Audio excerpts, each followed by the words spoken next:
Hopefully this does it. Okay, that did it.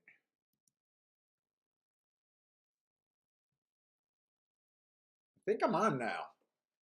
Hey, what's up, everybody? Welcome to the Shake Up. What's up, C Money? Let me just make sure this is on because it was a little rough going again. Let me check it out real quick. Let's see. Boom.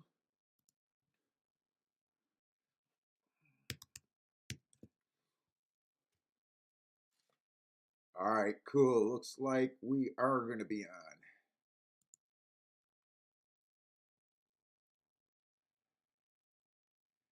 And might as well share the video now.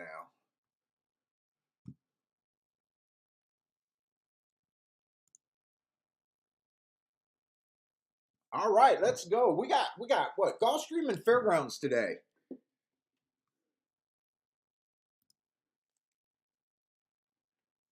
And let me pop up my chat. Let's go. Hey, what's up, Jevin? Let's see who else is here. In, what's up, In? Earhand is here. Man, I'm still waiting for another one. I got another confirmed monster hit in an email today, and I'm super excited.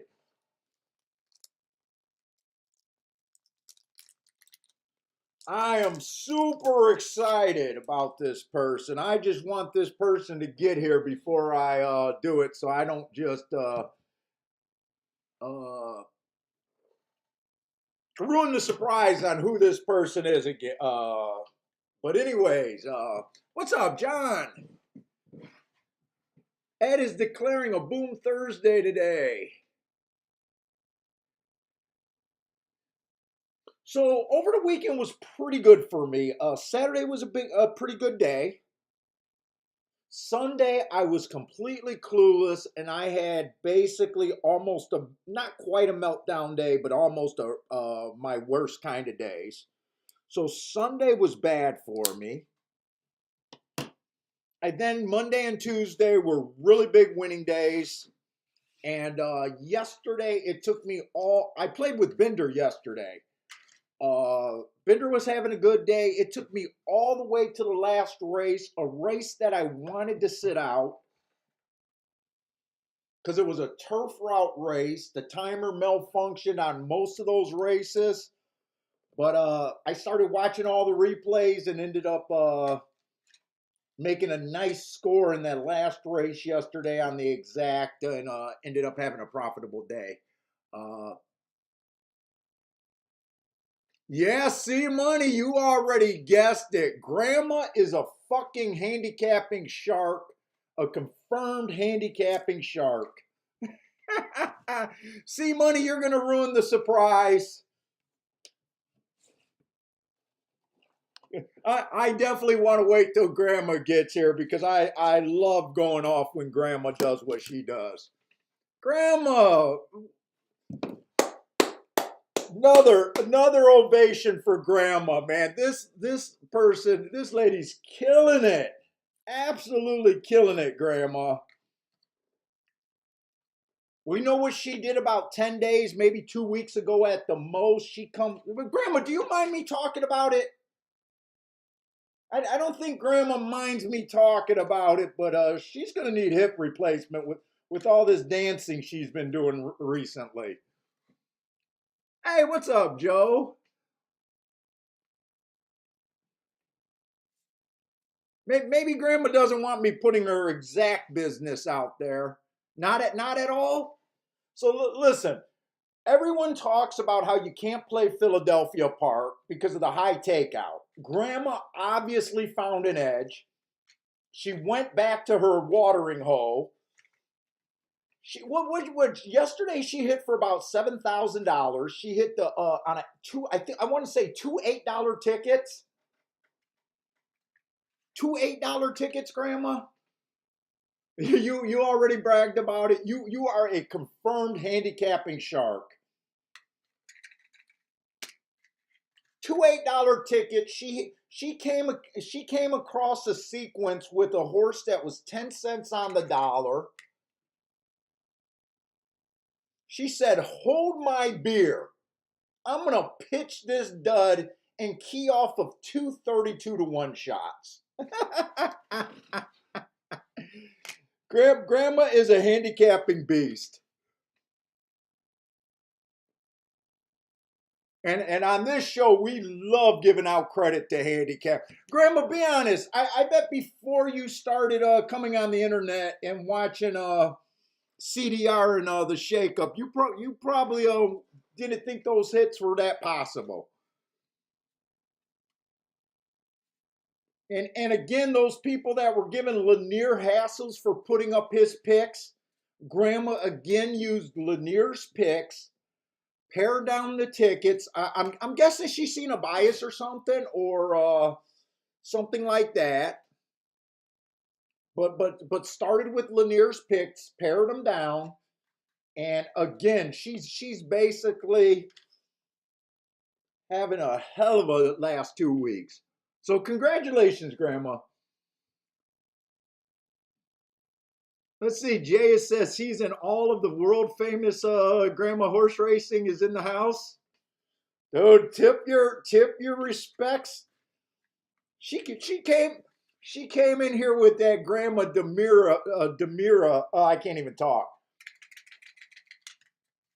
Waiting for you suckers to mansplain to her, and she just turned out to be the fucking shark, the shark in the chat room. But we absolutely love it here. We absolutely love it up. Hey, what's up, Mark A?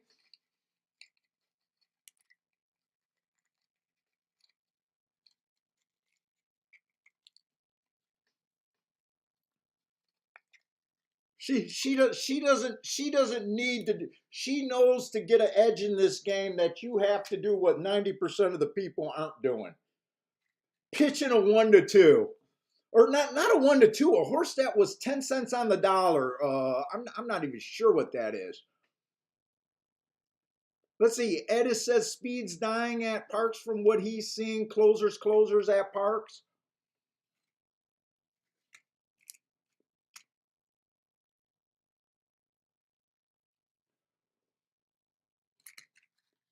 Let's get a nice little light here.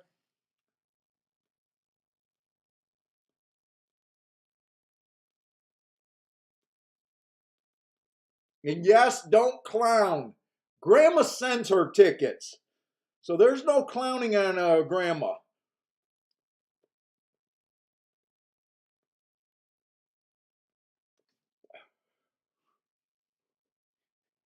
I just hope that all this dancing is okay for her hip. See, Money says 10 cents on the dollar is 1 to 5. So does Jay. Grandma says, hold my beer. You old men that are rushing off the ticket acting like you got a free square, hold my fucking beer. I'm going to show you old men how to make a fucking ticket. Grandma says she put those tickets out on her YouTube. Grandma, I got to check out your YouTube channel.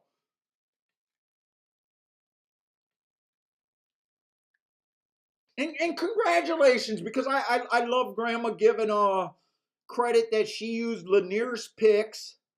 But if you guys know Lanier always gives 3 or 4 horses out a ticket. I think Grandma went 2x2x2. So even though she teamed up with Lanier's pick, look, Grandma had to pare it down. Grandma had to make the right combinations. If in that pick 4, Lanier gave her 4x4x4, she had to do the hard part after that. And I still appreciate her giving him a super shout out and respecting his we said he's really good at narrowing his shit down. Grandma says her hip's a little sore.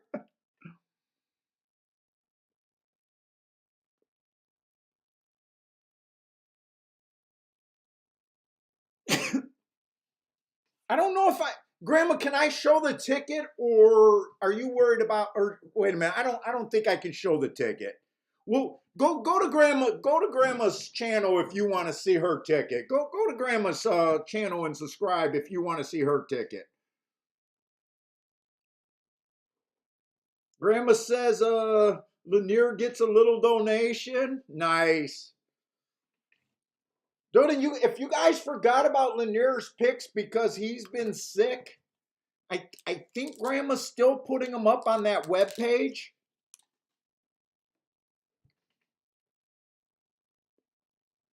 What's up, Boulder? And you can get his picks for free. We just ask if his picks help you out. If Lanier's picks help you out, just do the right thing and send the guy a donation. He's in the what country? I can't. He's in Venezuela, and he's a great guy, and he really does appreciate it. He's not selling anything. You know what? After Grandma's hits, he should be selling his shit.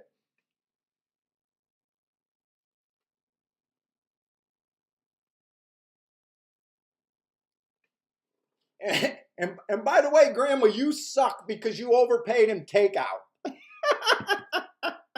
I'm going to be a Twitter clown and say, Grandma, you got the worst end of it because you overpaid in takeout.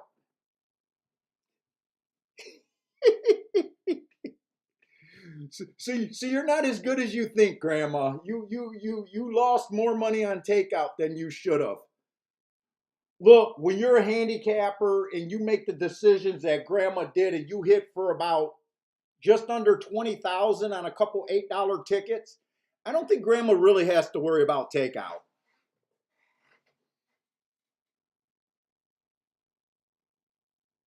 But anyways, let's go. We want to make money today too. So congratulations, Grandma. Don't let those grandkids, family member, beg you for any money.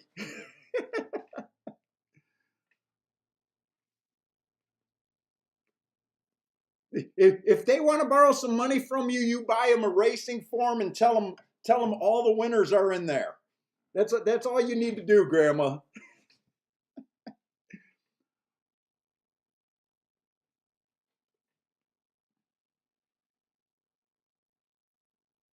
Yeah, Grandma, you're more than welcome to throw up your the website that you do for Lanier and your own website in the chat room if it lets you. I won't stop you from that. Hey, what's up, Attila? C Money says Grandma is the takeout at Parks.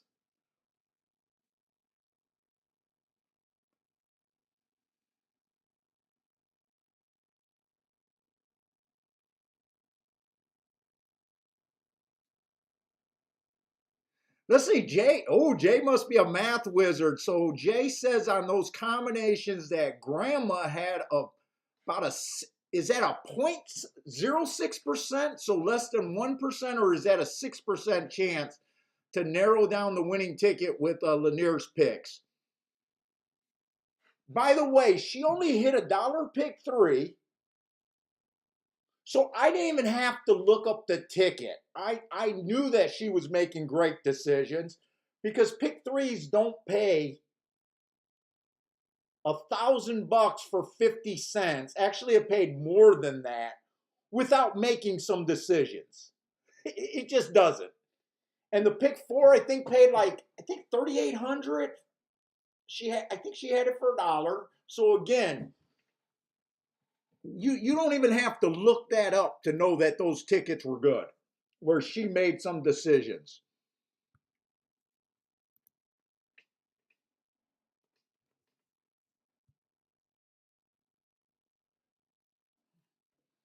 But anyways, let's get over to Gulfstream. So Gulfstream yesterday. Gulfstream yesterday, I played with Mender.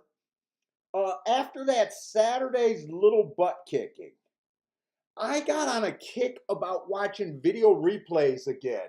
And I swear to God, with my notes and everything, I love looking at videos again. Yesterday could have been a great day.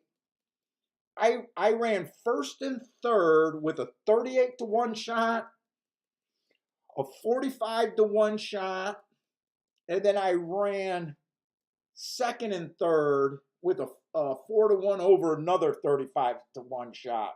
but I did lose all of those races. Uh, and needed the last race to make a profit for today. Uh, I can't really say what I thought the tracks were doing yesterday, to be honest. I thought the poly, they were basically coming off the pace. I want to say they, especially for the routes. I want to say the dirt. I think the dirt was inside, but I think I only seen one or two dirt races the entire day. And I want to say one of them was won by that 6 horse that was bet down to 4-5, and then it came in 2-3 after that. Uh, so I'm not really sure what the I don't really have a real opinion about what I think the tracks were doing all that much yesterday.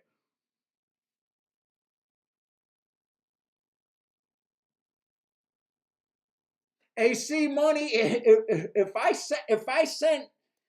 I sent the tickets to inside the pylons, he would probably get a handicapping boner. I mean, automatically her ticket is wonderful when she throws out a horse at 10 cents on the dollar and she's only 2x2x2 and she's king off of 230-1 shots. Automatically, that leg alone, she could have went all in all the other legs because she had one race where she threw out a 10 cents on the dollar horse, keyed off of 232-1. Once she did that, her ticket after that, if she's right about one of those 232-1 shots winning the race, her job after that is just to close out the fucking ticket. There's almost no way to be wrong after that. But Grandma did even better. Grandma did even better is she only had 2 horses by 2 horses in the next 2 legs. So her ticket is about as perfect as you could have. The only way you could have a better ticket than she made was just being single, and being right. That's the only way her ticket could have been any better.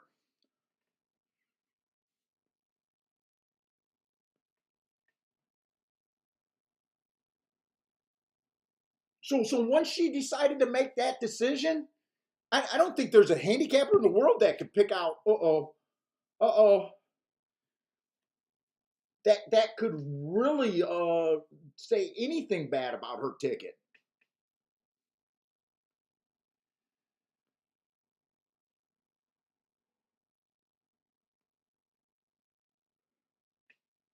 All right, but let's go. Let's go.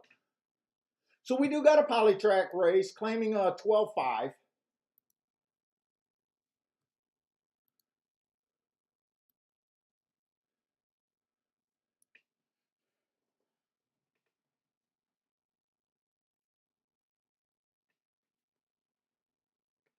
12-5.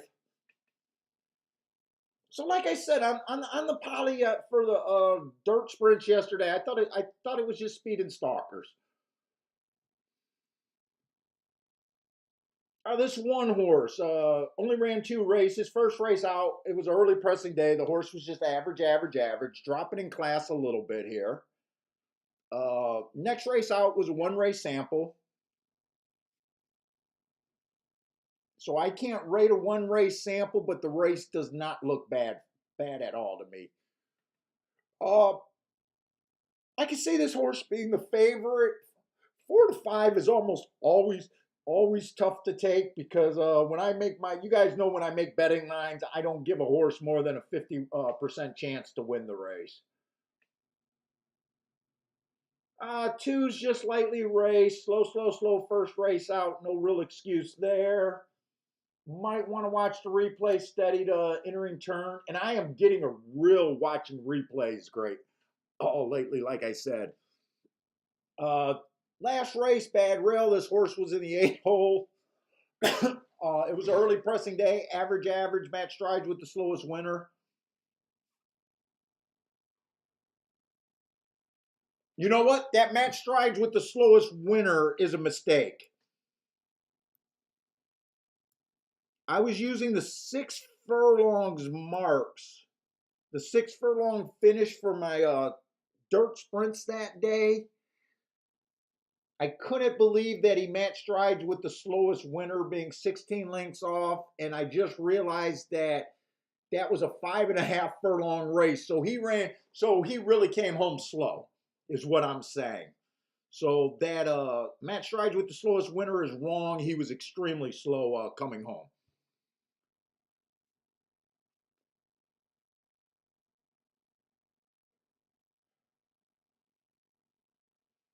Let's see, the 3 horse, first time out, ran against the speed favoring track, gave him an asterisk for that, but comes back, improves his speed figure. I got bad rail early pressing. He was kind of an early presser, coming out 6 by 3. Still slow that day, was nowhere near the bad rail. I'd say last race was its best race. It was an early pressing day, chased the slowest pace of the day, and was still kind of slow. Could be a little tricky when a horse that might want to come off the pace was kind of close to the slowest pace of the day. That's an indication that the horse might be able to run. I'm not crazy about him, but I will say that the 3 could be a little sneaky here.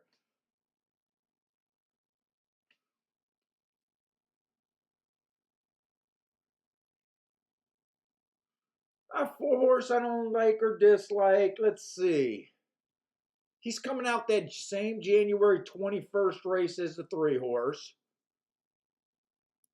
Kind of the slowest pace of the day. I think he had just as much trouble with that pace as the 3 did. And they pretty much look like the same horse to me. I don't see much difference between the 4 and the 3 here.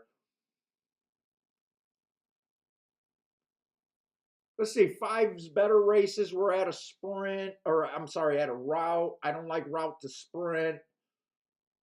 That race 4 races ago was a route where he went too fast to win.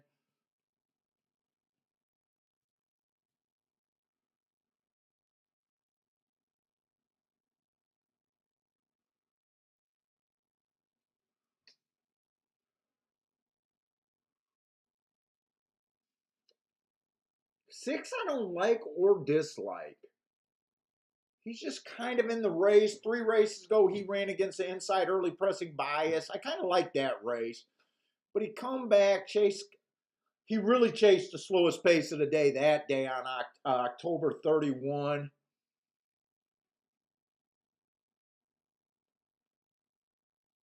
Still not sure what I think. Right now, I'm not feeling this race all that much.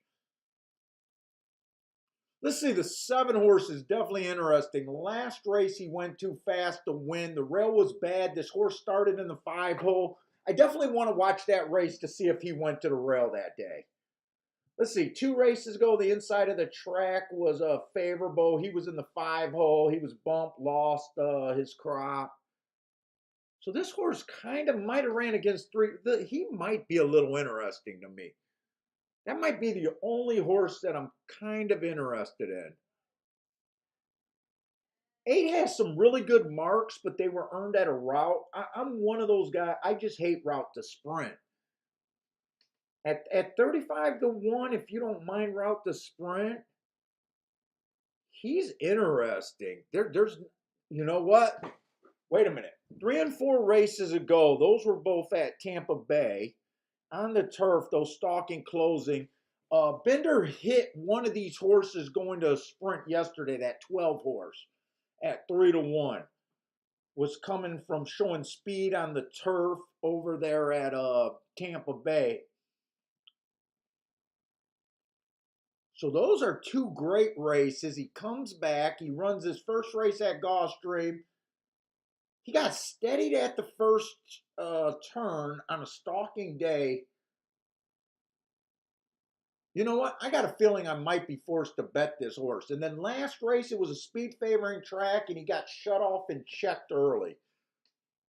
I want to watch a couple of these replays because there's 2 long shots that I'm interested in. I'm only interested in the 7 and the 8 if I even play this race. But I do want to look at the 7 first. Last race, I got him on a bad rail.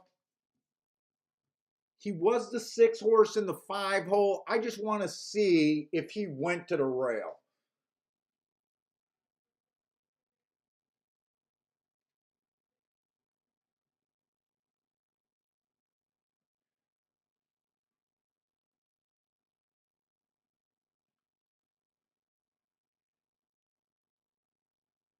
And I do like that that pace was too fast to win. So I also want to see, make sure that the closers, it looks like he was definitely on the rail. And not only was he dueling fast that race, there was 3 horses across the track on him. And the winner was the 11 horse. So that makes me like that I called that track a bad rail. And he was sitting in the gravy spot. All right, I think I've seen enough of that race. Let's see, I still got 4 minutes so I can look at this other race. I want to see the trouble on this 8 horse early. He would have been the 3 horse that day. I wish I could show these replays, but I don't think I can.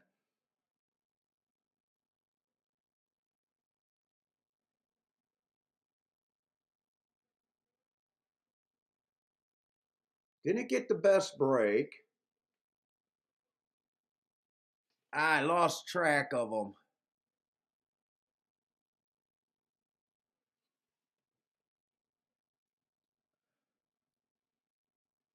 Let me see the head on. The head on might tell me more.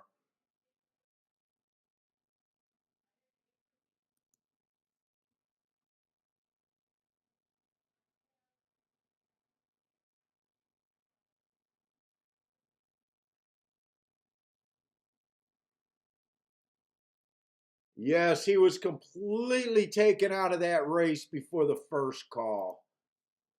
I'm probably just going to bet this in my playback category, but right now I'm just thinking of doing because I don't care for the race all that much. I got 2 interesting long shots, the 7 and the 8. I'm probably just going to Dutch both of them.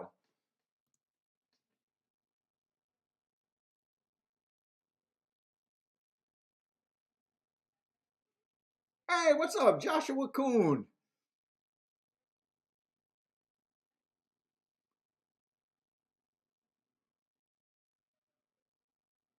Bender, what's up, Bender?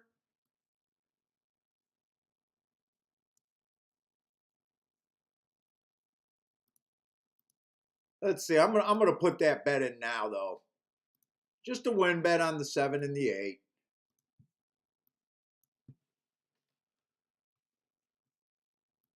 Let's see.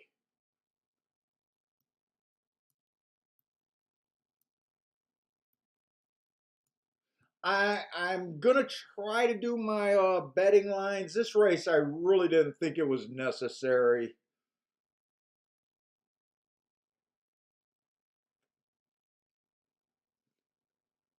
I don't have a super strong opinion here. There was just 2 interesting horses that I just thought were way too high. Let's see. Let's get the tic-tac-toe boards going today at Gulfstream.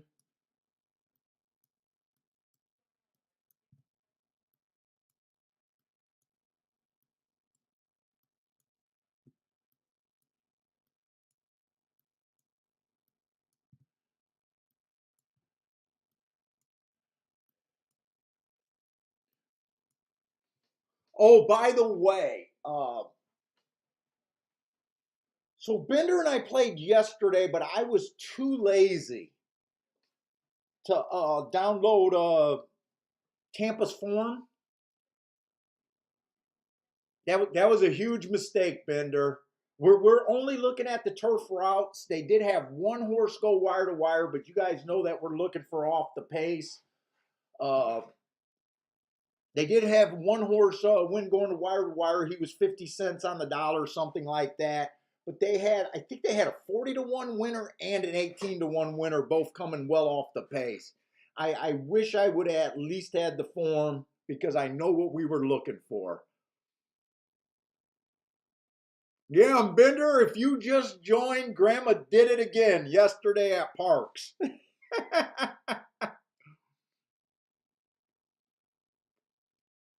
She hit a pick 3 and a pick 4. And I can't be happier cheering for Grandma over there. I absolutely love it. What's up, Stephen Marshall?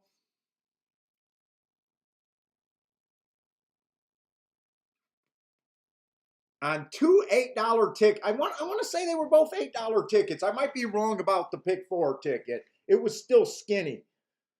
If it was more than 12 bucks, I don't think it was more than 12 bucks even. I think they were both $8 tickets.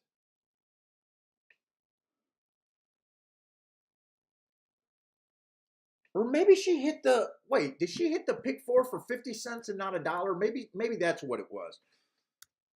I gotta look at grandma's ticket. It's so pretty. Let me look at grandma's ticket.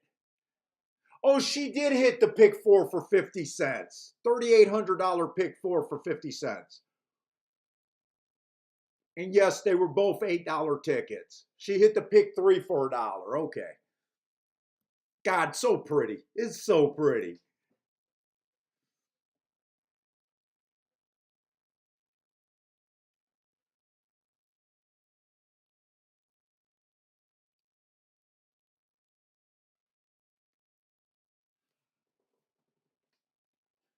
And grandma did that with no inside information, unless she snuck in the barn and added some drugs herself. I'm pretty sure she didn't.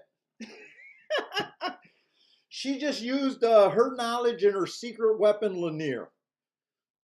I love it that she gave Lanier some credit, but she did the hard part of the work. She narrowed down those tickets in a playable range.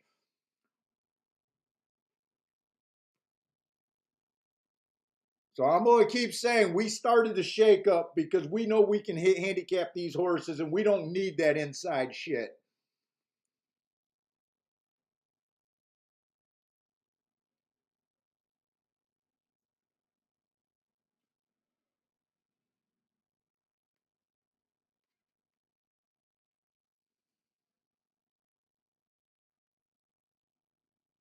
Oh, congratulations, Bender. Bender was talking about one of his investments.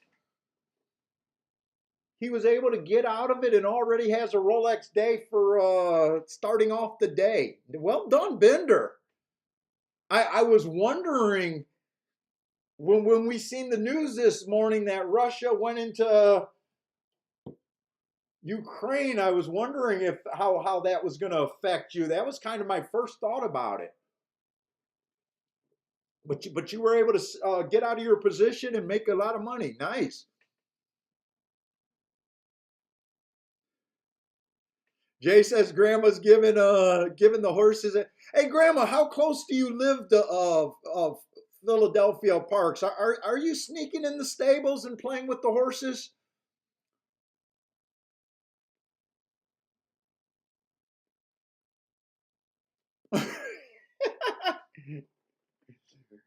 Grandma is Bob Baffert's secret assistant.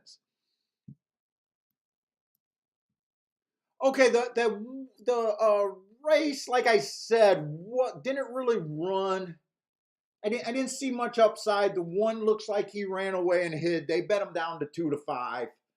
Uh, I wish my 7 would have showed some speed. He didn't. He did rally for third. I don't think my 8 ran at all, but I never mind taking shots at 25 to ones and 40 to ones. Uh,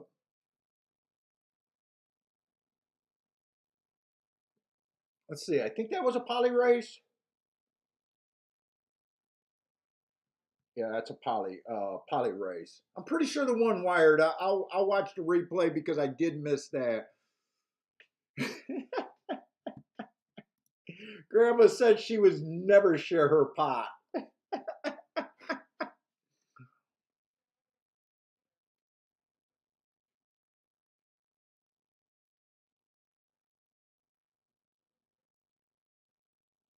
Oh, Stephen Marshall, right?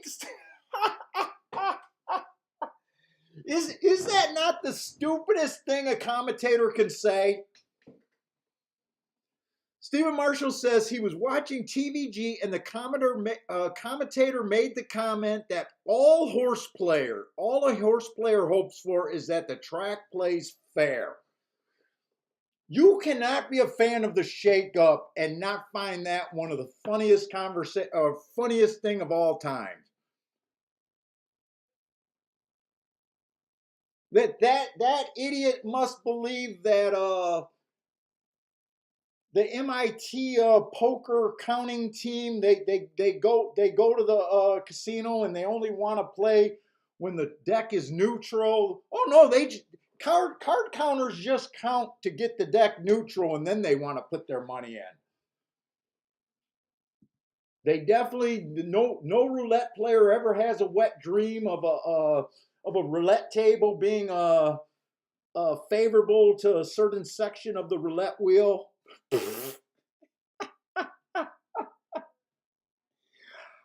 I just want the horses to play fair. I don't want to do any extra digging. I just want to feel like the best horse is the best horse.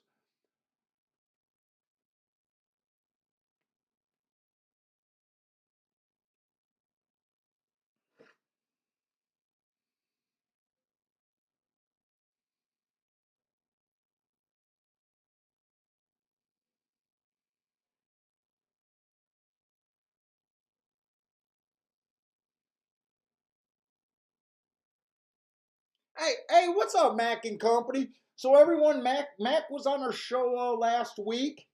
Gave out a 30-1 winner. So well done on another shake-up guest coming through. I, hey Mac, I really appreciated you going through and doing the timestamps. I think I got it. I think I should. I thought about what you did, and I think I should do timestamps. I thought it was a great idea, man.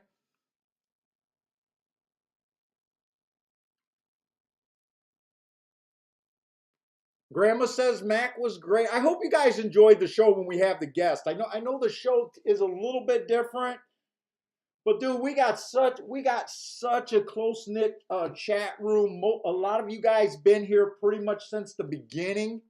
It seems like once you guys start taking part in the chat room, that you guys stick around for a really long time. I really appreciate it, and I think we really do enjoy meeting you guys.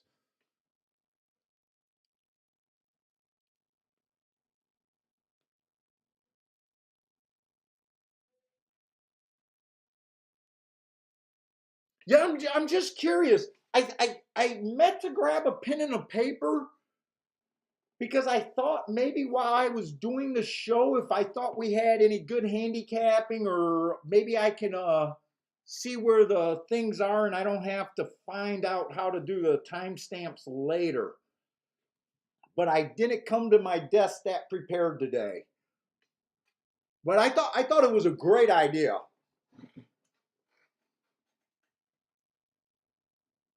And did any of you guys go back and look at sections and found Max you would have had to look in the comments for him. So I don't know if anyone thought to look at the comments to find it. But if any of you guys went back and watched some of the videos and found that helpful to find out, get rid of all the boring spots, right?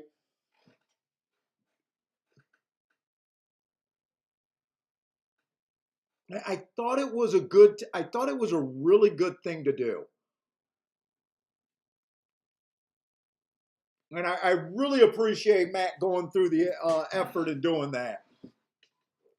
Now I know he probably wanted to highlight himself giving out that 30-1 winner.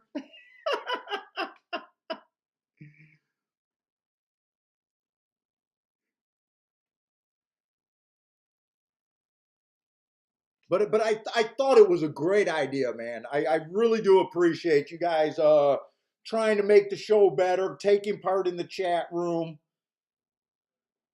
coming on and just being better handicappers than you were, in the past. I really appreciate the growth of this community.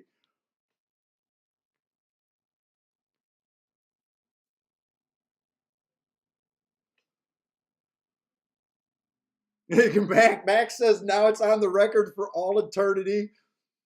Oh, thanks, Bender and Attila, for saying we got the best community chat room on YouTube. Thank you very much. I do appreciate that.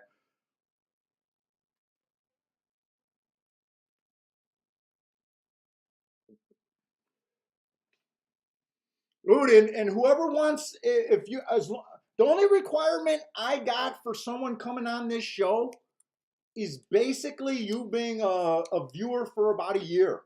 If you've been taking part in the chat room, not everyone has to even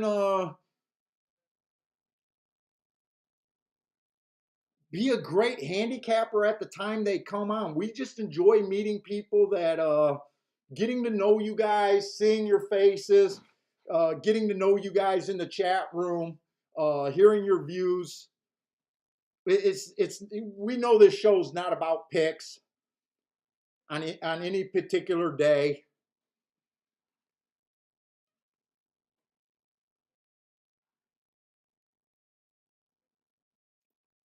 Grandma says she loves this community.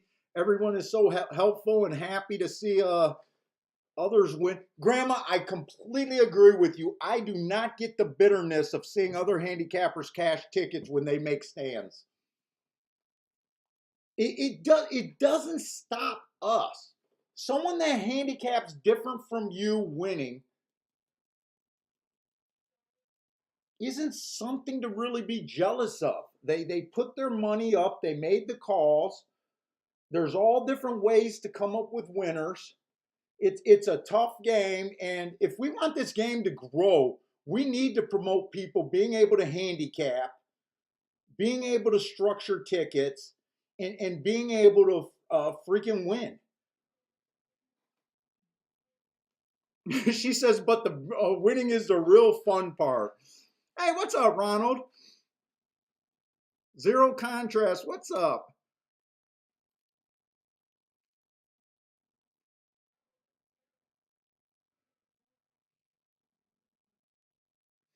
Jay says I'm wrong about card counters only wanting to play when the deck is neutral.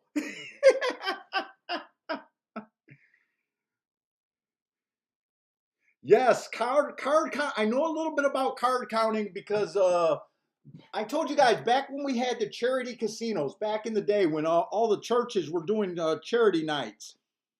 Before we had casinos, charity nights were really big in like Elks clubs, churches, and you could count on those decks. So basically, you want to have the maximum bet when there's more tens and aces than the deck than any other cards. When there's more sevens and unders, you want to bet less. The casino has the edge then for the player. Doesn't mean that you'll be grabbing the big cards, but you just got a bigger chance. So as a card counter, you want to bet when there's more tens cards worth tens and aces in the deck. Hey, what's up, Kim? Kim, really enjoyed the show. Helped me see things from a different angle. Just don't have much to say, but love seeing the chat and why. Well, Kim, we're really happy to hear you pipe up because I know there's some people that watch quite regularly that we never hear from. But we love you chiming in and letting us know you're out there. What's up, Disco? Grandma says our 2% of female viewership is here. Come on, Grandma, we want to bring that up, man. There's too much mansplaining in the horse racing community. Dude, we got some real handicapping sharks that are women. Judy Wagner, one of the top tournament players, she won the NHC. Trust me, I would love to hear her on TVG than all of the pretty girls that I'm not convinced they play.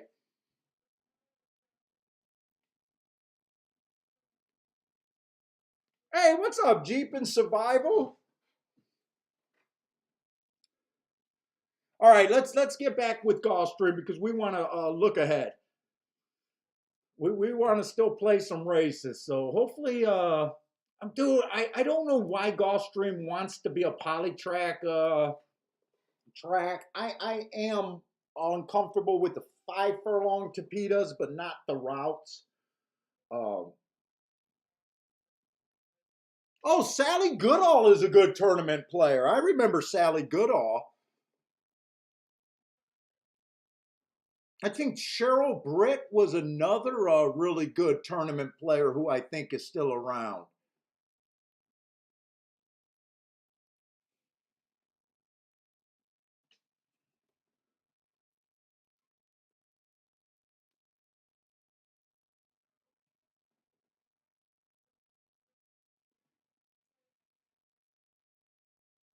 Let's see. Disco says NHC, but I don't know what HOF means.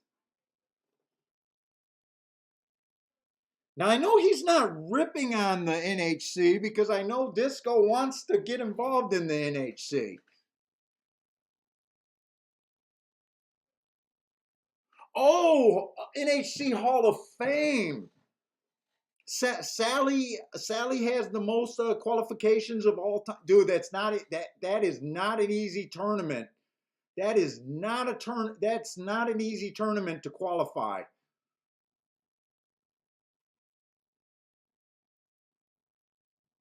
Hall of Fame. Yeah, I'm slow on the abbreviations there.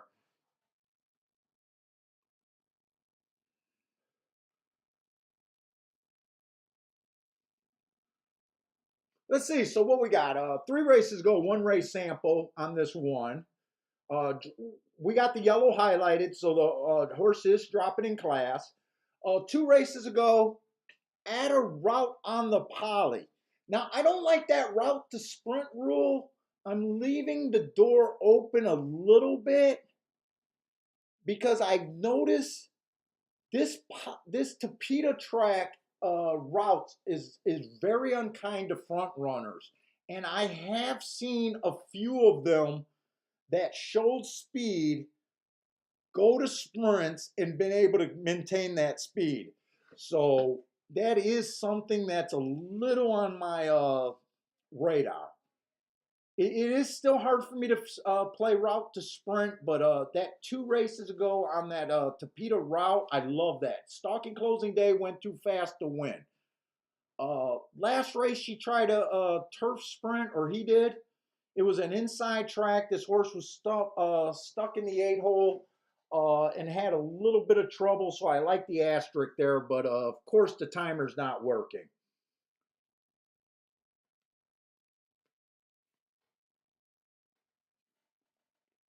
Let's see, we got a lot of people in the Shake Up Hall of Fame. I would say that Grandma definitely qualifies for the Shake Up Hall of Fame. Bender qualifies. I know Frankie Tubbs is basically our what was he? Our New York turf specialist over there.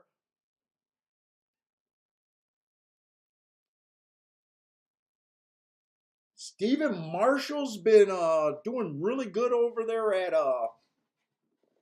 Fairgrounds.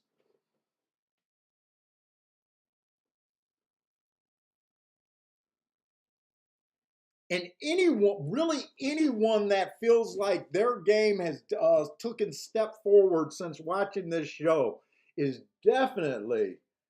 I hope a lot of you guys feel that way. Jared is the first. Yeah, Jared is the only. Jared is the only first ballot Hall of Famer. He's the only one we got.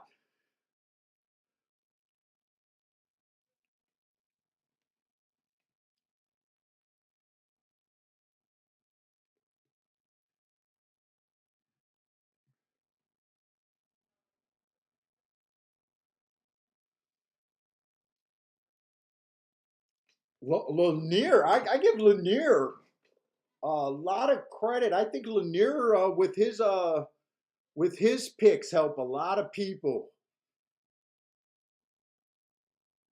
and I think Grandma would definitely disagree for that, or I'm sorry, would agree with that, not disagree.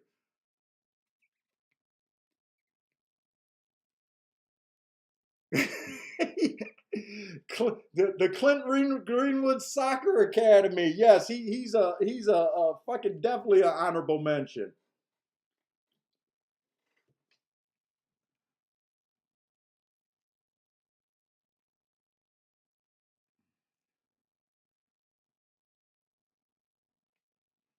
All right, this two horse.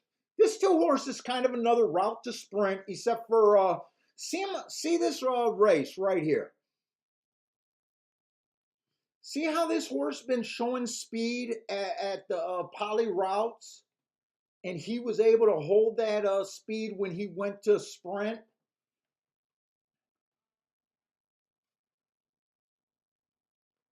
I would not close the door on him. He's been going too fast to win.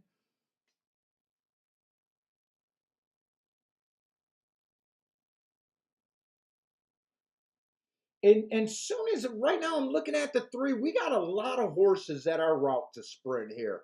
Remember, I always have that rule that the more route to sprint we have, I prefer the sprinters, but the more we have, the more I'm willing to play a router.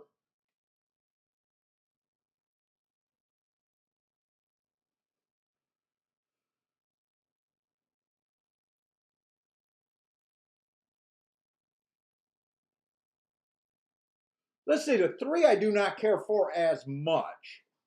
The three looks more as a off the pace type when he was running the routes.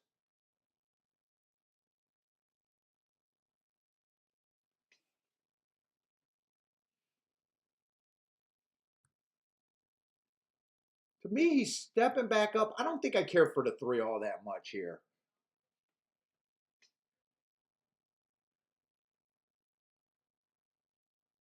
Let's see, the four is another horse, but he's been more of a sprinter.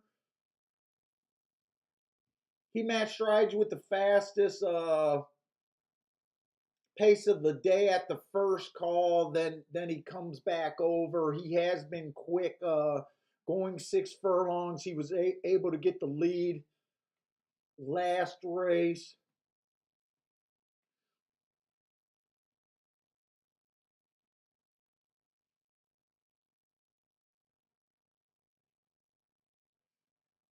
I don't think I have a real good grasp on this race.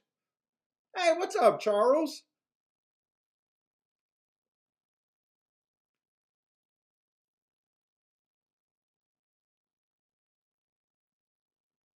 Let's see. The six horse ran against the inside track was good last race, but the running style was wrong.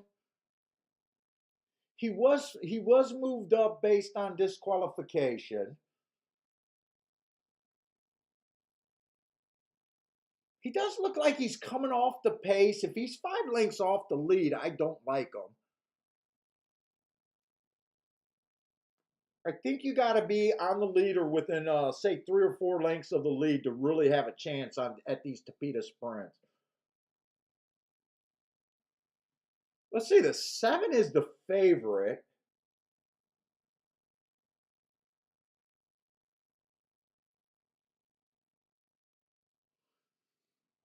7, I'm curious about watching some replays. Last race he was shut off at the break. He got in. This horse been getting a good job coming in position. I think he could be a stalker. I definitely want to watch the replay of his last race. Let's see, he would have been the 7 horse there. When did he get it? This shut off at the break. Sounds like it was at the break. Let's see how bad it was. Let's put that down.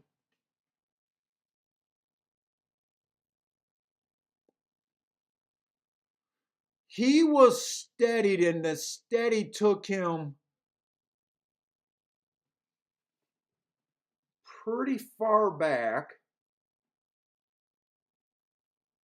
Jockey did a good job not rushing and panicking. He did not try to rush up and get into the pace. Horse definitely looked willing. I don't think that was a bad effort at all last race, that 5x2. He's making a pretty eye-catching move.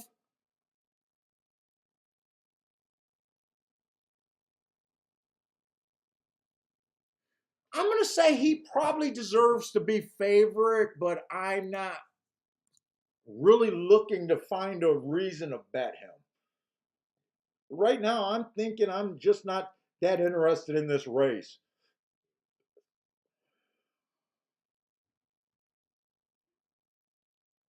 I think the 7 definitely looks live. I think the 1 and the 2 looks live. Just looking at the odds board, I pretty much agree with everything that's being bet. The 4 looks live. So my contenders are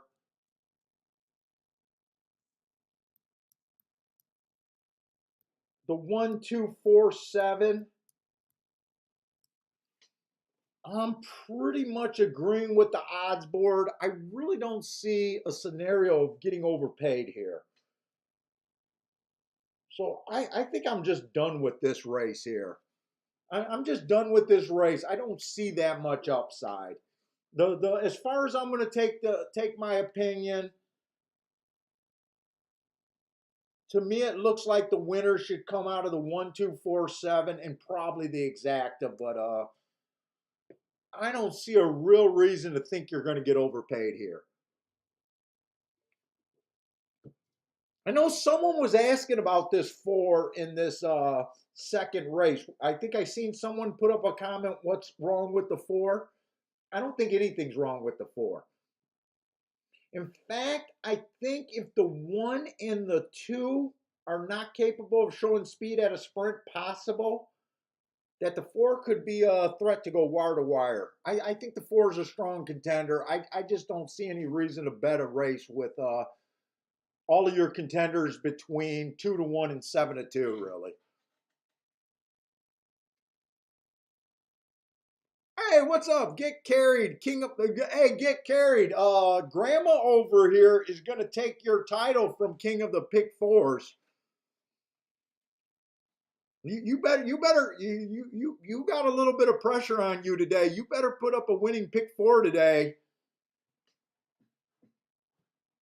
because we might have to take your king title away from you and give it to.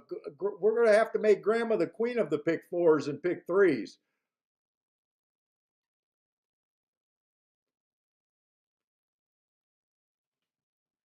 Grandma's hitting $11,000 pick 3s, taking half the pool.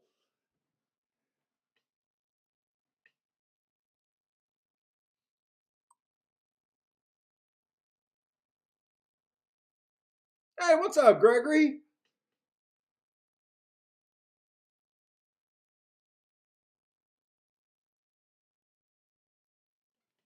Oh, you've been taking a little bit of a break, and you're not willing to give up your king of the pick 4 titles.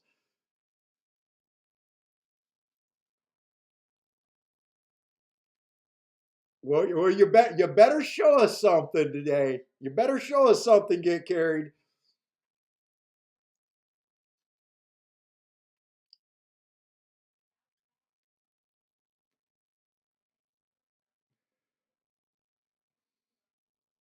Let's see. Anyone got any plays here? Let's see. Joe likes the 7 at golf, and he's doing exacta box 2-7. Laz, what's up, man? Dude, I don't know if your name is Lazarus, but I always like that name Lazarus. I wonder if Laz is short for that. I like the name Lazarus. I like Levi.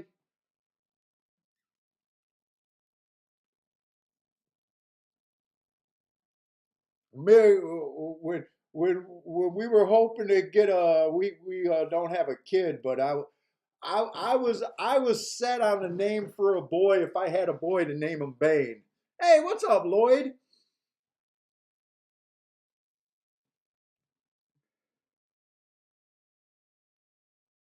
It's Lazario. Hope I said that right. So it's not Lazarus. I do like the name Lazarus.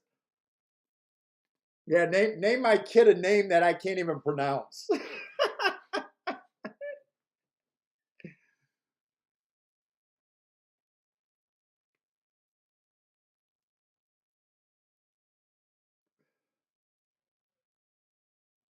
Let's see. Jay's looking to start a small double with the 2 and the 4 here. So I do like that. Actually, the betting board's getting a little bit better on the 2 and the 4.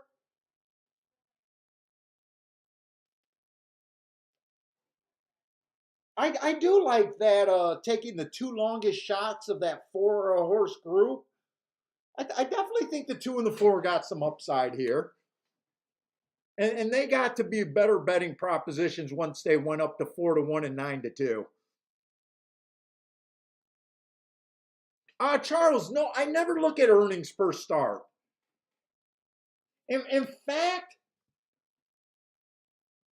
in fact, I never look at this, and I never look at this. Just absolutely never even look at their record overall or anything. I know a lot of the early handicapping books, especially when they were before 1990s, did a lot of stuff with earnings per start, that sort of thing. I never went down that trail.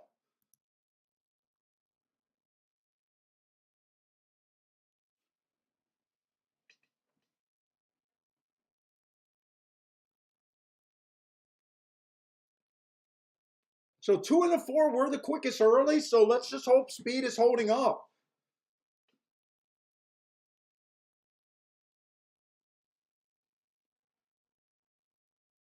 Okay, so Grandma Horse Racing is sounds like her YouTube channel is Grandma Horse Racing. She says just look up her name.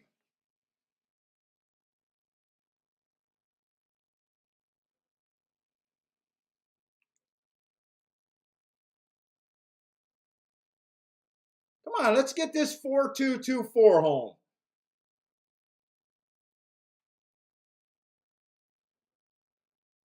Come on, get them home. This feels good, guys.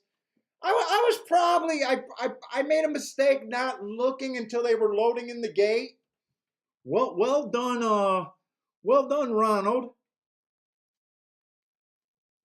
Get carried is threw up a multi-wager ticket. Started with the 4. Well done. I know someone was taking the 2 and the 4 for doubles. Well done, Jay.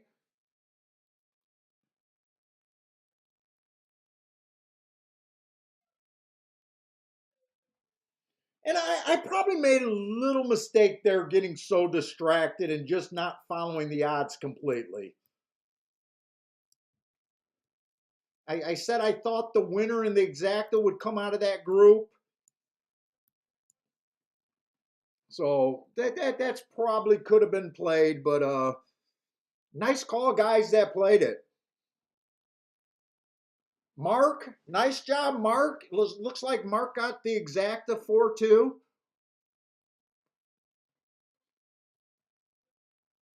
Ronald says boom, nice job. Who was the first person that brought up that 4?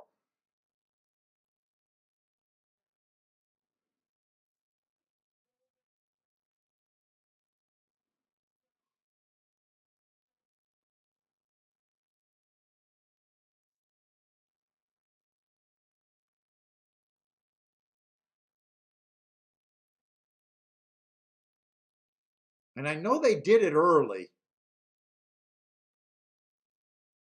Oh, that was Jay. That was Jay. So Jay I think started out with doubles here. Give Jay some credit. He was the first one that put up something about that 4 horse.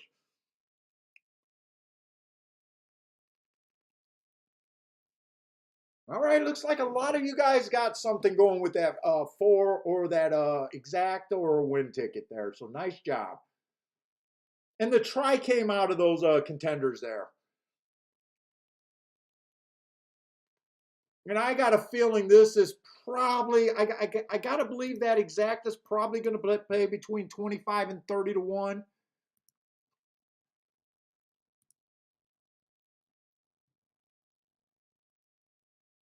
I paid $19, 19-1. So a little bit less than I would have thought.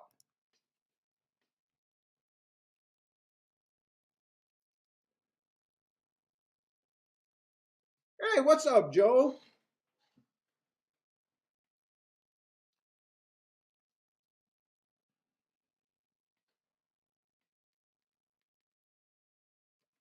And let's circle him. He won wire to wire, so we had 2 wire to wire winners so far on the poly.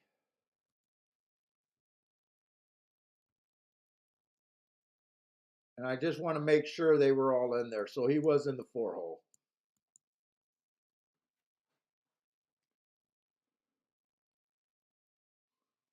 Yeah. Oh, Jay, you got some nice doubles going. So good luck on your doubles, man.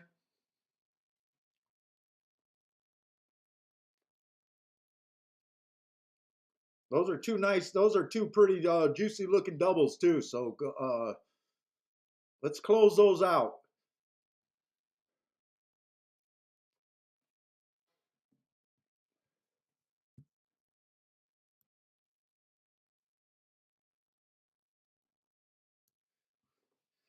Let's see. Charles says the 4 had the highest EPS. What's an EPS?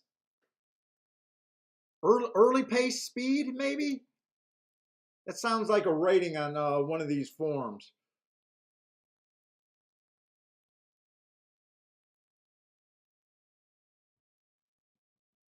Now, we thought with him being a natural sprinter that he could possibly get the lead here and run away with it.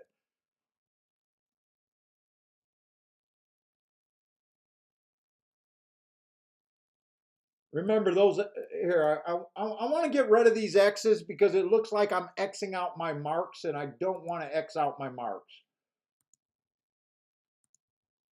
So let me just get rid of that. That was just me saying that I don't look at the lifetime earnings and that sort of stuff.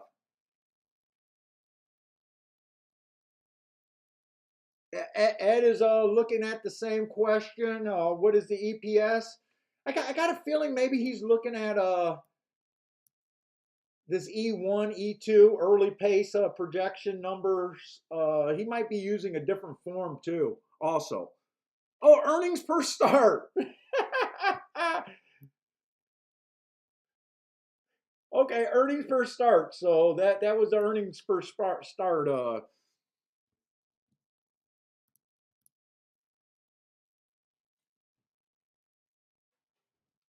I told you guys I'm terrible with these little abbreviations you guys throw up at me.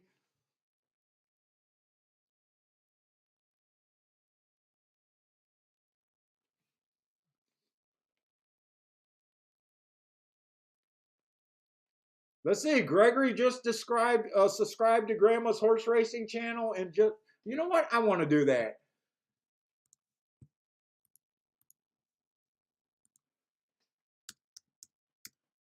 And liked her video.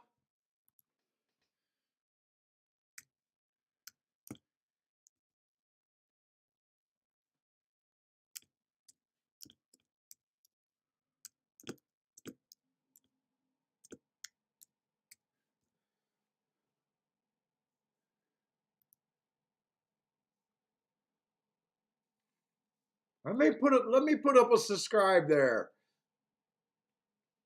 Grandma, you don't mind me showing your video, do you?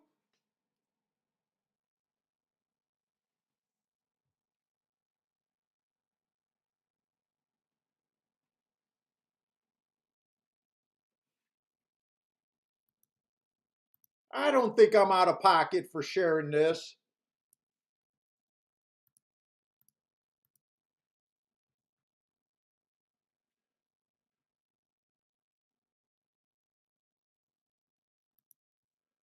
Not bad for 2 $8 tickets. Oh, Grandma, come on, Grandma. We gotta see the Grandma shake there. And here she is last week on that $11,000 maybe a week or two to go. Another $8 ticket. Who says you can't have a Rolex day on an $8 ticket? Hit this little gem on an $8 ticket.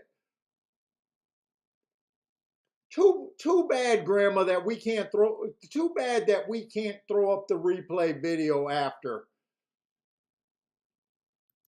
Too bad.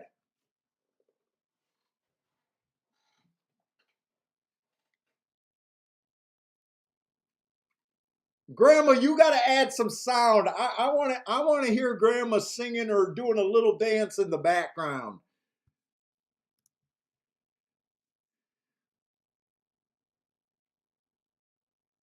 Yeah, the videos will get you in trouble. It's too bad we can't do a show video of a race that already happened, because you're not taking anything from them. I get it that they sell their videos to be able to bet on live, but I don't understand why we can't show after video.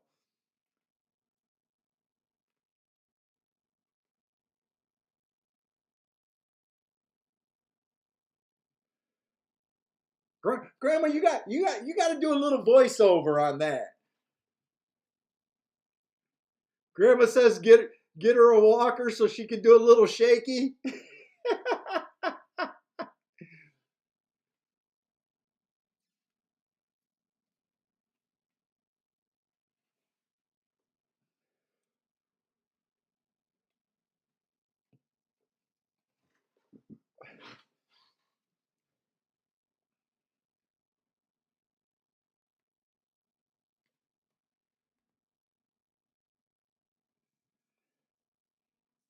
All right, we do got a dirt race.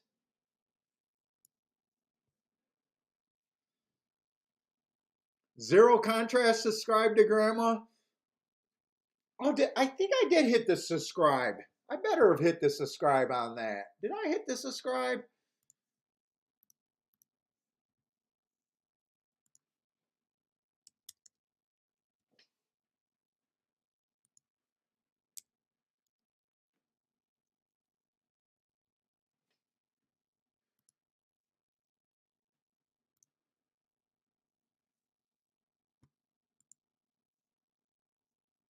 Yep, I did.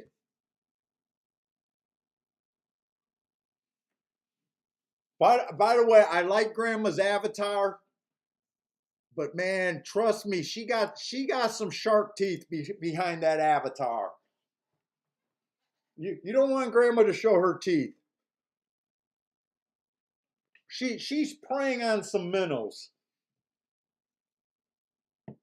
Actually, those tickets are not minnows. Those she's a shark and she's eating a barracuda or whatever. I don't know what sharks eat, but she's eating some big fish. All right, what's up, snapping fingers?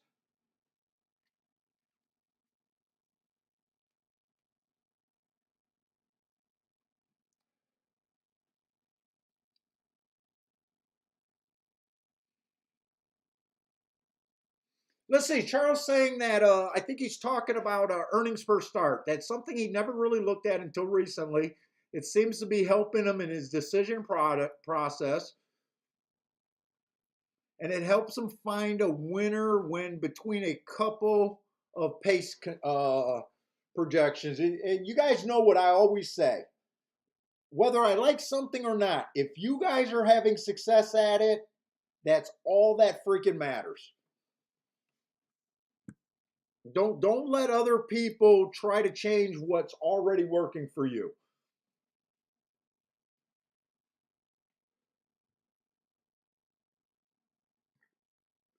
Hey, what's up? Rin is due. Rin is due saying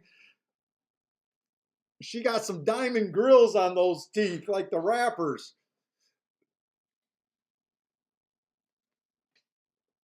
Yeah, she came in here all innocent, and I responded to her that she's turning into a handicapping beast over there. She's a straight savage. Get Carrie doesn't listen to anyone but C Money.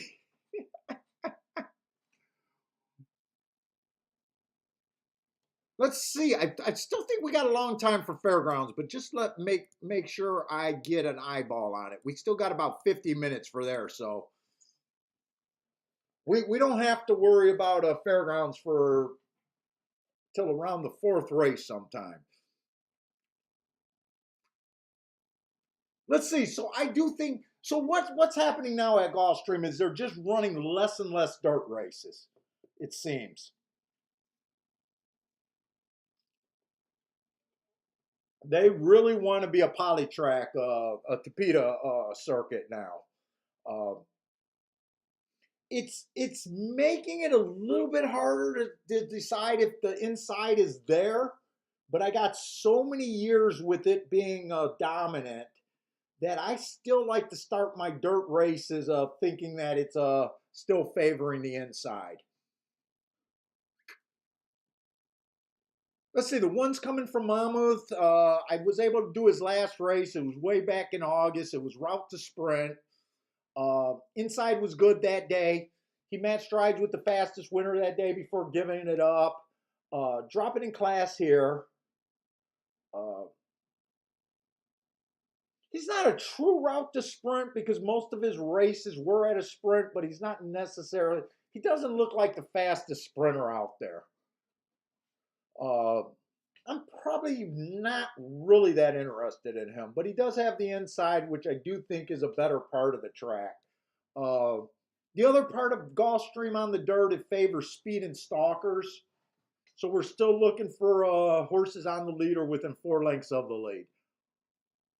And I just think he's going to be too far back. Uh,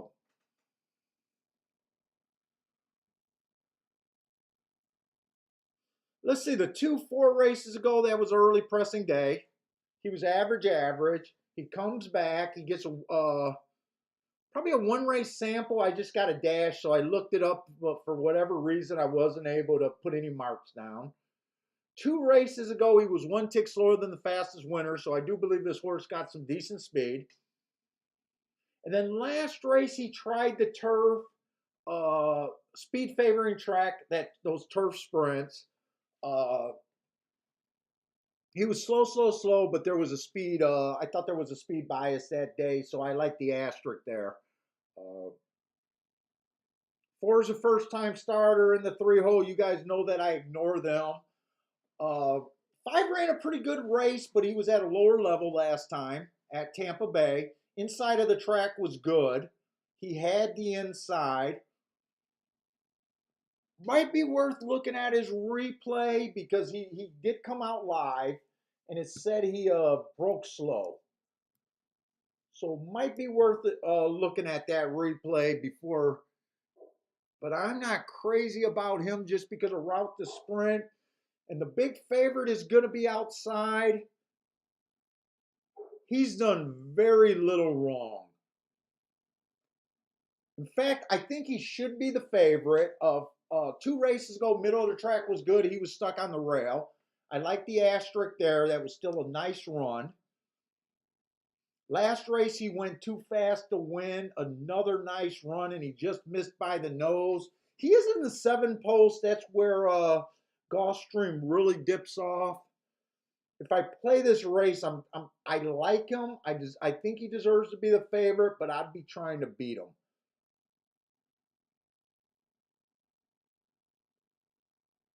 Probably with the two. Well, 225 to 1, so I'm probably just going to be committed because of the price I'm getting.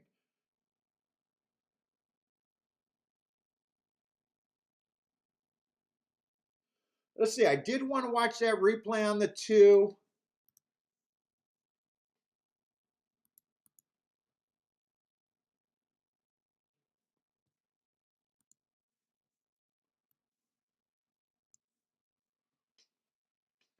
I'm mostly watching that replay because I do believe it was a speed favoring track. I just want to make sure the winner went wire to wire. I'm pretty confident from my note that he did.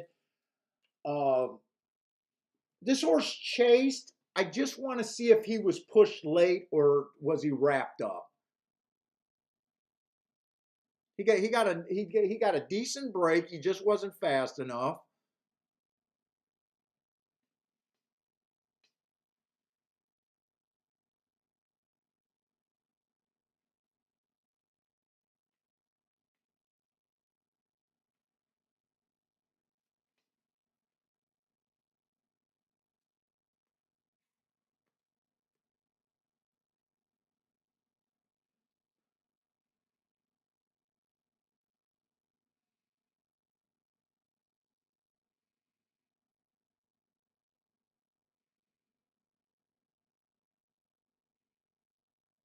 He wasn't really wrapped up in the stretch. He kept trying.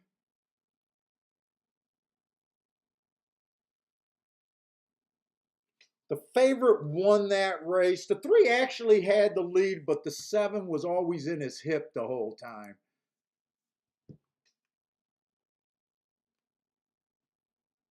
Other than that, that race ran pretty much like a merry-go-round.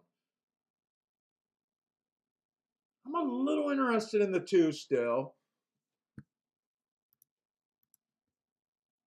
I wanted to watch the replay. I think on the 5, the Tampa horse. I just wanted to see how bad of a start that was. He would have been the 1 horse that day.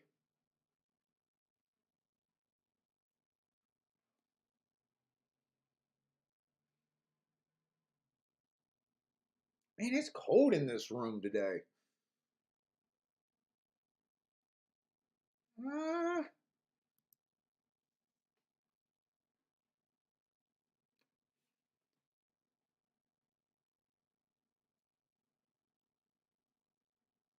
he got taken out by the 2 horse a little bit. He was dead last.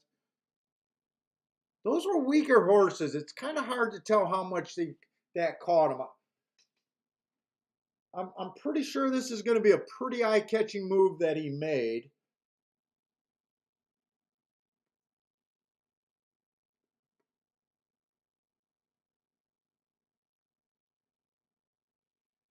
He's definitely looking pretty willing there.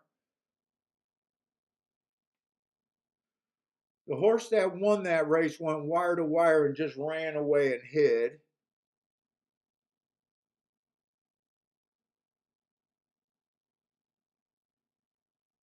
He did stay on the good part of the track the entire way. And he made a pretty good eye-catching move. He was definitely, without a doubt, second best. And possibly could have won that race with a good break. I think the 5's still a player here.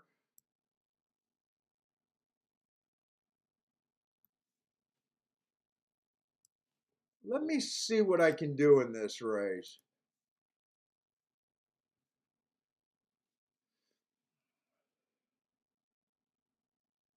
7-5 is only paying $12. I can't play that exacta. That's too low for me. But I could play the 7-2.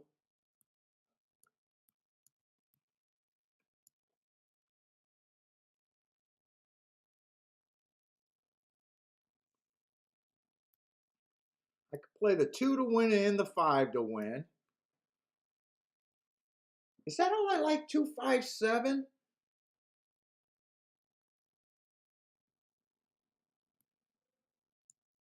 I could box the 2-5.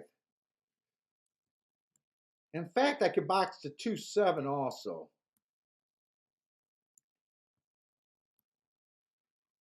I think that's how I'm, let me just make sure that's all I'm really interested in here.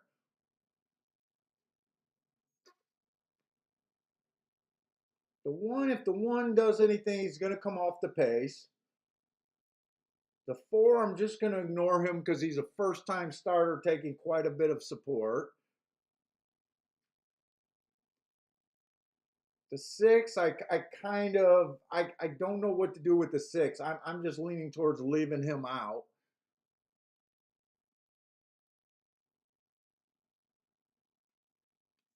And let me just make sure these exactas with the 2-7 is still, 2-7 should be safe. I got 3 minutes there. I'm probably going to bet those combinations that I got. 2 and the 5 to win. A 2-5 box. A 7-2 box. Let's see. Is there any reason I can't play a 2-5? Or I'm sorry, I can't play a 7-5. But I could play a 5-7. I could play a 5-7 also. I'm going to throw that in. That one's paying 30 to 1. So I wouldn't mind if that came in.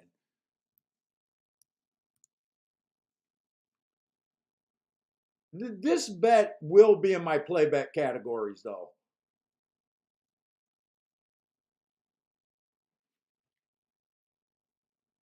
Let's see. Grandma's looking at the 5-3 here. Oh, she must be looking at another track because 3 is not running at Gulfstream, so that must be a different track Grandma's looking at. Looks like Grandma's looking at Laurel actually.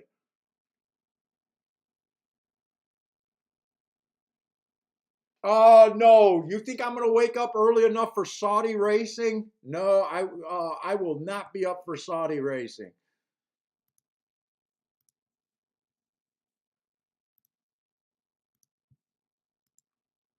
There's not even an over underline of me waking up for that. It's a zero possibility.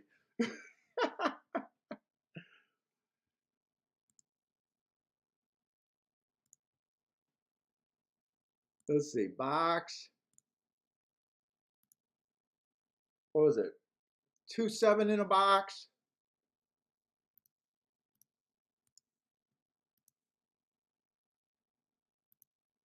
2-5 in a box.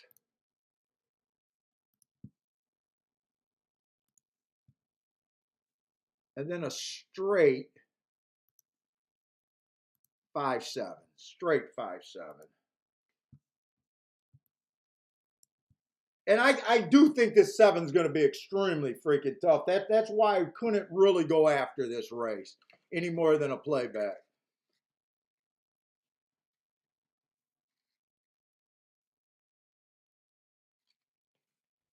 Steve says that's some of the best racing in the world. Yeah. But you know me, I love my cheap little horses, man.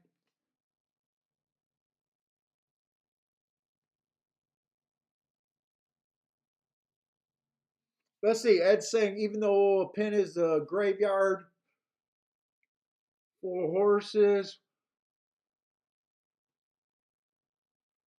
watch for one horse shipper from Parks. They usually dominate at great prices.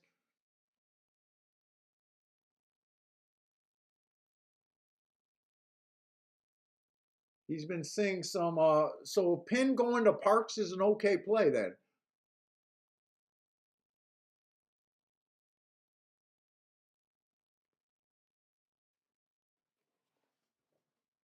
Oh,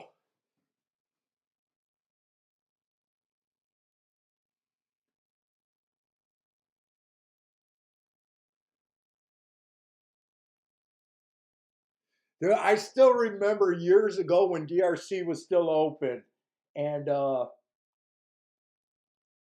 I had a friend who was just fucking just a crazy degenerate. Money was it was never enough money.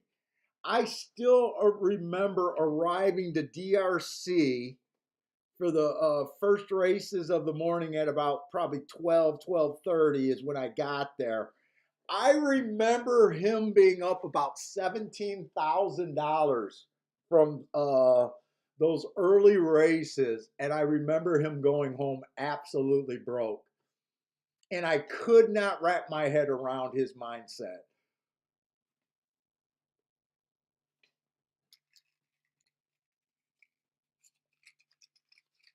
That was sometimes in the 90s. I could not wrap my head around that. He is the one guy that used to sit with me and he would be that guy that said, I just want to live in a world where there was no such thing as biases. I used to try to convince him so bad about biases, and he just told me one day that he just wanted to live in a world where there was no such thing.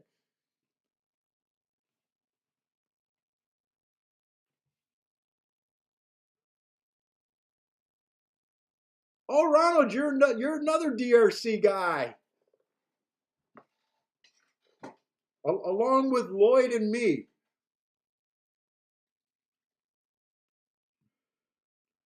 Yeah, Grandma, I'm definitely doing the fairgrounds today.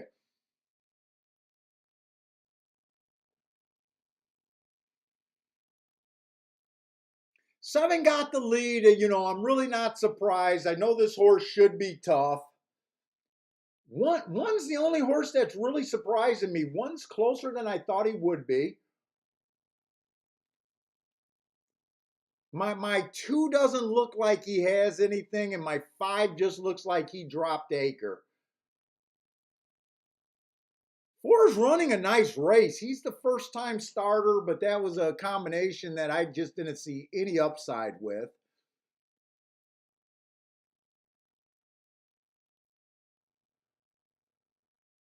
And to me, it just looks like the 7's going to win by a stretch. I doubt it if doesn't look like the 4's quitting, and the horses that I'm counting on for second is not running here.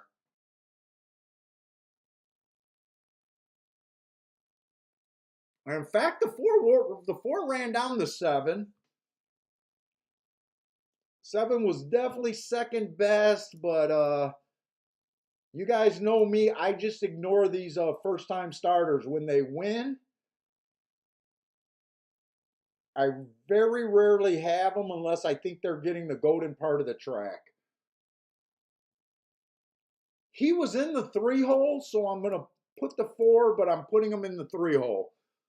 So the inside of the track did end up winning.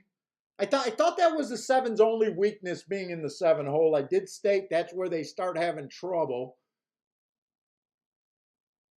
But the real thing was just the 4 was a legit first timer, so.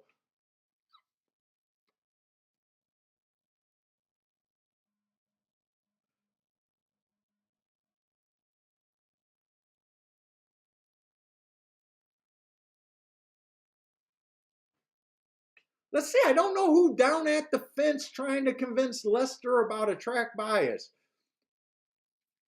Hey, what's up, Mo Knows TV? Dude, if you guys were going to DRC in their final days, you guys definitely had to see me. From 90 to when they closed DRC, I never missed a day. Now back then I was bald at the end. But before that I had that vanilla ice haircut.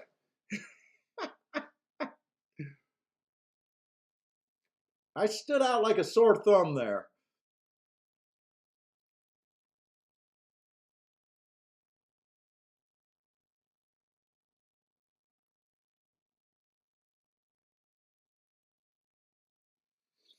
I'm hoping Jay hit his doubles, but I honestly don't know what Jay was alive to there.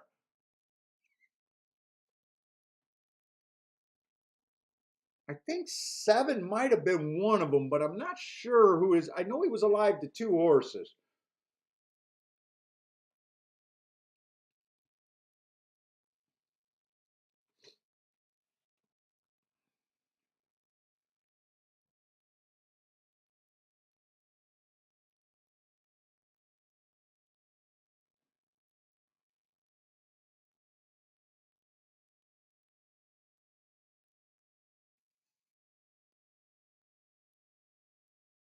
And I'm guessing Get Carried with the Let's Go probably had the 4 in his sequence. So 4 Get Carried is trying to keep his king title, I bet.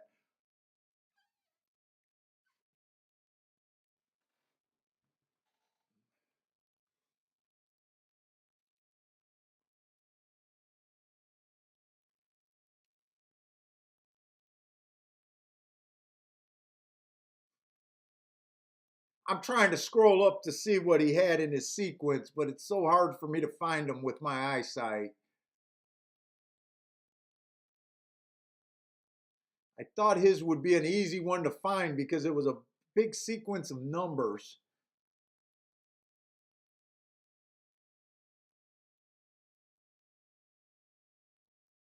I seen Grandma says her game definitely improved since joining the shake-up. I'm definitely glad about that.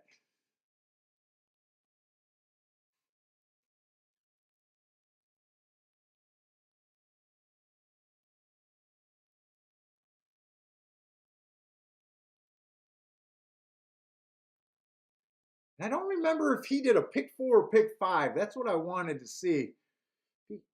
He started a pick 4 or pick 5. Ah, he reposted it. He reposted it. So yeah, I figured he had the 4 horse, and it is a pick 4.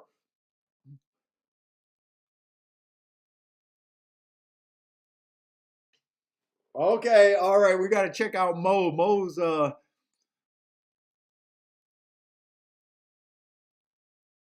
let's see. Mo says he gave up gambling on real horses for a bit.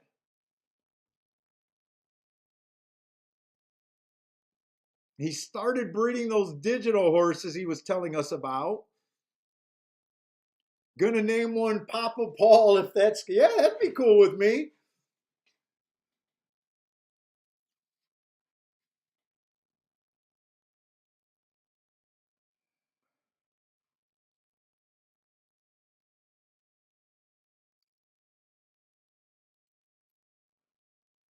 Mo knows his grandma says Mo knows is still working on her NFT or his NFTs.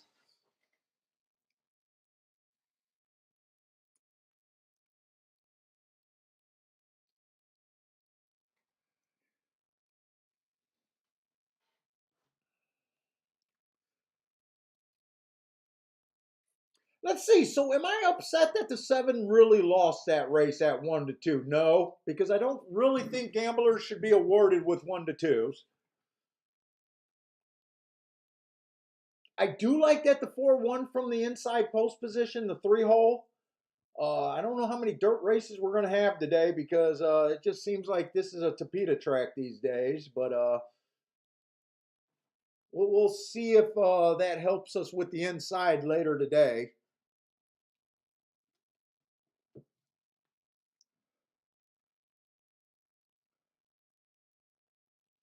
And yes, I'm kind of wondering why I took a stab at this race when the last race was so much better. I think it just had to do with at the time that I decided not to play, all those horses were 3-1 and lower. And the 2 best options drifted up. So, Jared's been in Vegas. The last we heard from Jared, he was in Vegas and he won a $5,000 poker tournament.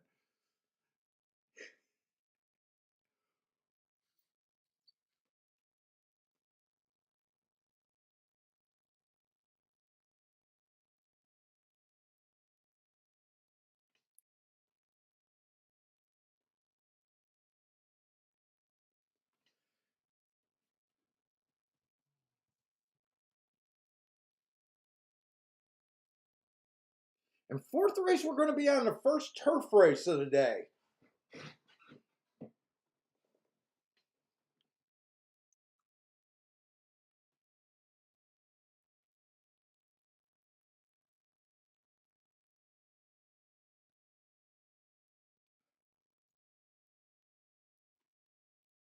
Steve, you said you sent me an email last week. I checked for that email. I could not find that email, Steve. I just see your comment that you're still trying to make your profile. I'm guessing that's probably what you were asking about, the profile.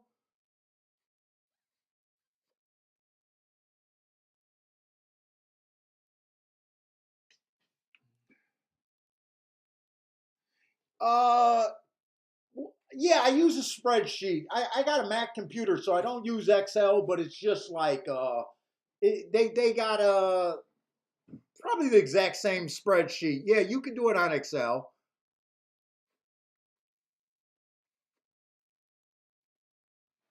I don't know if my screen's blurry. It shouldn't be any blurry than it usually is. It does look blurry to me, but I can't trust my vision. My vision is always blurry. I think my writing look. You know what? Do I got enough light in here?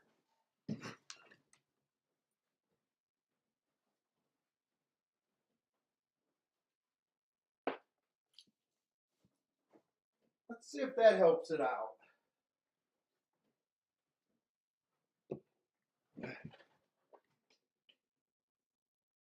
It does look blurry to me.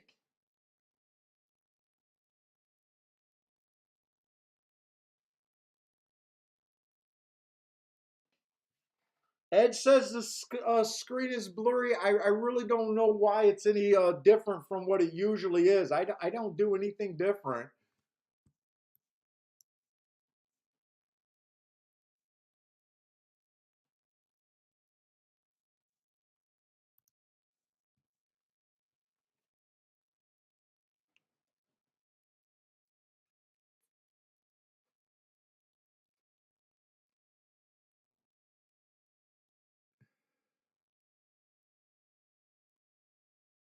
I don't even know what I'm streaming at. 480 or 1040 or whatever it is. See, Money says it looks good to him. Maybe it's what you guys are viewing it. I don't know. Remember, my vision, I always look like I'm looking through one of those shower screen doors is the best that I can explain how I see things.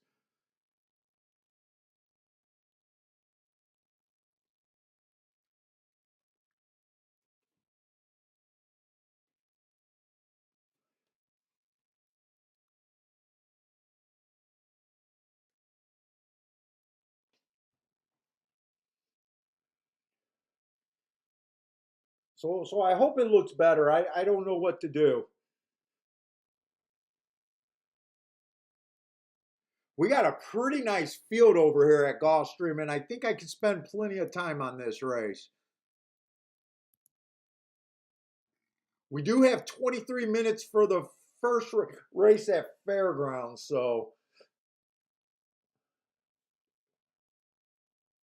and Fairgrounds we definitely want to look at.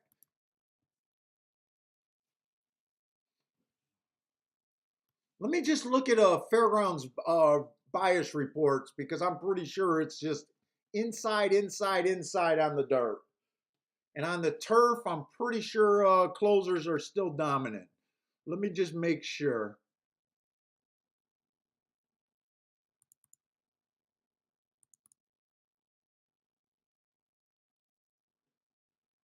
Let's see, last week on the sprints at Fairgrounds, 1 through 3 won 64%. Huge number. For the meet, it's 54%, just looking at 1 through 3. That's definitely where we want to start. Uh, for the routes on the dirt, 54%, 1 through 3. For the turf routes, post positions don't really matter, but speed is not doing very well. Last week it did well, 44%, but they also closed 44%. They ran 9 races. But for the meet, you just want to be a stalker of closers at Fairground. Let me grab my video here real quick.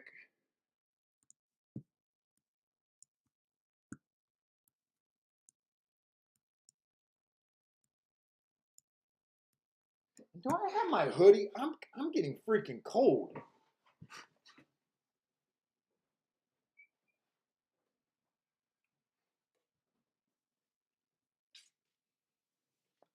I'm freaking cold.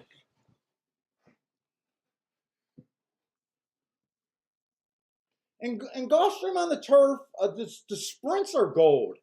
But right now on the turf, we're getting a lot of races that they haven't been able to time.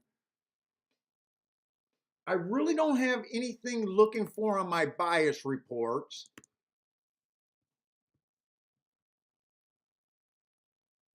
But I'm enjoying watching replays. Yesterday, in a race that I thought was unplayable, that last race, ended up being a nice score for me watching the replays. So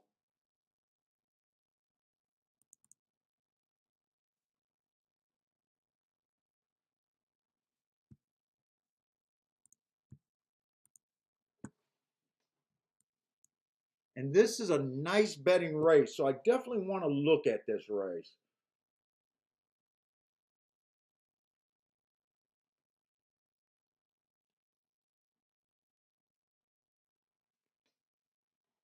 Let's say the two. The one scratched.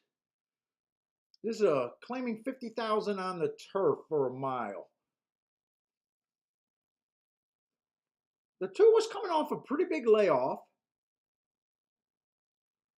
August and June, probably not worth me going back and looking up those races. He was decently fast last race sprinting. Now he's coming back to the distance that he usually wants to run. Oh, I remember marking up this race. I think a few of these horses are coming out of this race where they missed the second fraction. And I don't trust the heart. This June 14th race, I don't know if I trust that race. If I trust it, I love the 8 horse here. And I love the 9 horse. The only problem is I don't trust the timing of that race. You can't win a race and earn a heart. And I noticed that the 9 horse won the race. The timer malfunctioned at the second call, and I'm just not sure what I think about that now.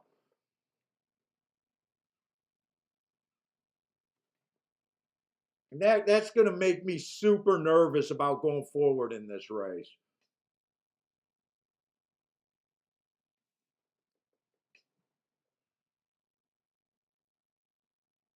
Ten has all types of class. I can see why the 10's being played. I can see why the 9's being played, even though I don't know if I trust that race.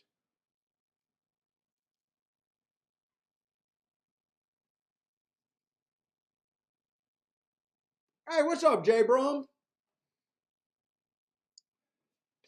Let me set that down.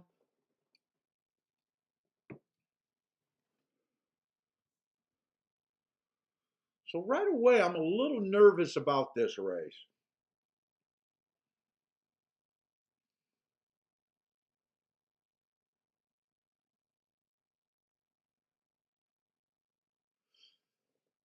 Let's just go and see. So I did the 2. The 3, it all depends on if I trust that May 14th race, which I know I don't.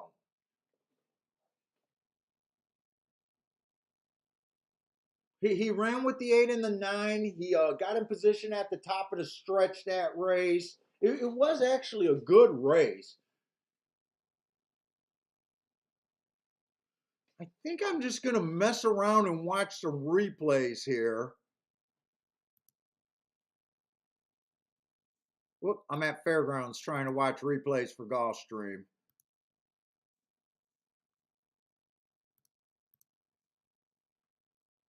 I got that was a stalking closing day, which he was. I think I want to watch that race.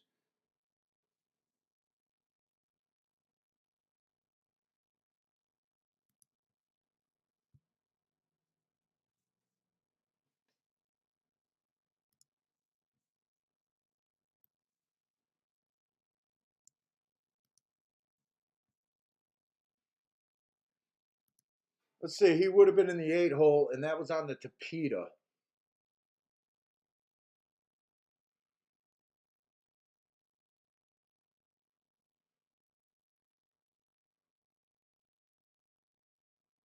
I wish I could show you guys the replays at least, but I just don't think, I think I'd just get copyright strikes. I don't know how some channels get away with it, but I'm not willing to risk it.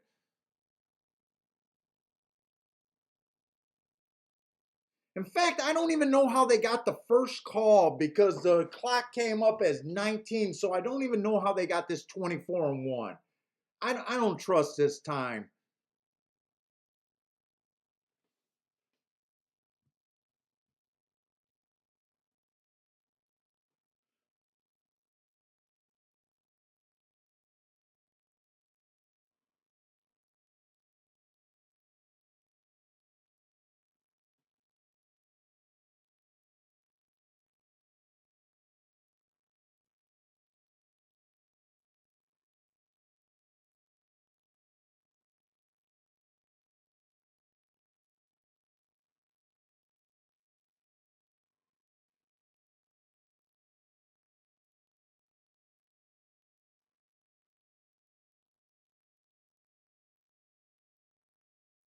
Am I watching a right horse?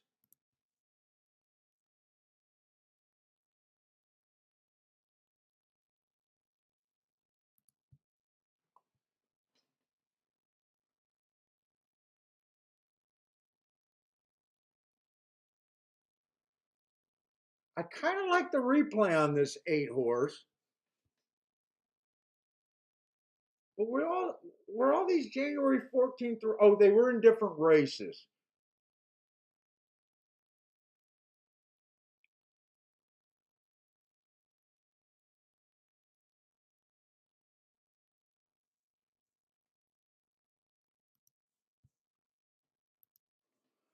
Right now, I am not comfortable in this race right now. I like the 3, 8, 9, 10,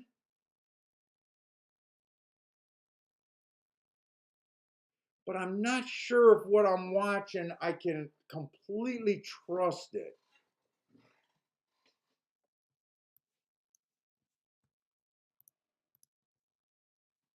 It's such a pain in the ass.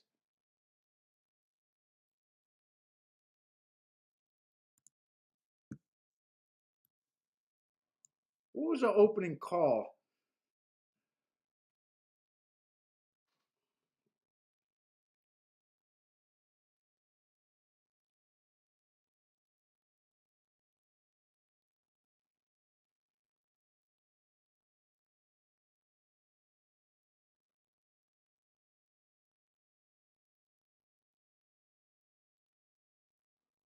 So the opening call on this race should have been 22 and 3 if it's right about the 8th race.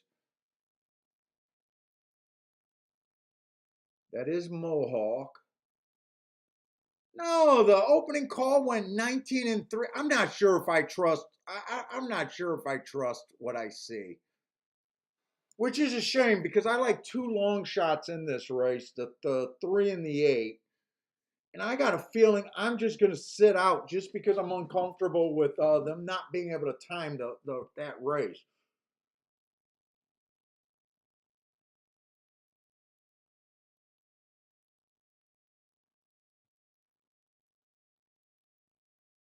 Which just fucking sucks.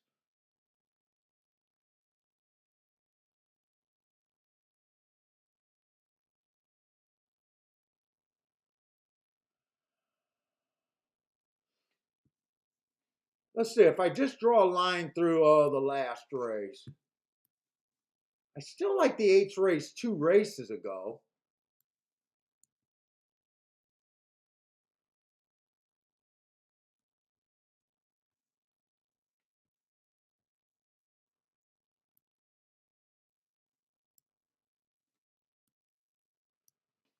I'm not sure what to do here.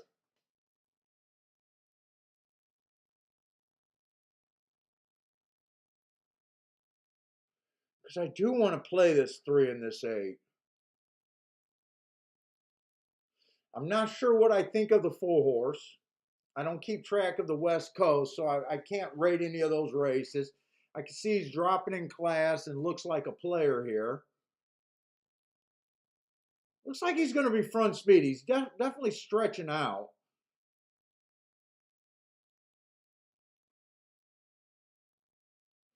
I don't think I care for the 5 horse. 6 is going to add more speed to the race, which is going to hurt my 8, but help my 3.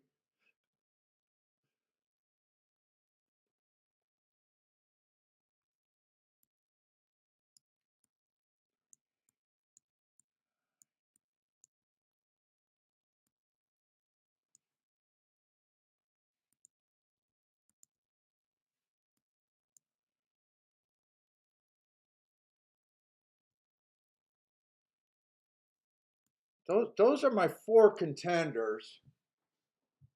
If I bet this race, this is what I'm considering doing.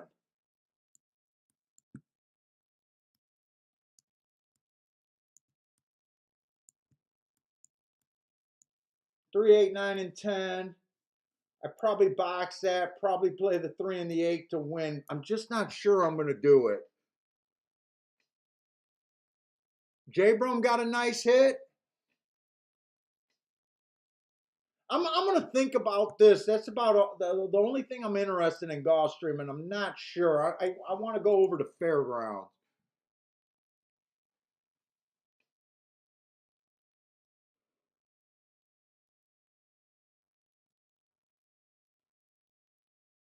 Let's see, Fairgrounds, we got a maiden claiming 12.5, Mountain 70. The inside's been extremely good for the routes. I'm not sure about running style for the routes.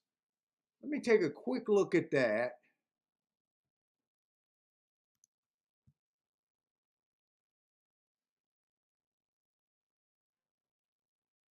They're wiring 37%, stalking 4 to 45, closing 19. You can win from anywhere. I give a little edge to speed and stalkers.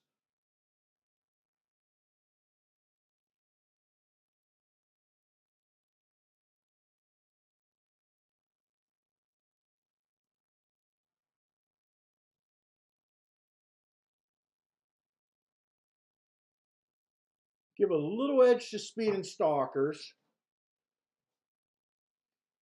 and to the inside of the track.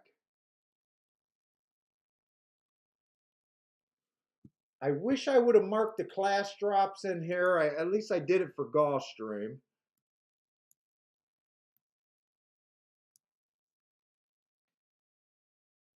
Four is making a pretty big class drop. He doesn't have the best marks.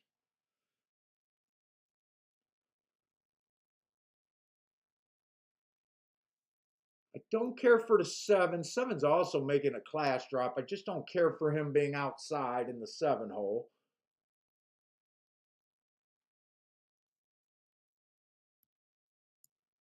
Let's see. No one has any really good marks, including this big favorite.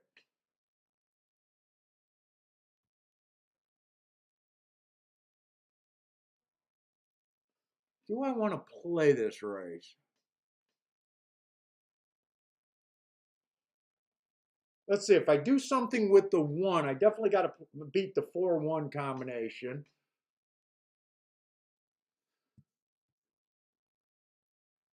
You know what? Fuck it. I'm going to put that bet in that Gulfstream. I think I'm going to put in that bet in Gulfstream. I think I'm going to just play it in my play bet category. That was a race that I thought I wanted to go after. I think I'm just going to protect myself by betting less. Because I'd hate to, for this 3 or the 8 to get first or second and me not play this race.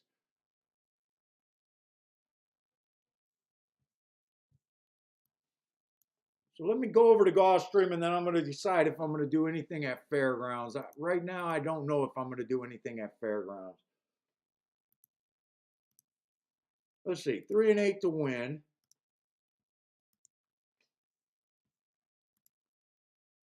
Then I want to go exact the box, exact the key box, not box. I need the 3 and the 8 to come in at least first or second here.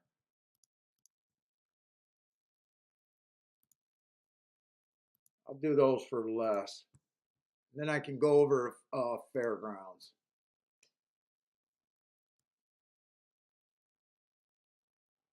Oh my God, I can't even see this. Let's see, we still got 5. Let me make this a little bit bigger so I can see Fairgrounds and Gulfstream. Let's see.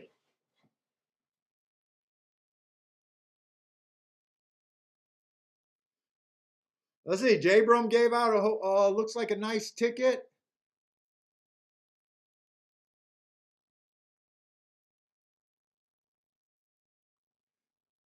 At Aqueduct, nice job.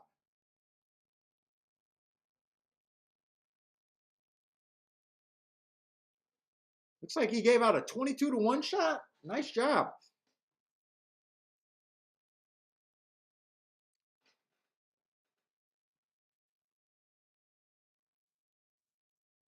Let's see, I need to get over to Fairgrounds. Let me look at these exactas.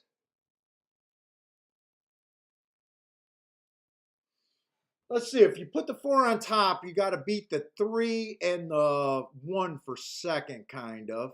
and the 6. If 4 just wins the race, it's going to be hard to make money there.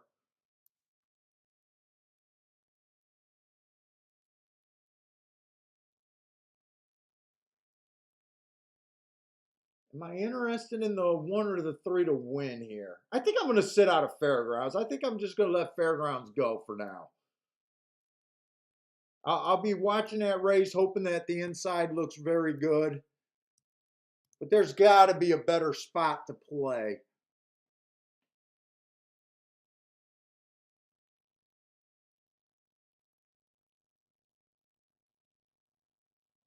Let's see. Charles is looking at the 210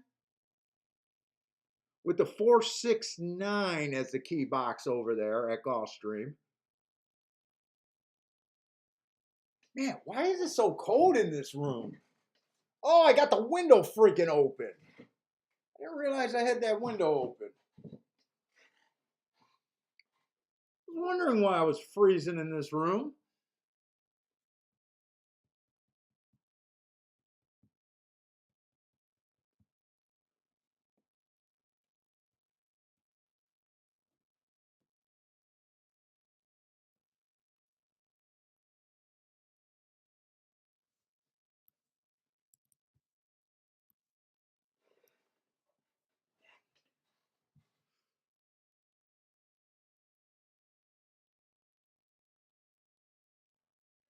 Let's see, Fairgrounds. The horse that's most interesting to me on the marks is this 3 horse who matched strides with the fastest winner 2 races ago at Churchill Downs. And then last race he ran on inside bias. He was stuck in the 4 hole. Let me see where he was.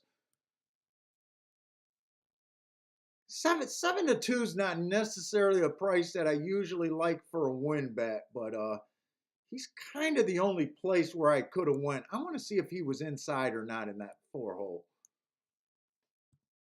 That's how I've been watching these replays. I've been using my notes. You know, sometimes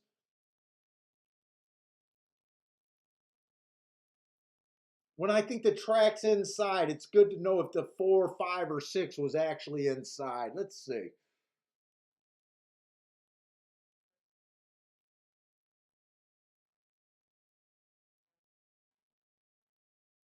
It does look like he was off the inside. The 1's going to wire the field going. He does get to the inside, but the 1 got a pretty big head start. The 3 would be the horse that I'm interested. Or I'm sorry, yeah, the 3 would be the horse that I'm interested there. I don't think I can do anything with the 4 first or second.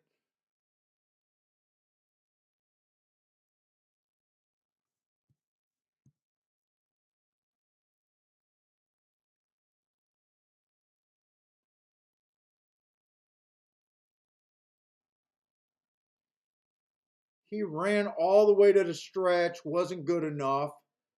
Fan wide, and that's where his rally stopped. It looked like he had some horse until he got off that rail, by the way. That race came in 163.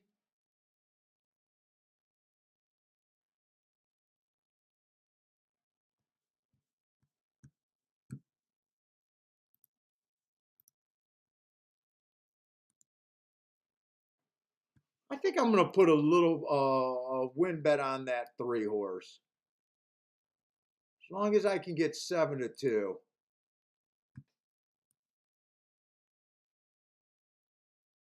Holy shit, they bet my 8 down to freaking 4 to 1 over there at Gulfstream. I don't think I would have done this bet with him at 4 to 1.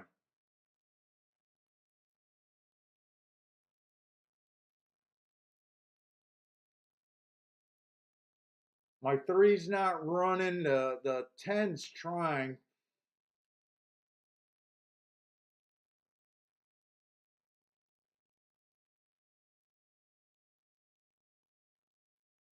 Come on, 8. I just need the 8 to pass this 4, and I got the exacta, but I don't know if it's going to be a big hit. 10's going to win the race. I don't think I hit the exact. I think I'm first and third over there at Gulfstream. I think the 8 got nosed out at the last step by the 6 horse, probably.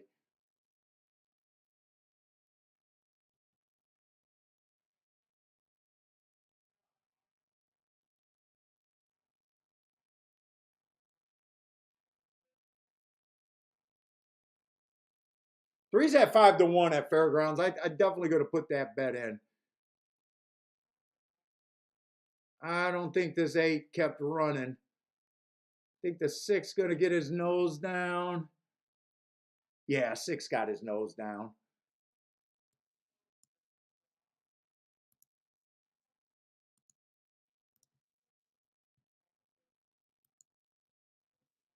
Let me look at these exactas with the 3 on top.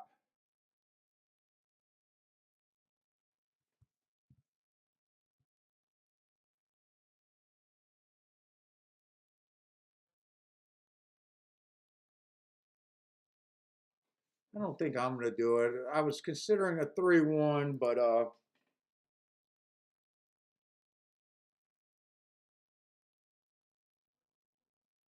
Charles hit a mini boom over there at Gulfstream.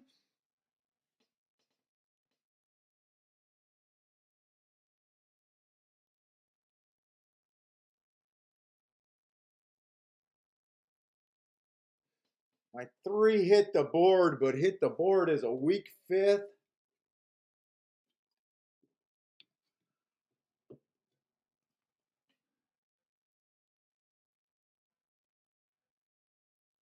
Get carried like that 10, so get carried's probably still live in this pick 4 there.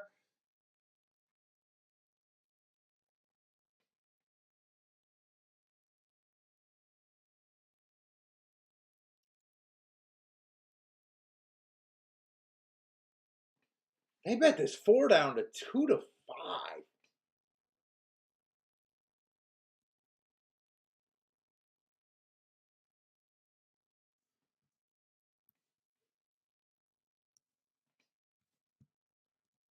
So right now I just got the 3 to win there. Still looking at this race. I might still slip an exacta in there.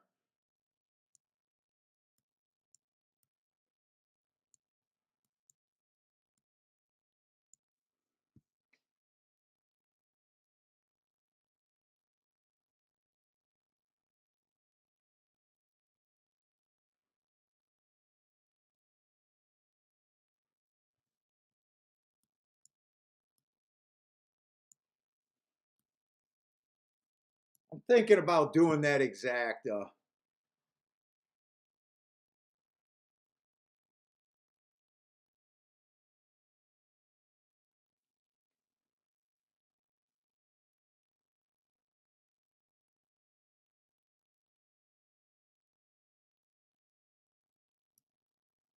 Then I'm going to want to see what that 6 was.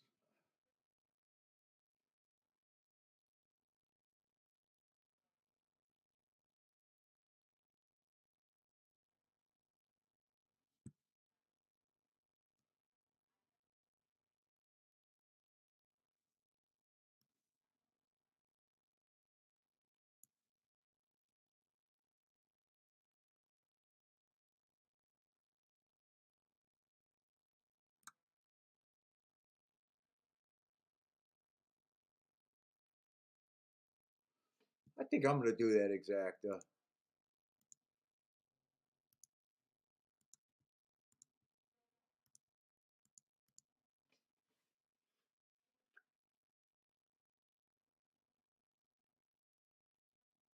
I'm going to add the 5 there too. I'm just going to take a firm stand against this 4.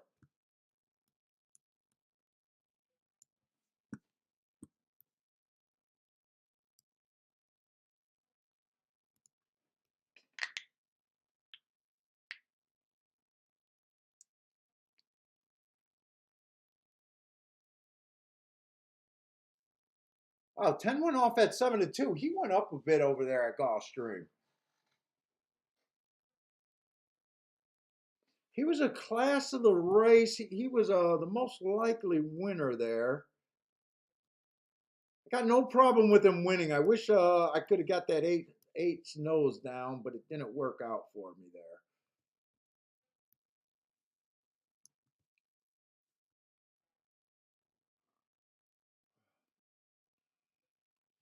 I think he closed. He might have stalked. I'll have to watch that replay, but I think he came from pretty far out. I was hoping this four could not outbreak the three and get to the rail. Okay, three kept him off the. Well, no. Is three going to keep him off the rail?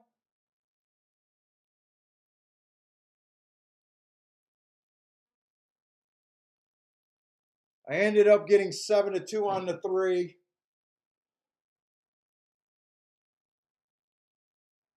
Come on, if I could just get this four, I don't think I'm going to be able to get the four out of there, honestly. Three's going to give up and let the four pass. Come on, three, keep running.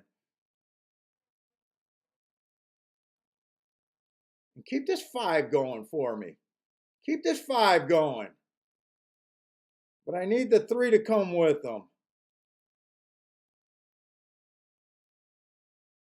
Three's trying. I can't be mad about this bet. Three's definitely trying. He's dueling his ass off with the 2-5.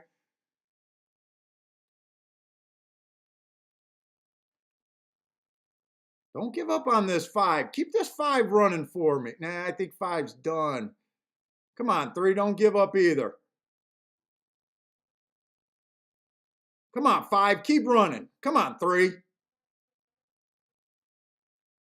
Come on, three. Bring this five. Can we bring this? Nah, I don't think we can bring the five. Come on, three. Finish this race.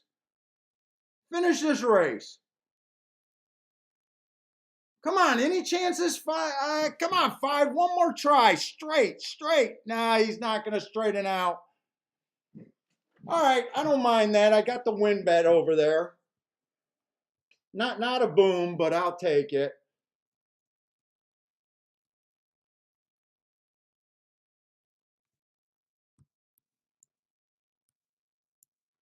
Hopefully, I still got 7-2 on them. I usually don't bet win bets at 7-2.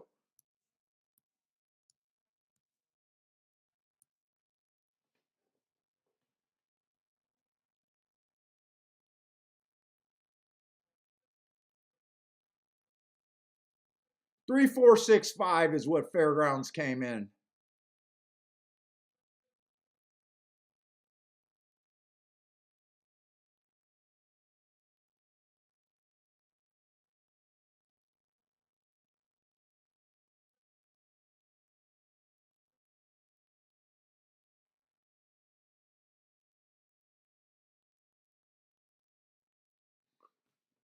I think this exacta was paying 13-1. Oh no, it went down to 6-1 actually. The 3-4.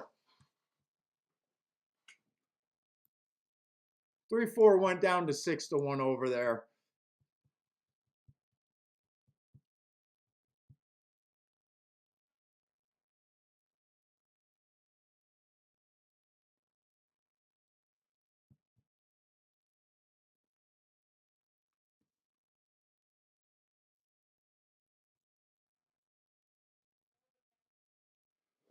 Oh, fuck! I'm getting tired, guys. Oh.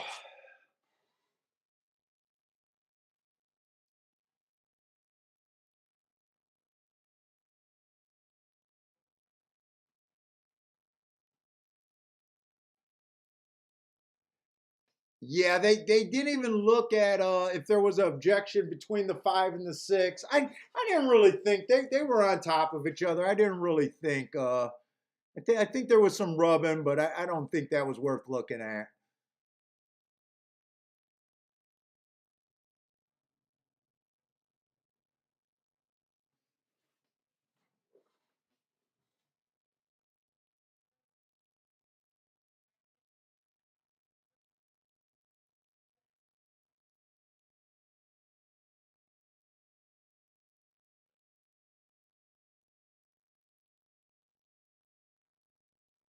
Let's see, Lloyd likes that 10 over there at Golf Street. Dude, the 10 made tons of sense. I was trying to get too cute, and he did close.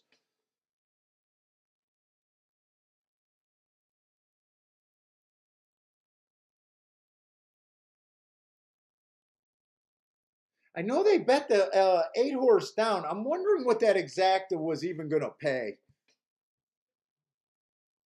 I'm thinking around 20, 25 to 1, but I'm not even sure on that. Charles is saying the 10 had the best earnings per start. Well, I'm actually shocked the 10 was 7 to 2. Honestly, I think I stopped looking at him when he was about 5 to 2 or 2 to 1. I mean, his class towered over these.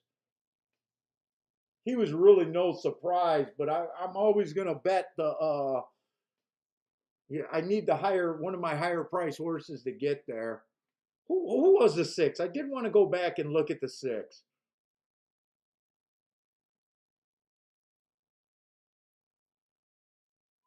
6 had a nice race here, 2 back.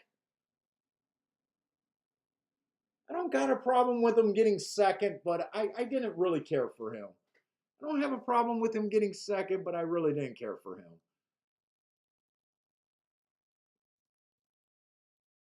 I almost sat out that race because of the timing issues.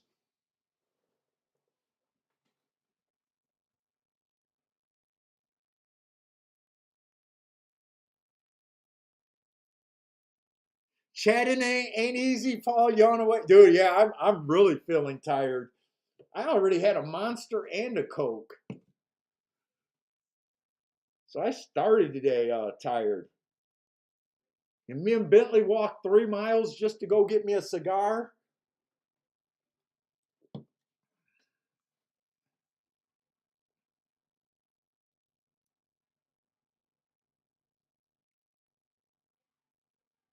I'm guessing that the 10-6 probably paid 30 to 1. Is that what Charles talking about? He hit over there. That sounds like that could have paid 30 to 1.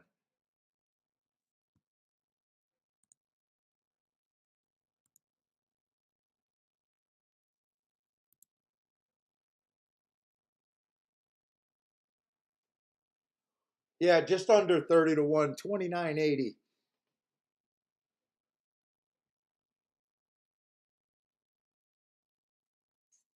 Oh, it's my blurry vision. I thought the horse paid 920. He paid 720. Okay, that makes more sense. I was thinking that the 10 drifted back up to 7 to 2. He didn't. He stayed at that 5 to 2 range, which I thought he was. I was a little surprised if he would have got off at 7 to 2. Not at 5 to 2. He was we always thought he was a player.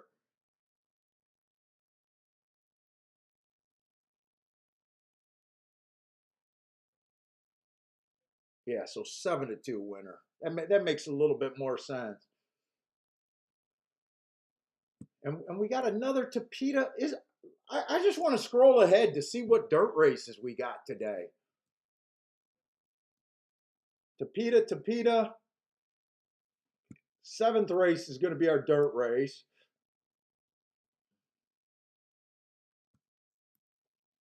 Gulfstream just wants to be a Tapeta track. I don't get it.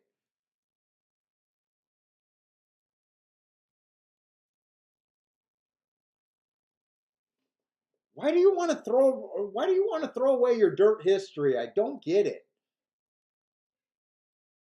During championship meet, I did not see this coming. They put out that press release that they were only going to use the Tapeta when the turf got scratched off, but I knew that I knew I wasn't going to believe that. I thought there was a chance that they were going to become a Tapeta track. I don't get it. And I think they're paying for it. I think their handle's down this year.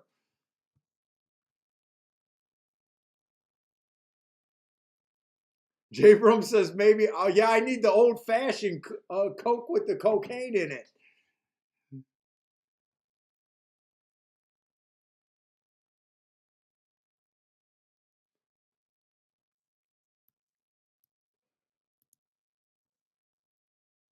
Yeah, so that sucks. We only got two dirt races today. Well, that's all right. This doesn't look like a terrible betting board here at Gulfstream for the fifth race.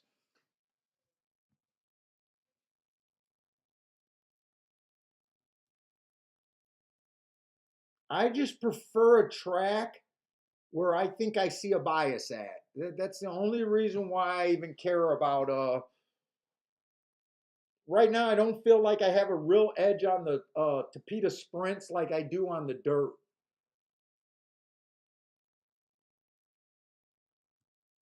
So we have 5 furlongs on the Tapeta, claiming 20,000. I do think you got to be on the lead or within, say, 3 or 4 lengths of the lead to really have a chance. The one I think he's just going to be farther back.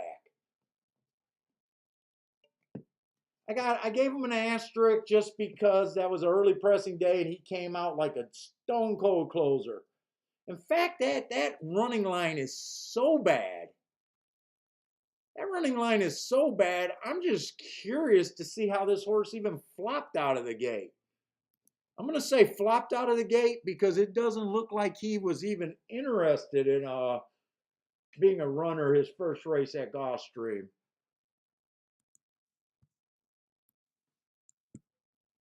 That's how bad that race looks.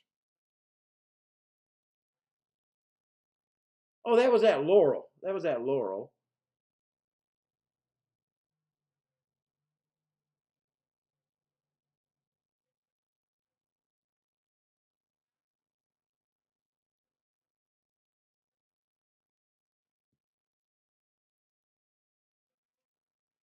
Yeah, just watching that performance, it just visually looks bad. It looks as bad as the running line looks. Drop it in class, but would be really hard for me to find a real reason to get to him.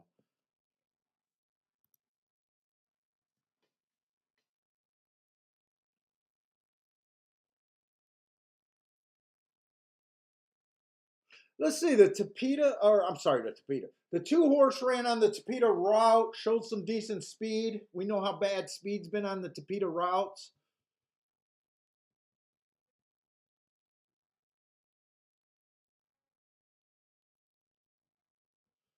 Let's see, 4 races ago, he hit a speed favoring track.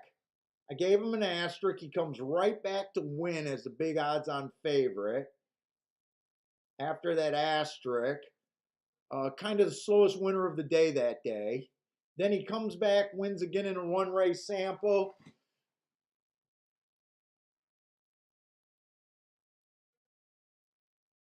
I don't like him or dislike him. He's just the middle of the pack. I don't really care. I don't really see a real edge there, a real reason why I would want to bet him. I'm going to try to do a betting line here because I do think it's a good gambling race if we can come up with something. So everyone gets a 17% chance to start. Let's see if we can break this down and find a play here at Gulfstream.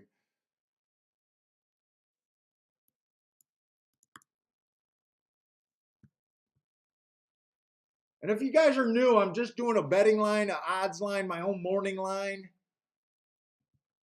I start with 120 points instead of 100% in my odds line. So without handicapping, right now, all things being equal, I think everyone should start at about 9 to 2, between 9 to 2 and 5 to 1. But we're going to try to handicap this and break this down. Basically, what we're doing, we're taking points from horses we don't like and giving them the points horses we like, and then recalculate our odds. That's all we're doing here.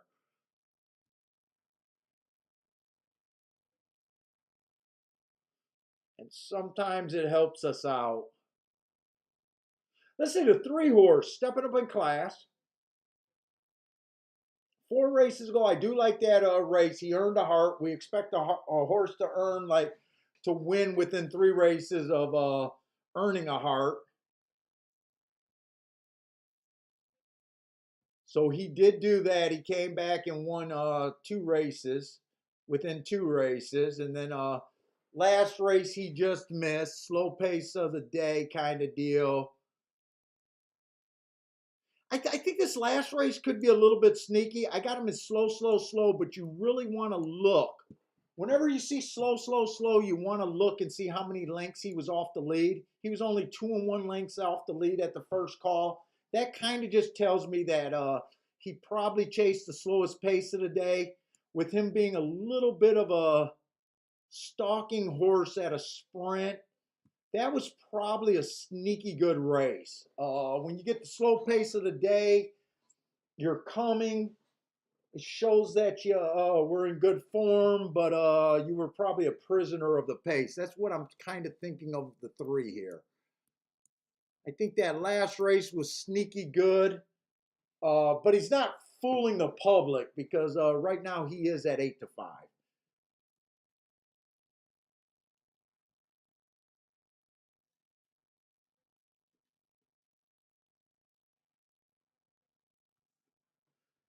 The four ran on an early pressing day last race.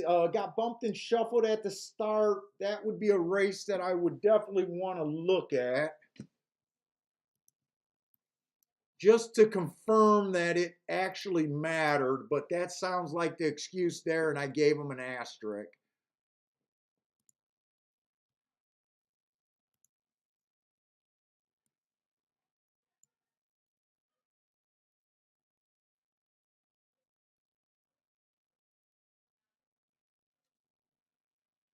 Let's just confirm that that's the case there. Definitely had trouble at the start, and it looked like significant trouble. That's on the 4.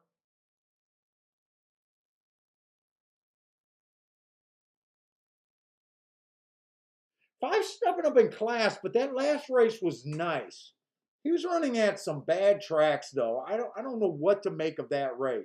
His last race was really sharp at 10,000. 20,000 seems like a little bit of a step for him.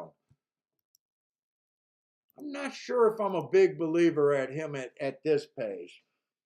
9-2 does not sound like the right price. Especially if the 6 is okay. 6 is dropping, but he's been off a big. This is going to be a tough race for me to even continue with the morning line. Got 6 and the 7, all been running against better, both of them, especially the 6. Long layoffs, and right now the bet on them is just health.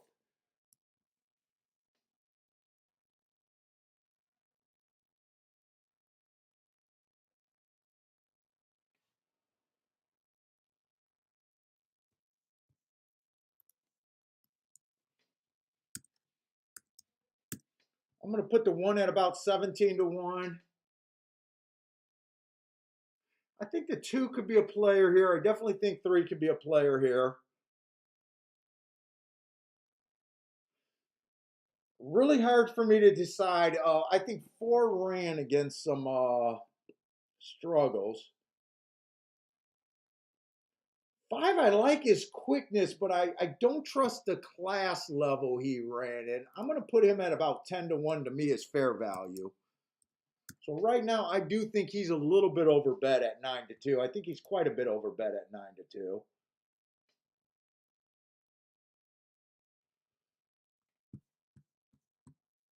Let me grab my calculator so I can do this.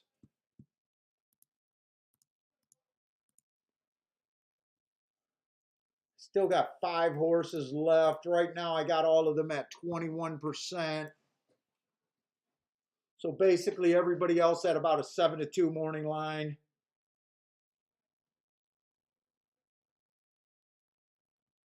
Can I break this down anymore? I don't have a problem with the 3 being 2-1, but I don't think you're getting overpaid for sure. I probably leaning towards he should be about 3-1. So I think he's getting, because to me, if the 6 runs, I'm just going to stop at 7-2. Everybody else is just 7-2 to me.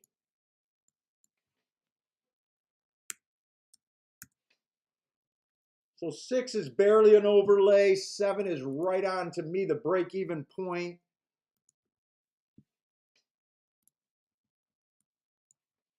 The 3 is a little bit over bet. 4 is barely an overlay, just a point over.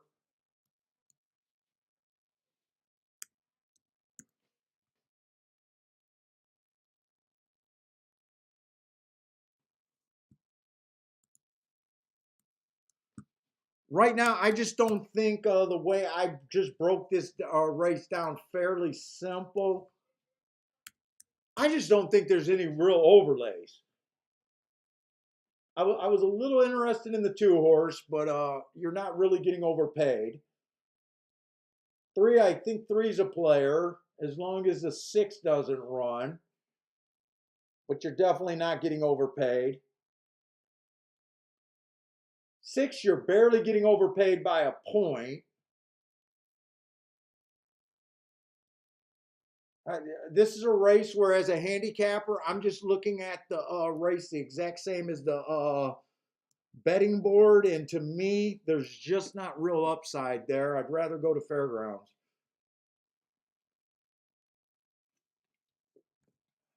Man, I need a third screen over here. I got to get a third screen. Let's see. Charles is taking a shot here. He's king off the 6 and the 3. 6 and the 3 over to 2, 5, 7 in the exacta box. Laz likes the 7 at Gulfstream. Let's see. Attila likes 7 on top of the 3, 4, and 3, 4 on top of the 7.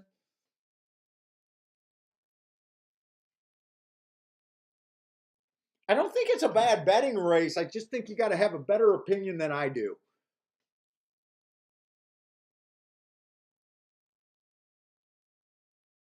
I'm pretty sure the winner is basically going to be one of those horses that I have at 7 to 2.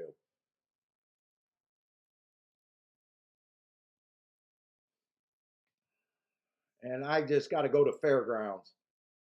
Fairgrounds, we got a 5 furlong sprint. I got an opinion for the routes on the turf, but I don't have an opinion for the turf sprints. I don't think I've ever played a turf sprint over there at Fairgrounds. Let me just look up to see why that is. I'm guessing they just don't run enough of them.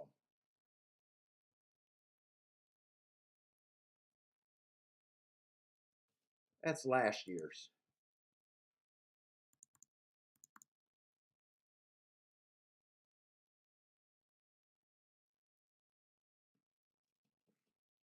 Yeah, they only ran 35. There's a little edge to the inside, but not too big. And running styles is kind of pretty close to even. Let's just see if there's anything I can get to just straight handicapping without worrying about biases. But for the most part, if I don't see a real edge,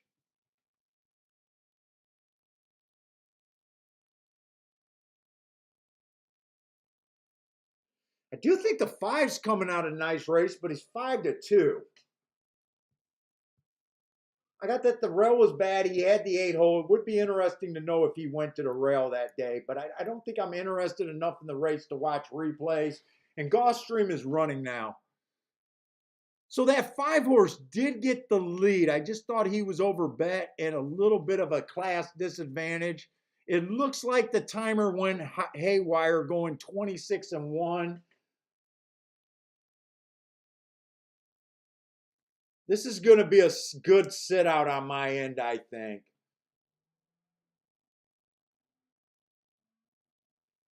Three's trying to catch him.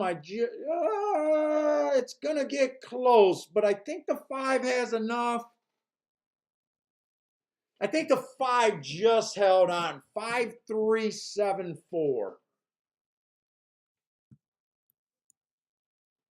I was a little bit hard on that 5 horse, just thinking that he was at a disadvantage and not wanting to trust the Mountaineer and Charlestown form.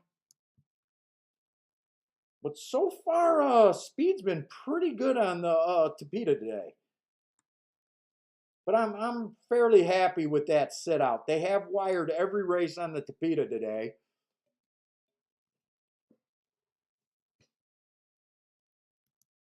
Hey, what's up, Jared?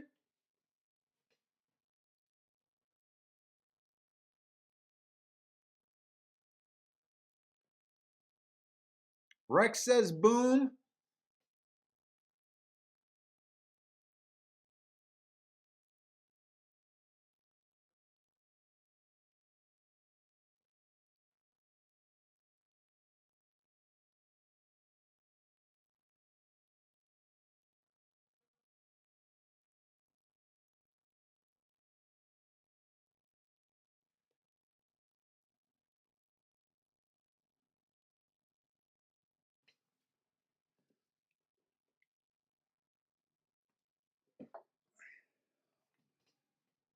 Let's see, Gregory got the 4 at Fairgrounds.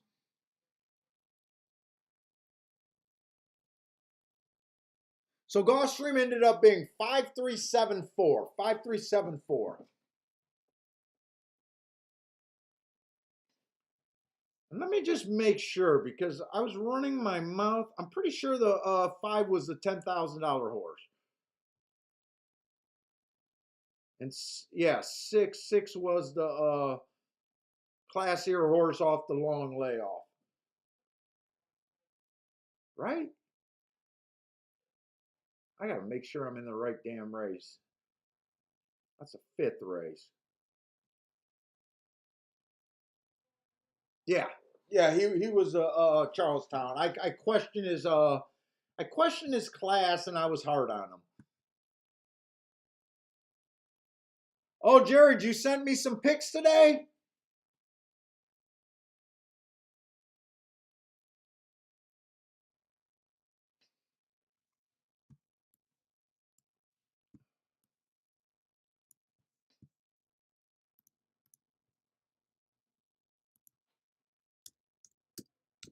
Let me pull up Jared's pics.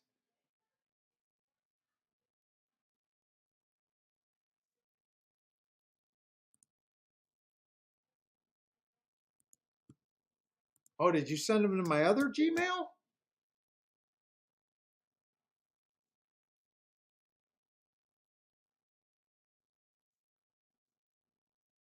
Hey, Jared, I don't have pics from you today.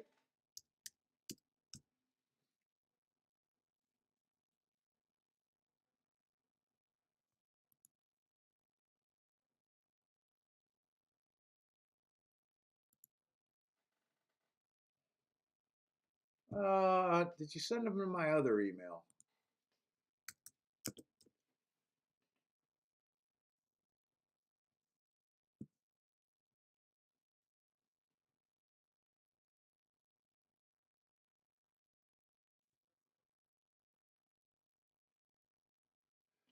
Is Jared's pics going straight to my trash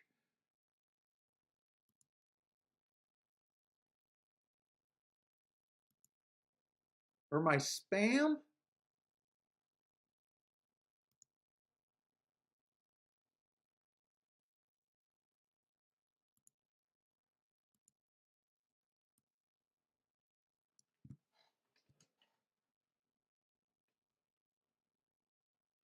Yeah, I don't see any pics. I don't have a play over there at a fairgrounds on the turf, but I am a bit interested in the 5 and the 6. I don't even know what odds they are.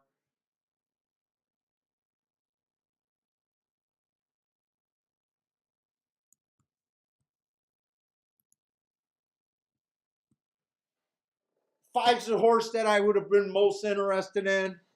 But like I said, I'm not sure the profile. Definitely, I'm not interested in those races. Let's see, who is this 7? And this 7 took a lot of money. Oh, he had some. He's coming off a good race.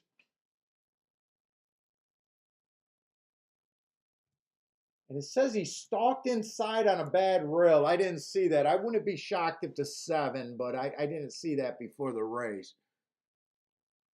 I would have my first thoughts, the two horses that jumped out to me really were the 5 and the 6.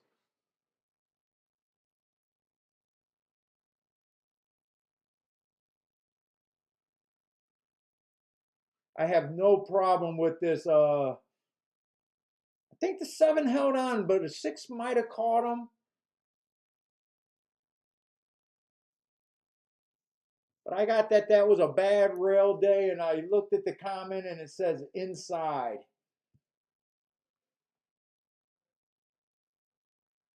Did the 6 catch him? If the 6 caught him, he caught him on the last stride. Let's see, Rex is hoping for the 6, and so is Joe.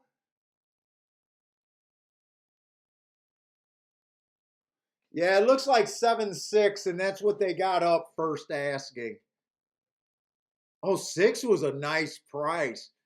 Let's see, the 5 at 9-5. I know I wanted to have done a win ticket with him, but 6 at 8-1. If I would have seen that and had some time, I don't know. With it being a turf sprint, I probably would have sat out.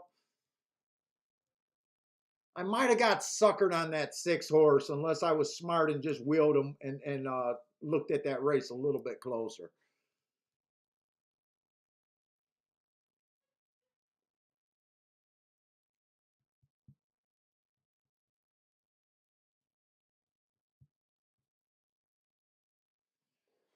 Fuck, my dead finger hurts.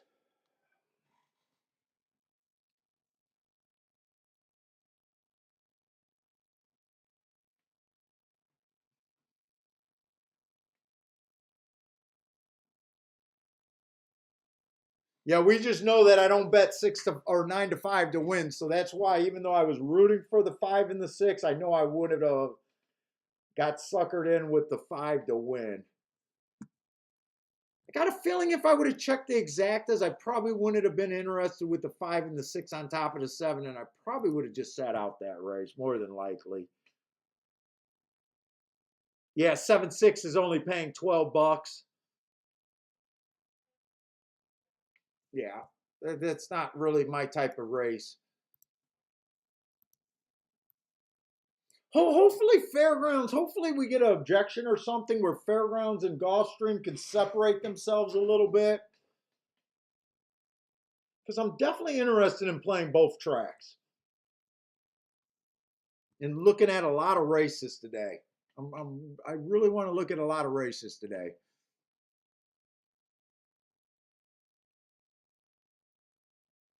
C Money says, as soon as I shut down the stream, I'm living and hammering 9-5 shots all day long.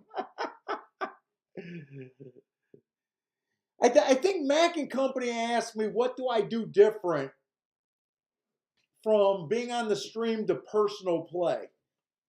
And the honest answer is not much different. I'm a little less prepared during my personal play, but my theories and everything is the exact same. The one real big difference though, on some of those races that I get squishy about on the live stream, I'm not so squishy about in my personal play. I still feel like I got to perform on the stream, and I'm more concerned about having my bad losing days on the stream. That's probably the biggest differ. But the way I handicap my theories, pretty much the way I do money, is the exact same way for the most part.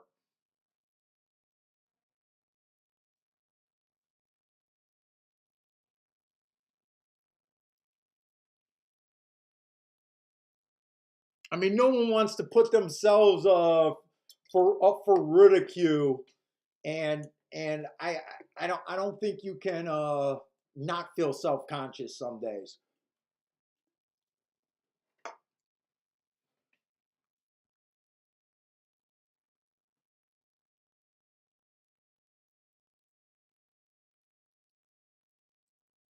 But no, I am not hammering 9-5s.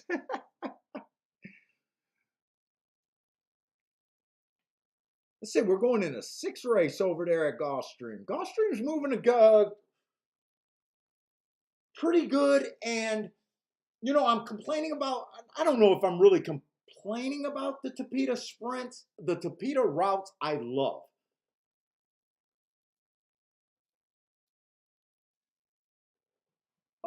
I think there's a whole lot of evidence that the track's favoring pretty stalker heavy with a little bit of closers. I just think it's very hard to go wire to wire on this Tapeta course. To me, when I got a track where I think the track's backing up, the first thing I always want is a race with a ton of speed. That's the perfect situation when you think a track's backing up. To first of all find out the horses you can get around.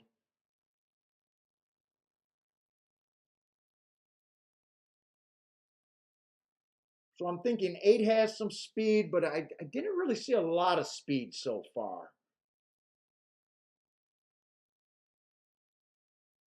5 could go to the lead, but he just closed and won his last race. He's been stalking. My guess is he's going to be on the back end. I see some earlier races where he was trying to go to the lead, but I gotta believe just because he won closing, they're probably going to say, yeah, we should continue trying to be a stalker closer.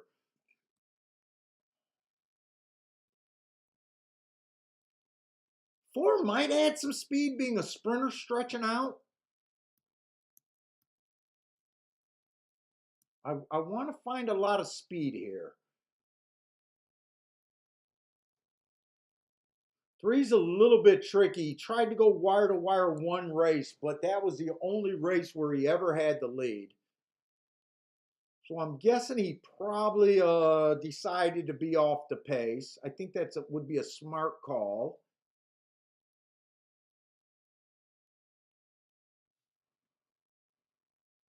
Hmm. 1 going to the lead. So maybe 1 wants the lead here.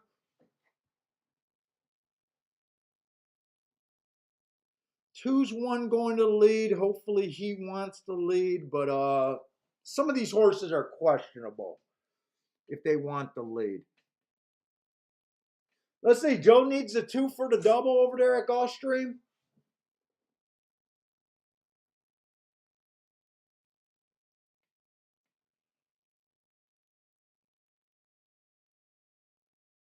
Let's say, so the 1 horse, 3 races go. Stalking closing day, he went wire to wire. So to me, that's a really good race. He was average, match strides with the slowest winner. But to me, he won running against the track. I like that race. He won at 21-1. But he is tricky because his next 2 races, it looked like he tried to be a stalker. It's kind of hard. Did he try to go to the lead and wasn't fast enough to get the lead, or did he decide to be a stalker? 2 races ago, bad rail, stalking closing day. He was off the rail, 5 wide on the turn, and he ran as a stalker profile. And last race was a stalking closing day. He was a stalker. He made a nice middle move. I like that race. 8-1.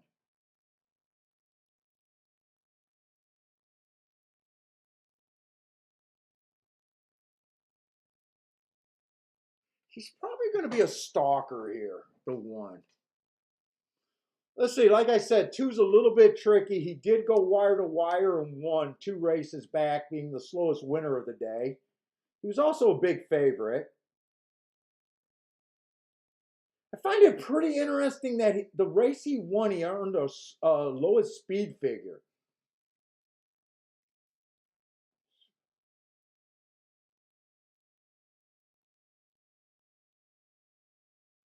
I don't like the 2 or hate the 2 necessarily. In a way, I'm hoping the 2 gets the lead. I think Joe has a shot, especially if the horse stalks. But you're trying, as a handicapper, you're trying to guess and visualize what they might possibly do. Kind of hoping he goes to the lead. Nice price at 7-1.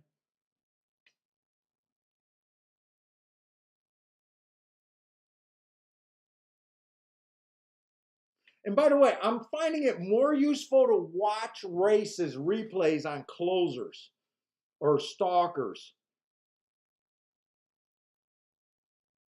Let's see, 4 I think is going to the lead. Just being a sprinter stretching out. To me, the 5 fits oh, 5's at 7-1, and to me, he fits perfectly. He won his last race on a closing bias, which he was.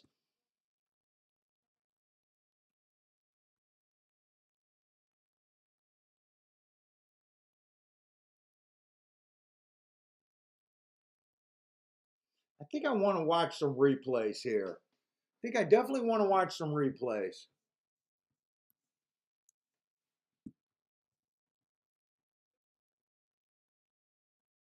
I think 8's going to the lead, so I need 8 to go to the lead.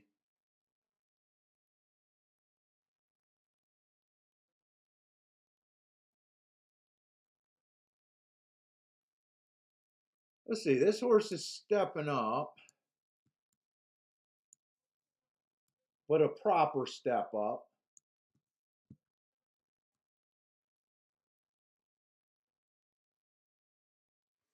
Let's just try to, I'm just going to try to watch a lot of replays.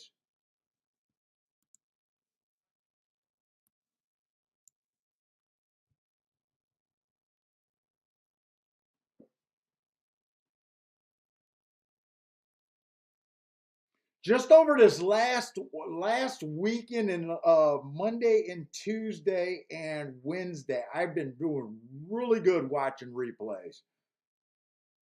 The whole weekend I played with Bender and Parsons. Had some nice calls on replay. Monday and Tuesdays I was playing by myself, and then yesterday I saved my day on a really nice replay call. I am really starting to get back into watching replays. Part of it was the discussion with Mac and company being on the show when I was talking about how I thought most people watch replays wrong. To me, you really need to have some notes to begin with. And that's where I think the combining them with the bias and everything and watching their energy is what I really feel has been making my last maybe week of replays calls really freaking good.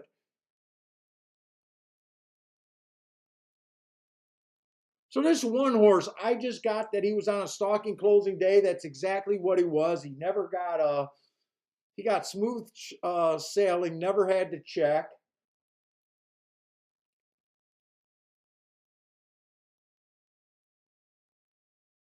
When the real running started, he just wasn't good enough.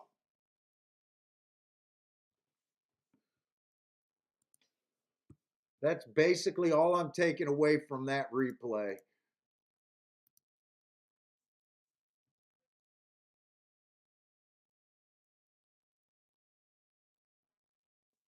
Let's see, the 2's coming out of the exact same race. And what I found when I started watching replays, I was doing it on rematch races all the time or trying to with you guys.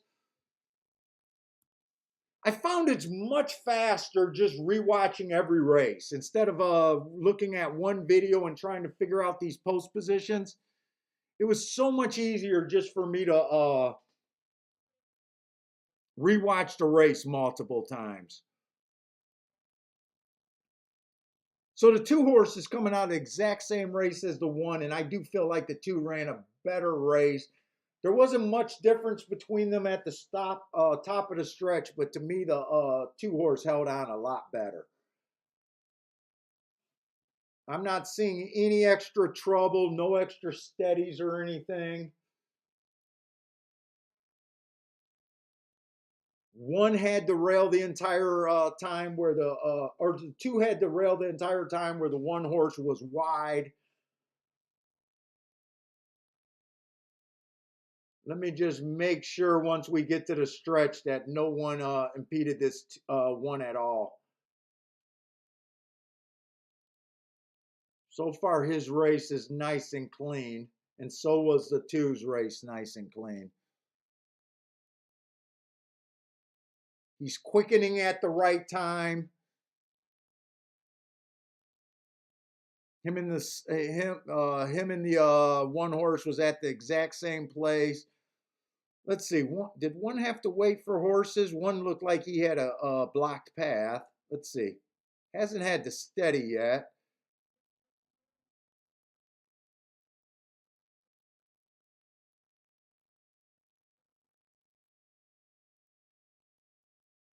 He ran with pretty good energy all the way through. That's the two horse.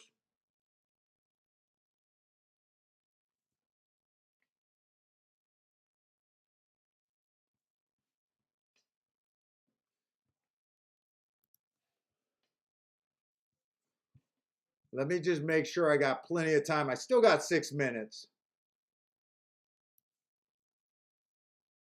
The horse that I said fit perfectly, I just realized that he's 2 to 5. 2 to 5 is always overbet in horse racing. Why would you want to have to beat 6 other horses and accept 2 to 5? I don't understand that mindset. I don't care if he wins by 20 lengths. To me, it just does not make sense.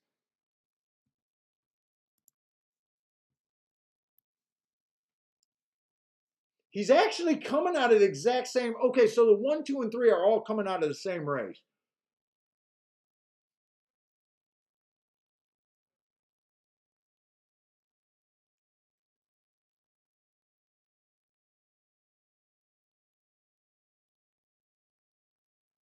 And to me, when I'm watching that replay, if the two did not get into any trouble, I don't understand why he should be a bigger price or a smaller price. So far, two's running a clean trip around the start. He got out the gate good. He's behind the one in the two last race. He's showing no indication of quickening when they did.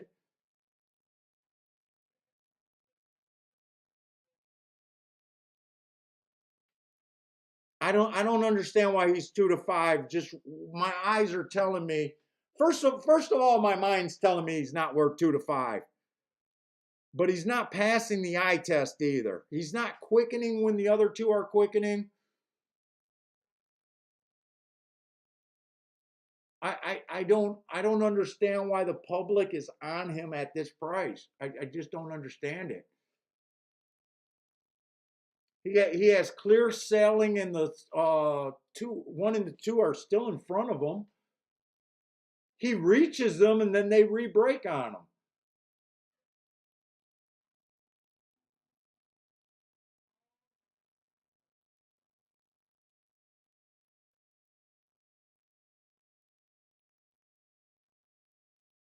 I think he ran the least superior race of those 3 horses. I right now I got a negative view on the 1 to 2 is ridiculous. 1 to 2 is ridiculous on this horse.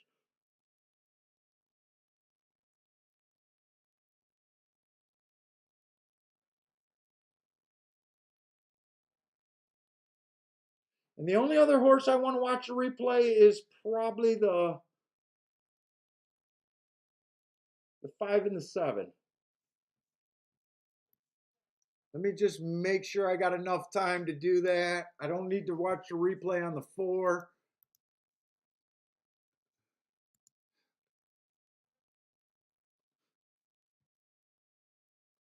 Let's see, the 5 was in the 8. So far, every replay I watched was a clean trip. No one had any trouble that I spotted.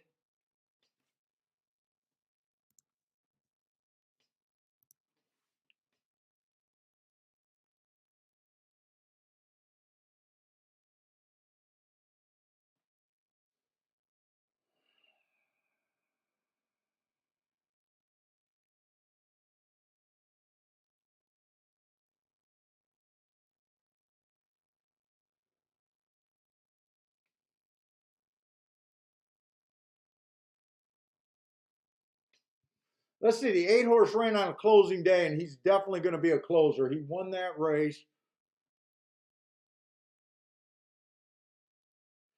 I'd like to see if he got blocked or something, but right now he's just getting a nice, clean freaking trip on a track that was favoring his running style. Let me just make sure this race is not creeping up on me.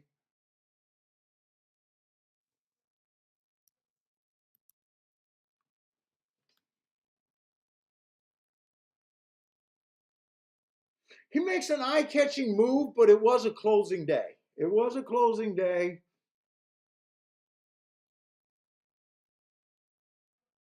Nothing's wrong with him winning a race. We do think the track's probably going to be stalker closers today, but I don't see any adversity. Let's see. We know he wins, so I don't got to watch the stretch drive. He got blocked. He didn't have to alter course. He just ran a nice, smooth race.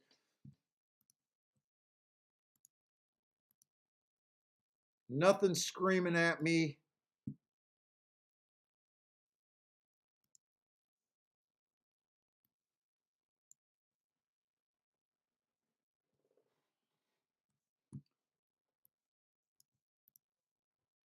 Let's see. I got 2 minutes to decide.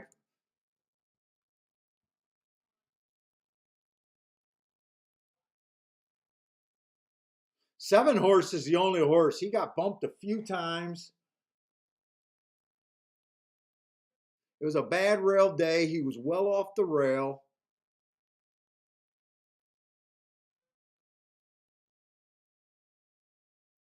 He's going to make an eye-catching move, but he's facing winners for the first time.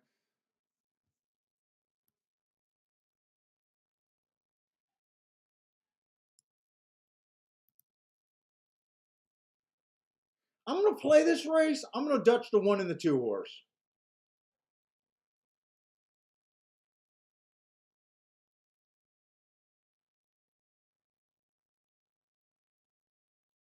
Five to 1 and 11 to 1. I'm going to do that.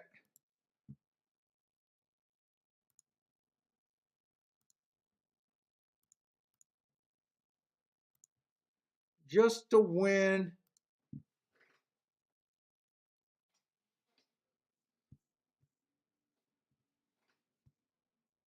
Let's see. Did I want to do any exactas here?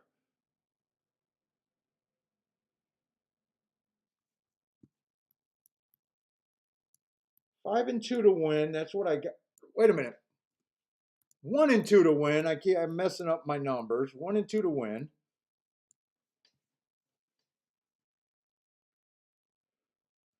I wasn't impressed with the threes replay in that same race.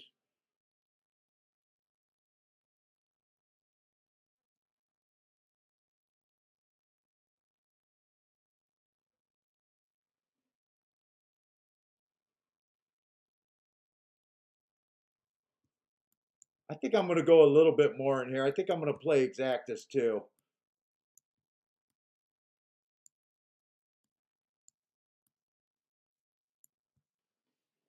This is going to be another bet on my play side of bets.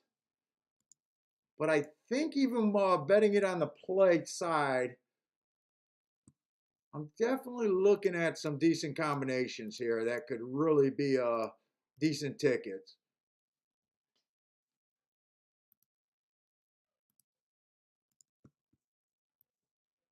Okay, so that's Gulfstream. Let's see if Fairgrounds, like I said, hopefully Fairgrounds separates. Hey, what's up, Just Mark?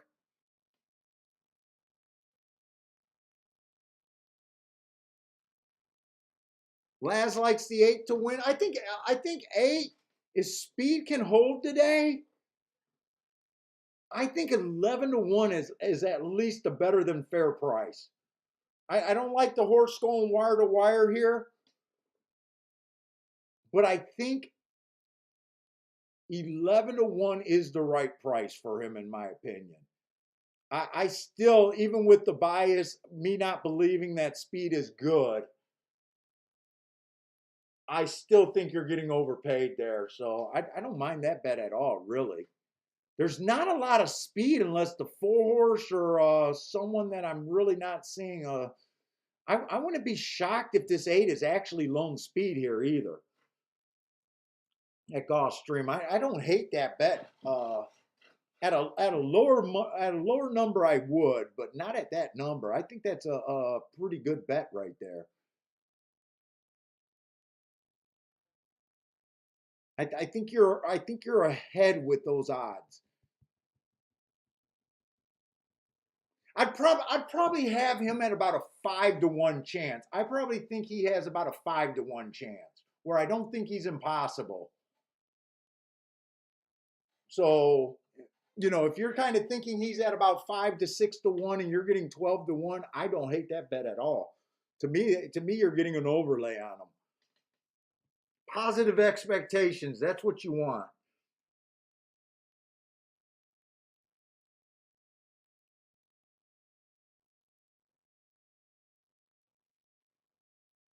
Let's see, fairgrounds. We're back to the dirt. Another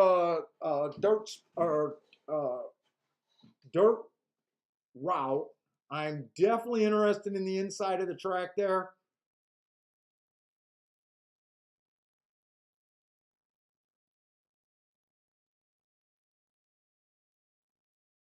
I'm surprised 2's pressing the 8. Oh no, I'm not really. I thought 2 might. Oh man, they ended up making that 8 6-1. That's about 5 or 6-1 is what I thought was fair value.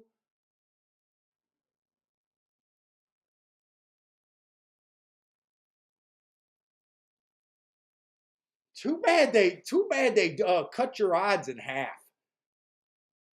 That's brutal.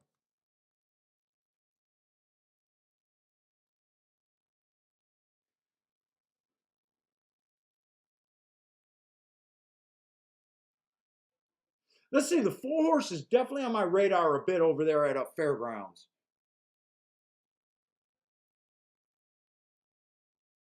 Come on with this 7 and bring this 1 or 2 with it. Keep this 7 going. You got to keep the 2 going, but bring this 7 or 5.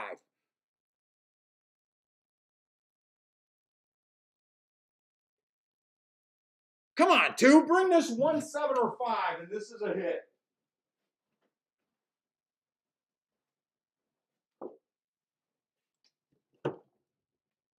Come on, 1. Yes!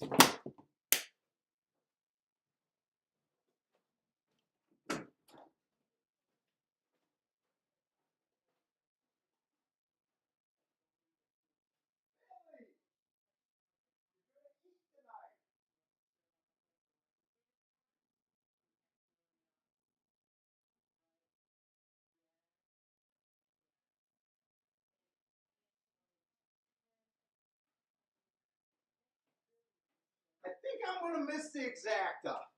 But tell me I got 10-1 on this 1.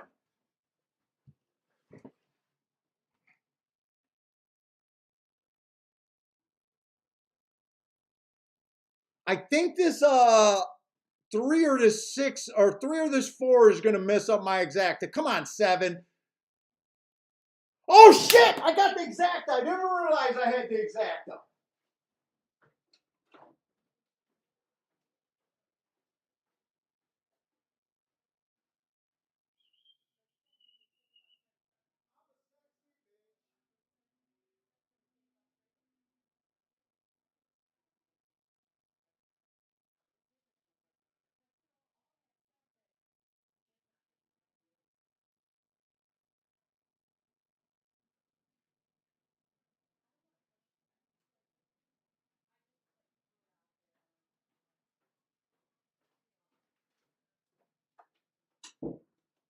We're going to change the name of the stream to Big Sexy over here.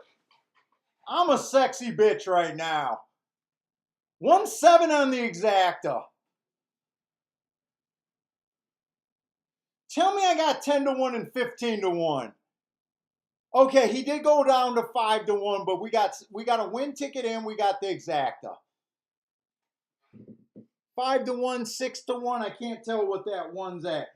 I'm glad we watched the replay, because if I did not watch that replay, I thought the 3-horse fit that race perfectly. And we're gonna miss. We didn't get anything at Fairgrounds, but I don't care.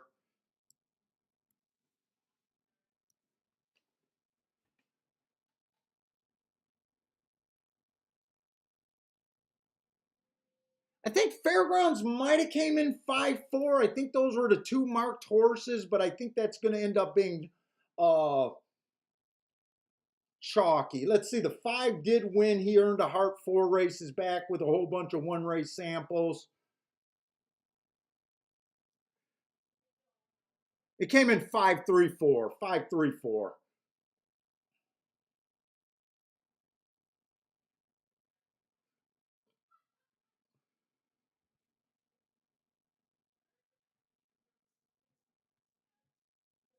Yeah, I did bet the exacta a little bit light. But like I said, I still thought that exacta was going to have a nice ring to it.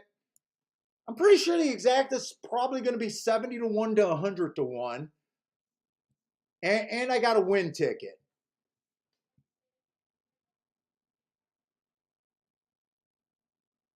Gregory loves beating the chalk. Dude, I am, Bender will tell you, Bender and Parsons will tell you that I am becoming a race watching savant.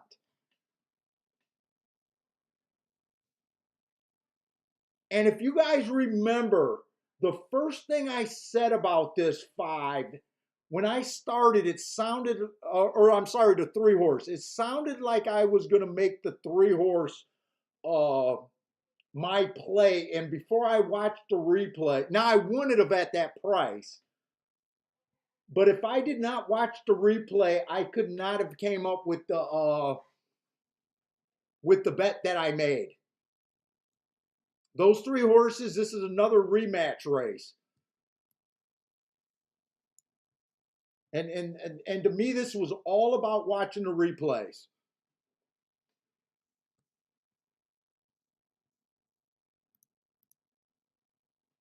We just kept saying the 1, the 2, and the 3 all ran a smooth trip.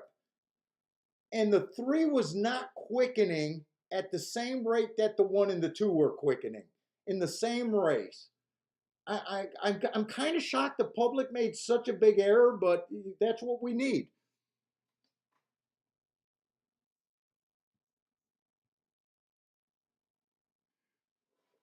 Hey, Grandma, you're allowed to have seconitis every now and then. Grandma, no one's feeling sorry for the shark in the chat room.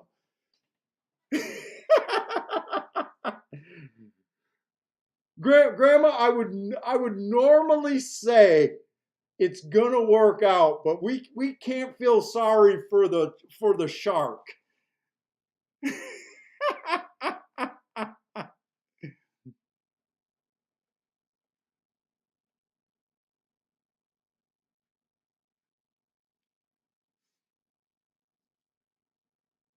Grandma, actually, I do feel a little sorry if you're on seconitis with this 7-horse, because I would have loved the 7-1 exacta.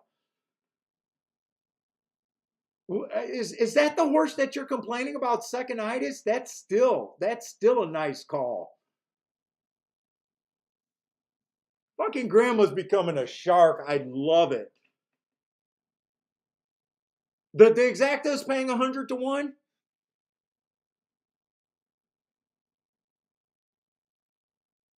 Yeah, almost 100-1. I only did the exacta for $5. I only did the exacta for $5. I didn't want to do it for 10 or 20.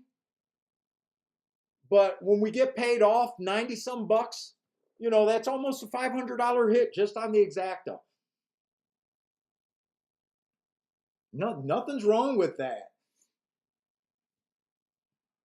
I wish I could have said that I had it for 10 bucks, but I did it in the playback category.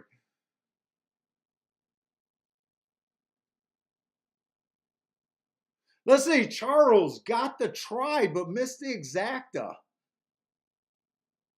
So I think Charles is going to be okay. Oh, 50 cent dollar or 50. 147 for the try. I don't think that's a big mistake there. Nice job, man. Nice job. Ed L looks like he got a boom there. Good job. Yeah, JW, I'm with you. I was hoping to get that to lock that 10-1. I thought the one was at least 10-1 a minute before post.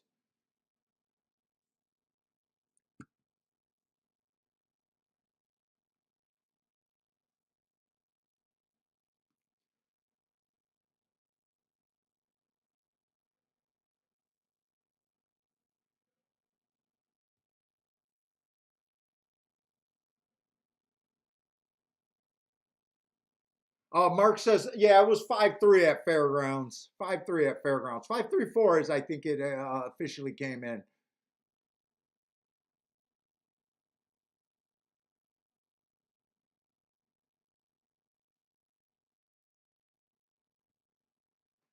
Airhand is giving me too much credit, saying everyone was watching. That's why the one got bet down. Dude, I was so happy when the one just won. I didn't realize that that was the 7. I thought probably the 3 or the 4 beat us out for second place.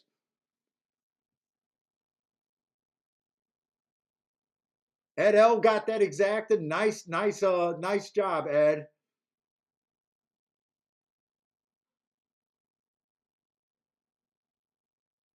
Well done, guys. Well done. And we're not going to complain about missing Fairgrounds.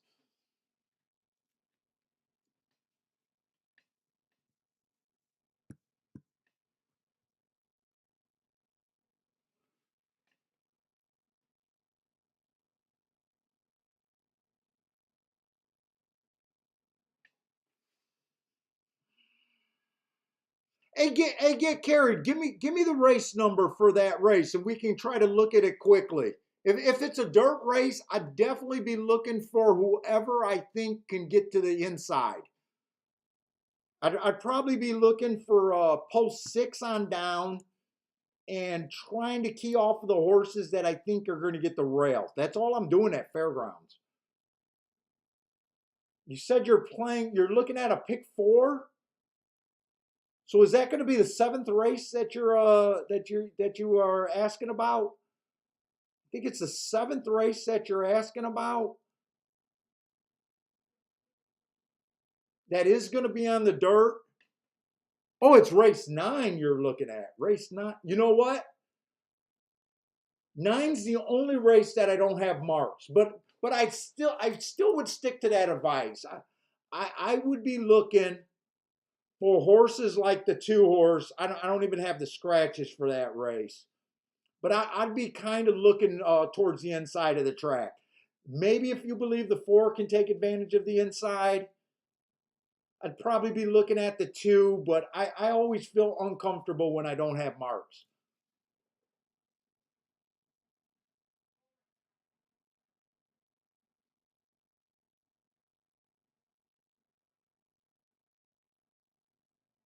Oh my God, I'm watching that replay. I really can't believe that 7 held off that 3.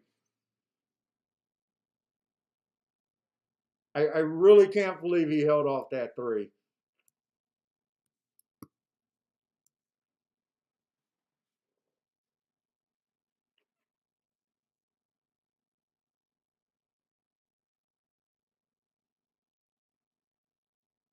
And the next race, we're going to have the 7th race on the dirt. So this is our only other dirt race of the day. I'm getting a little bit excited because you guys know that I always start with posts 1 through 3, and I'm glad they're not betting them.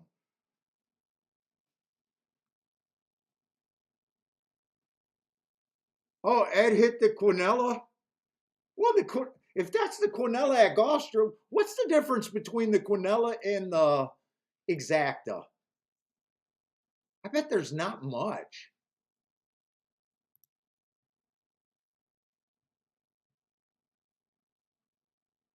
Quinella paid 167, so about 80 and change, but you don't have to pay for the box. They probably paid the same. That's just as good as a hit as the exacta. Well done.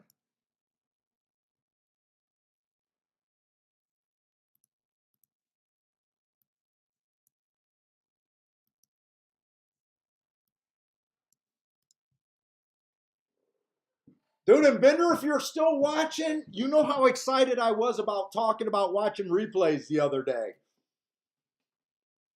I got a replay watching Boner still.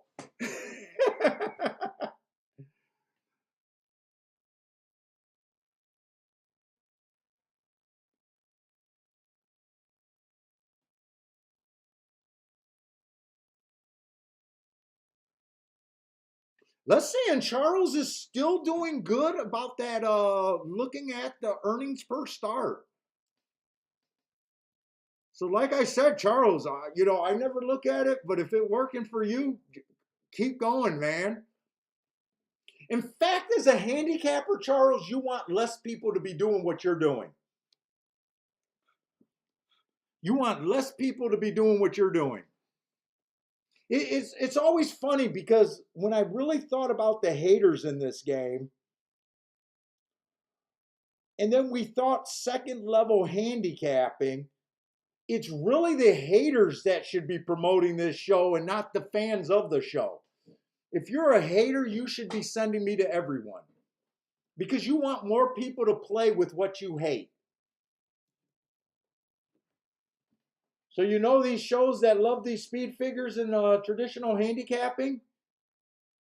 You'll wonder why I never say, don't check them out. I say, go ahead. I say, go ahead, enjoy those shows. Please enjoy those shows.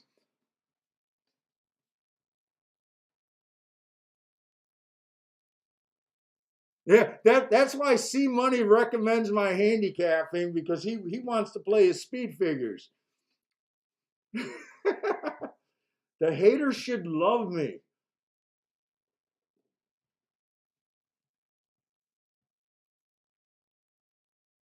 In fact, the only people that should hate me are the people that already handicapping with biases and why am I giving it out? Those should be the haters.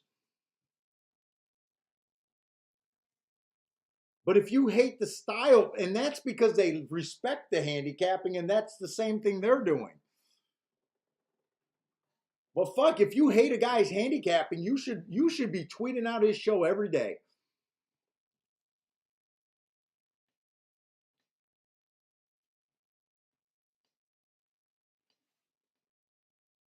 Let's see. So we do have a dirt race, and I already mentioned that, I love the inside.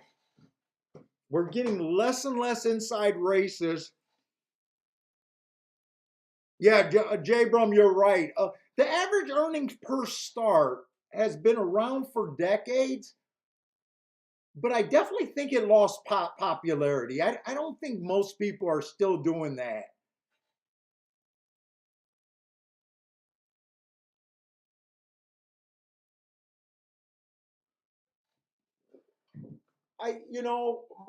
My guess is it kind of felt, dude. It was super popular, like in the old books. The older the books you read, the more popular that theory is.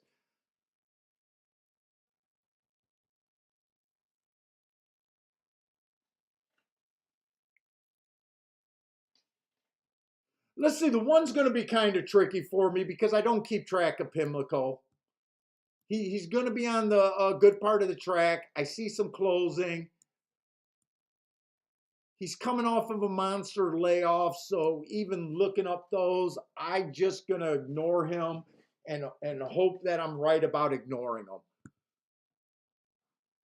Oh, get carried loves the one at Gulfstream.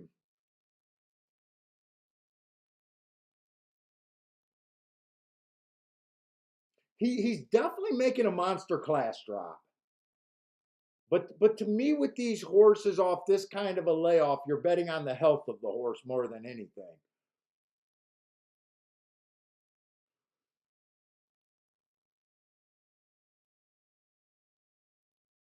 I'm guessing he's a kind of a speedy stalker. So he does fit and he does get the inside. There's some things to like or not, but I tend to ignore a horse like this. Let's see, the one horse is, or I'm sorry, the two horses coming off of an angle that is going to produce some winners. And that angle is these Tampa Turf Routers. That has been a stalking closing track.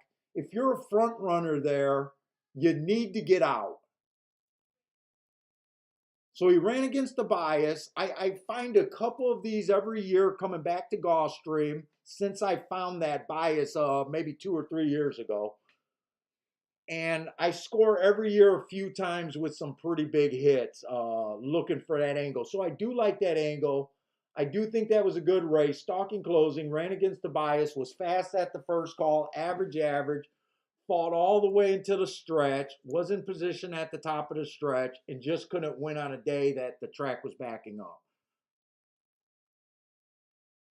And these starter allowance races, I tend to double their price and say that that's basically a $50,000 claimer. So I even like that this is probably an easier field than his last race. So 2 is definitely interesting to me. The 3's running in a race. This is what the races all looked like yesterday. I got that the inside of the track was good. This horse was in the 10 hole, but the timer malfunctioned. I don't keep track of Charlestown, so I can't look up anything else. That would be a race that I would want to look up and watch the replay. He has the inside, which I do believe in the inside at Gulfstream for the most part, but let's see if there's any talent on the outside. 4's making a drop. He was coming off a year layoff. He did run one race since then. That race doesn't look good, but he was bumped at the start. Probably going to watch a replay. As long as I got enough time and I don't bullshit too long. The 5 horse, I'm not crazy about the 5. 5 looks like he could be slow early. At the best, he could be a stalker, but he really looks like a deep closer. And for Gulfstream on the dirt, you tend to want to be on the lead or within 4 lengths of the lead. So I think the 5 looks like a beatable chalk to me here.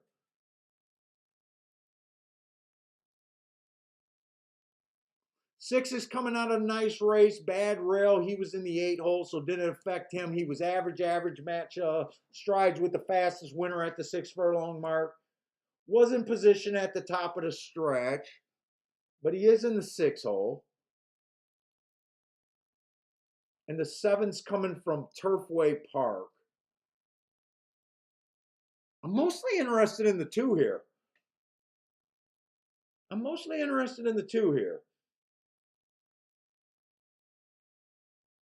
But I do want to watch some replays. I want to watch the replay on the 3 horse.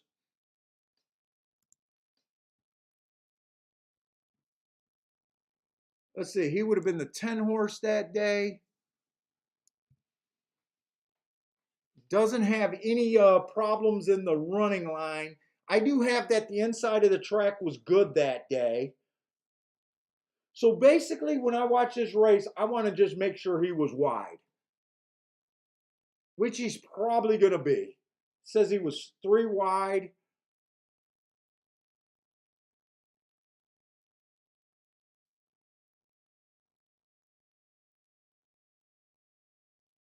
He got a lively break.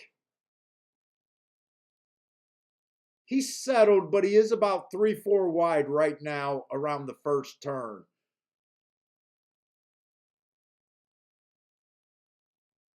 Did a nice job getting in position, by the way. He did a nice job getting position at the top of the stretch.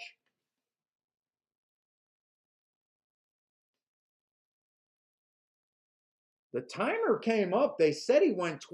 They said the pace was 24-3 at the first call.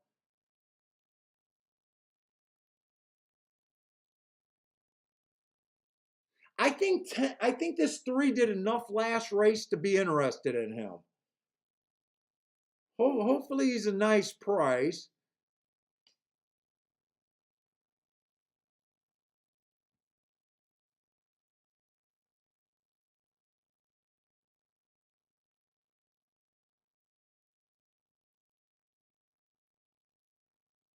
Let's see, that race did collapse.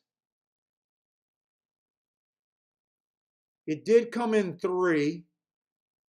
So the inside, so I believe I like the saying that it was inside. Well, let's see. I don't want to run out of time, and when I watch videos, it does take me a bit longer. I think 3 might be an interesting long shot there. Let's see. I wanted to see if the 4 right now at 7-5 is off of that year layoff. I definitely want to see the 4 to see how bad that bump was at the start of the race.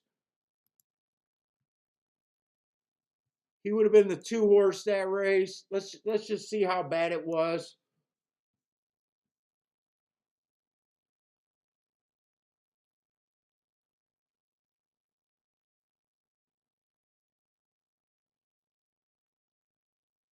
Got hammered. He got hammered by the 1 and the 3. Probably his first 5 strides, he was under a check. He got within 2 lengths of the lead, so let's see if he accelerated and rushed up.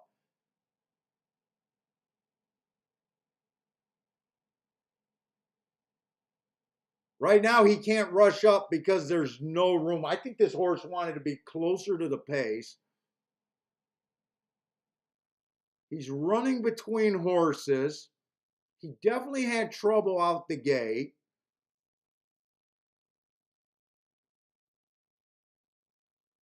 He still has nowhere to go. He just has a wall of horses.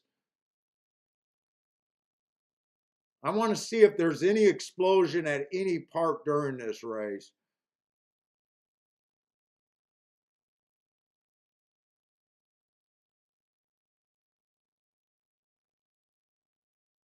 I didn't see any explosion. I don't know. I would try to beat the 4 horse here. He definitely lost, and he definitely lost something at the start. But I'm not crazy about that replay.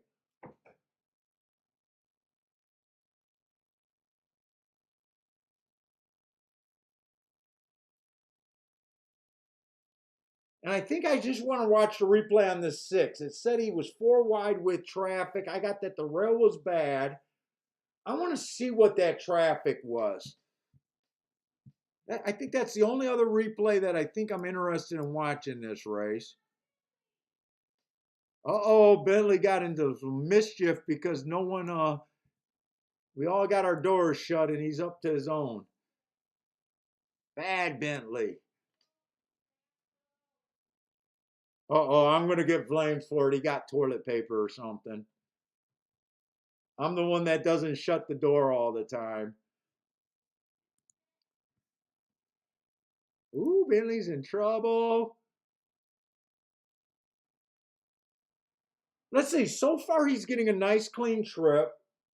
I want to see where this traffic came from and what this traffic call might have been.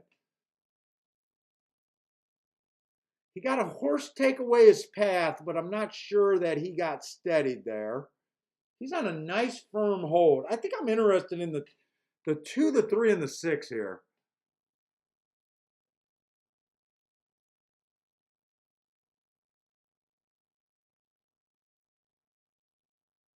He's definitely uncomfortable, this 6 horse. He was uncomfortable. He was between horses. It looks like he got some horse. Let's see if he quickens up at any time.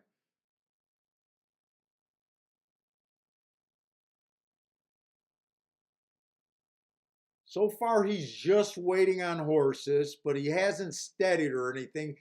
He hasn't steadied the whole race, but I don't think he was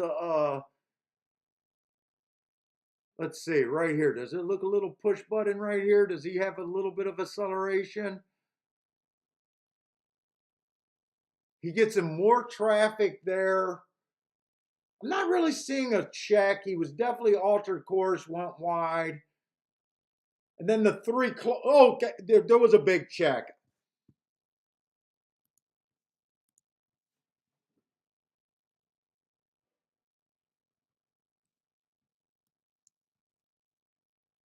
I don't know what to do with the one.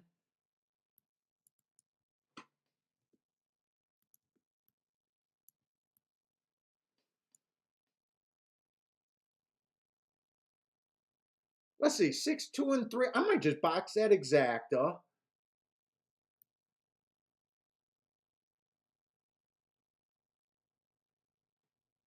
I think I'm going to box that exacta. Do I want to do a win ticket here? Exacta box. 2, 3, 6. I don't love this race. I thought the 2 was going to be long enough to do a win bet on. I already won with the 7-2 win bet today. I'm not sure if I want to go back to that. Dude, I think the 3, I think if I do a win bet, I only want to do a win bet on the 3.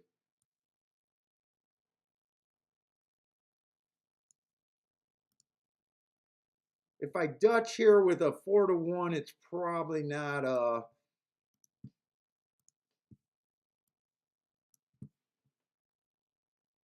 Oh, Fairgrounds is off. Sorry, we don't have time. If that's a route, I'd be looking for horses coming off the back end. But I'm not even sure if that's a route race.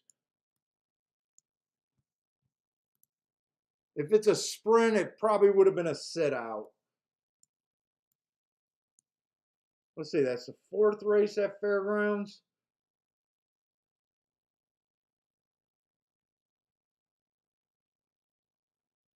And one's going to close to win.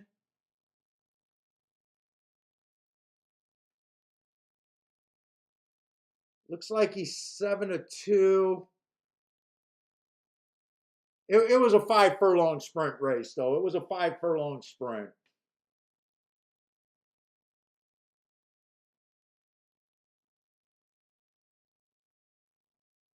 I think the one horse won it. I'm not sure, but I thought the one horse won it, but I was looking away. It was either the 1 or the 4.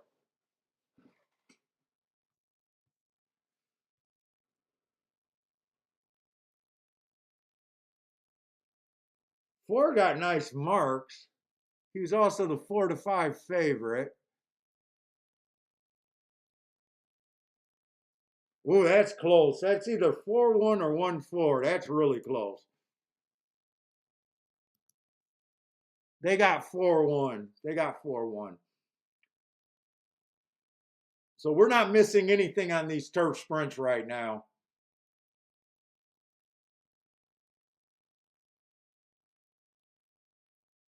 One comes out the gate. Oh, I forgot that this was a dirt route. I might not have liked the 6 as much as I did, remembering that this was a dirt route. But can we get this 3 and 2 just keep running? 2, close down the rail on this 4 horse. Make the 4 horse go around you, or this 1 horse. Come on, 3. Keep this 3 horse interesting for us. Where's my little pacifier? I gotta walk.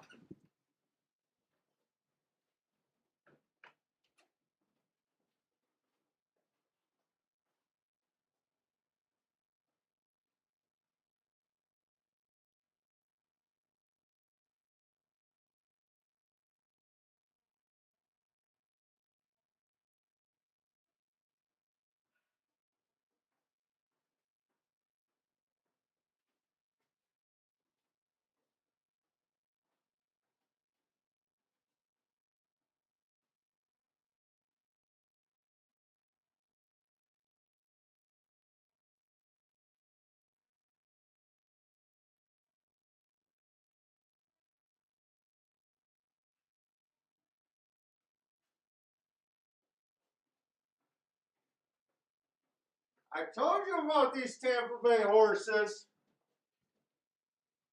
Oh, Oh wait, did the four? No, how did the four win that race? I thought there was no way. Wait a minute, did the four win that race? How the fuck did he get that turn of foot? This is when I walked away. I thought I had the 2-6 locked down, no doubt about it. Dude, you got to take your hats off to the four horse. Yeah, I can't believe that he caught that horse. Holy shit, I can't believe he caught that horse.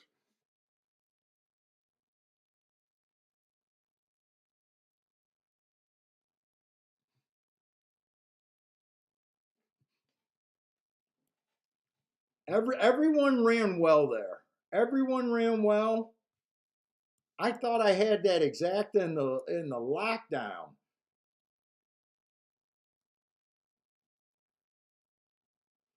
Like we said, six had some or four had some class. Wow, I'm shocked he caught that. I'm shocked he caught that. You know what? That race is not going to get me upset or anything. I tried to beat the four. I thought he had to do something special to win, and I honestly believe he did something a little bit special to catch that too. And I like the bet that I made. 2, 3, 6 in a box. Dude, I walked away and I thought there was no way that four was a threat.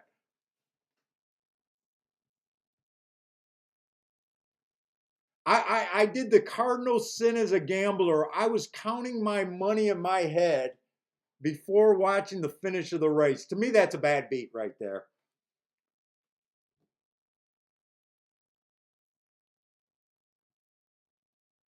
Yeah, and I'm definitely not ashamed of how the 2 and the 6 won or how they ran. We seen the danger in the four. I didn't like his replay necessarily. We knew it was about the health of the horse more than anything there. And he just caught him with his turn of foot in the last couple steps. I don't think if you back the 2 or even the 6, they battled all the way around. I think there was no shame in their game, but I did the cardinal sin. I was celebrating before the finish wire.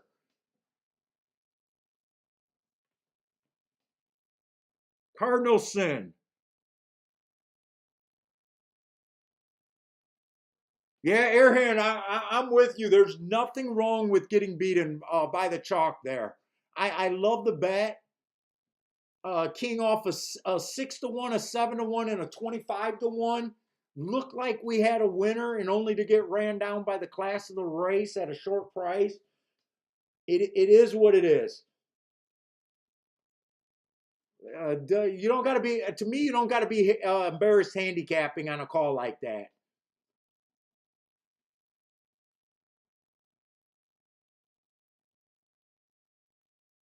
Oh my God, I can't believe I celebrated before the finish. I can't believe that.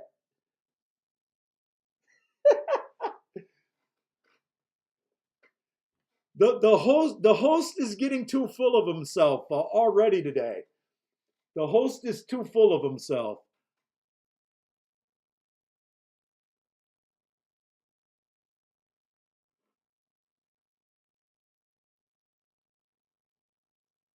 Dude, I'm still loving watching these replays. Dude, and he won it pretty easily. I can't believe the four even won it by a whole head according to the photo.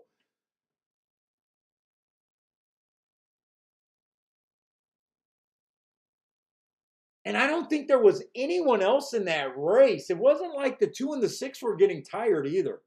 It wasn't like the 2 and the 6 was getting tired. It was just Irad and a class horse just kept riding.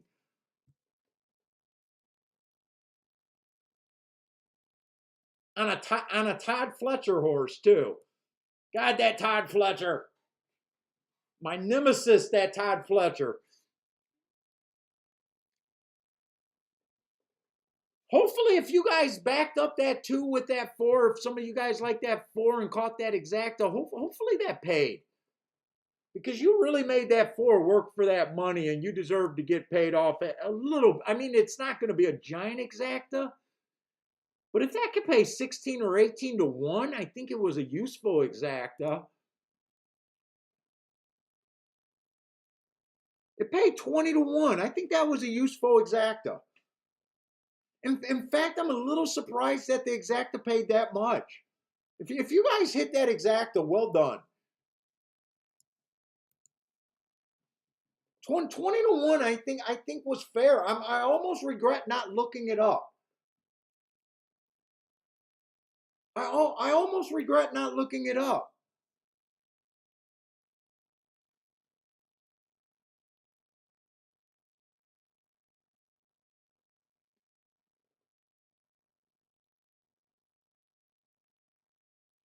$20 to 1 is definitely a useful price for that one.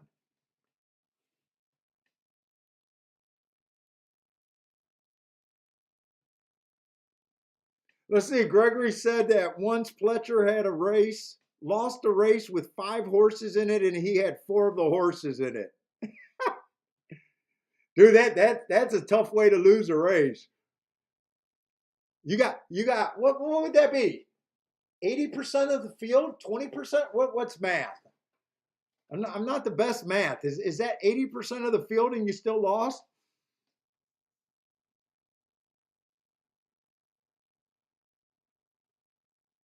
All right, that was a sin though to cheer before. You don't want to make the horse racing gods angry at you before the finish line.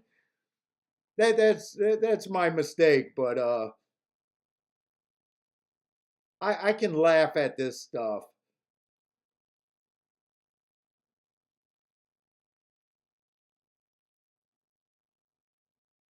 Boy, I love the start of the race with the 3 horses. Probably wasn't the best thing of those 3 horses dueling with each other, but they ran extremely well. I can't be mad here. Kind of just a tough beat. Just a tough beat.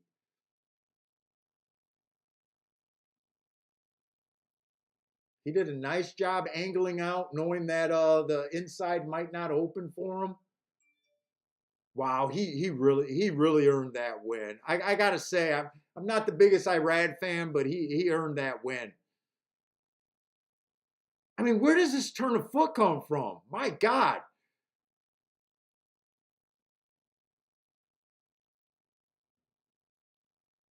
And like I said, it wasn't like the 2 and the 6 were necessarily getting tired. They caught us. Hand in the cookie jar. We got caught with our hand in the hood cookie jar.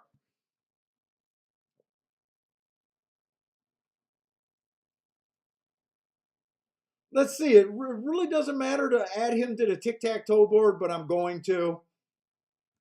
That was a route race where the 4-horse won, coming a little bit off the pace there. But I think we're done with dirt racing at Gulfstream.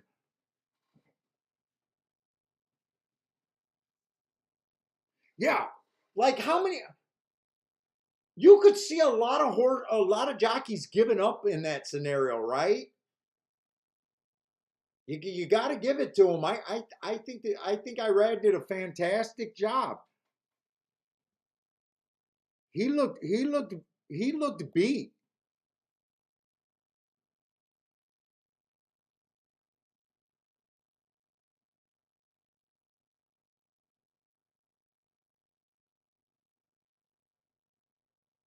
Well, I mean, well done.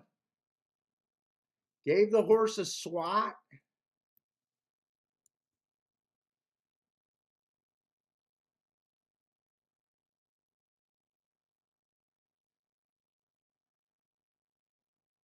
They're still pulling away from everyone else in the race. Gives the horse another swat, another swat. He doesn't even go crazy with the whip here. Boy, he's putting all he got into that whip. I mean, he only whipped the horse 3 times. 3 times in the final part of the drive. Those look like heavy whips, though.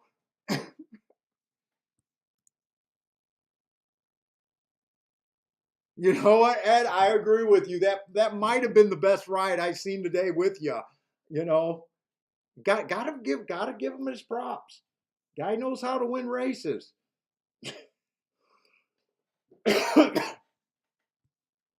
Hate to say it, but guy knows how to win some races.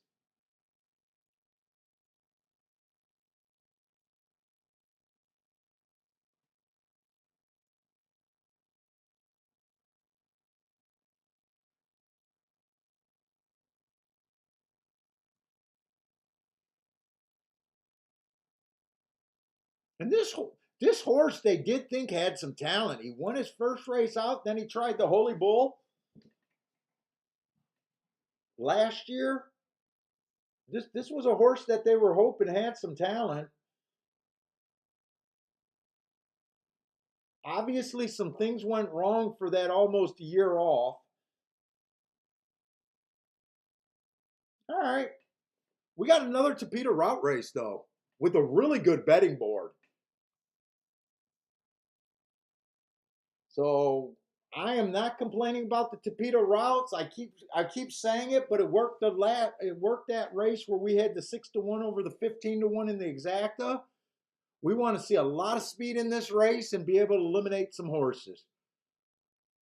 Starter allowance 20,000, so this is a sneaky level. So we expect to see maybe some 30.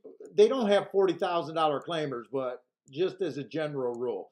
So we expect to see some $32,000 claimers, maybe even a $50,000 claimer, maybe a $62,000 claimer if this field comes up tough. But we'll see.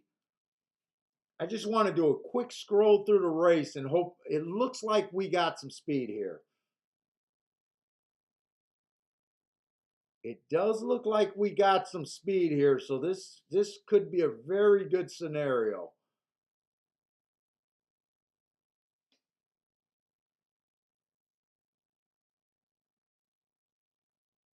Let's see. I didn't really do the class. Let's see if we got some crazy class droppers. We kind of got the opposite with the 9. He's been running at 12.5. The 8 doesn't offer any real class. $10,000 races. No one's like extreme. I'd say this horse is stepping up. Actually, this race does not look like it's going to be.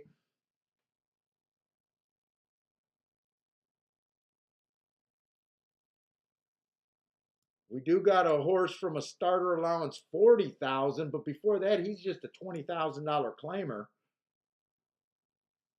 We got a horse stepping up that broke his maiden at 25. You know what? It was just something to alert yourself to, but in this race, I don't think this is a tough allowance 20,000 field. It almost looks like it doesn't look like a tough 20,000 starter allowance 20. It just looks like a claiming 20,000 race. So if I were to look up this race in the future, I would say that this race is going to play weaker than I would normally expect.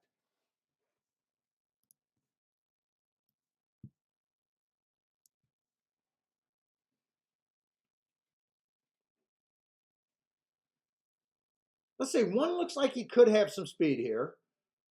And remember, we're not looking for speed. We're looking for speed to bet against, not to bet here. Let's see. 3 races ago, Bad Rail stalking closing day. He had the 4-hole. Nice win. Comes back. Runs against an inside bias. Dueled, went too fast to win. I like that race. Comes back on a stalking closing day. Technically did stalk. Earned his heart. Won his next race as basically a low price winner. I'm hoping this horse goes to the lead. He does have a race where he did close. But he looks like a fast stalker to. Well, he's technically really hasn't been on the lead at the first call. but he definitely looks like a fast stalker. Two horses stepping up. Got a speed favoring track last race. Match strides with the fastest winner, which he was for the first two calls. Then was able to slow it down and survive for the win. Actually, he pulled away for the win. He didn't survive nothing. But he looks like a horse that could go to the lead here. For the most part, it looks like he wants the lead. Two races ago, he was able to rate and made a move. But he does look like a front end horse to me here. I'm going to say the 3 fits this race pretty good, but he is the favorite. He does look like he's coming off the pace. Last race, he was slow, average, slow, but for these off the pace horses, you want to make sure this is more important than my marks in my head. Seeing a horse that can get within range coming off the pace. I think I'm going to want to watch that replay last race. Did he win that race? No, he came 3-by-1. I don't want to cover that up. Whoop, I lost my video. Let me grab my video here. But I do want to watch his replay.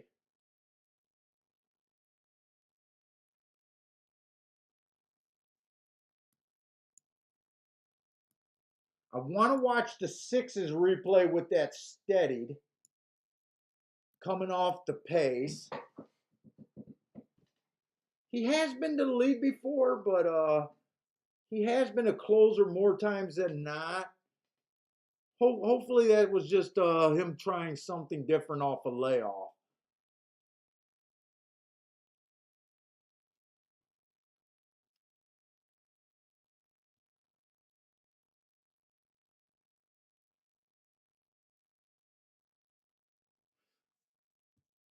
Let's see, that closing day on February 12th. Is that the same race that what was that other closing day? I don't remember how the 5 ran that race. I think he was around at the finish, but was kind of dead.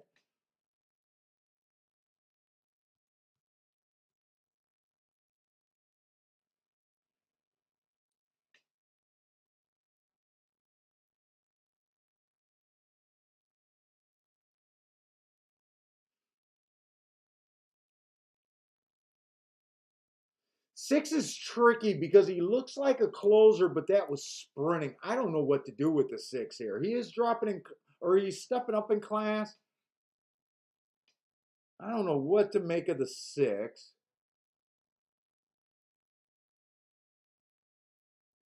Bad rail, stalking down the 7. I want to watch these replays on the 7.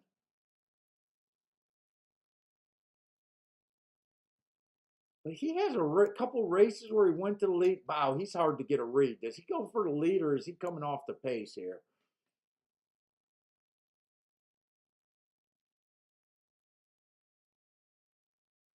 I think this is probably a good race right here. I like the 8's running style, 7-2. Who are they betting here?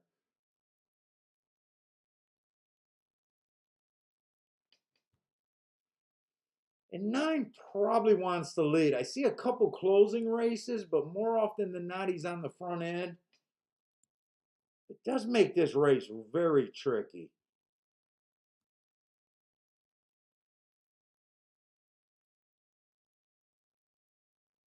Let me do a quick scan at a fairgrounds just to see because they're going off probably at the same time again.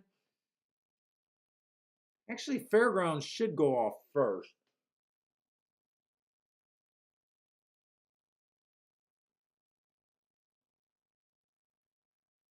Fairgrounds, we got 6 furlongs claiming 15,000 non-winners of 3 lifetime. One's just coming from a track that I don't keep track of. I do think you want to concentrate on the inside here.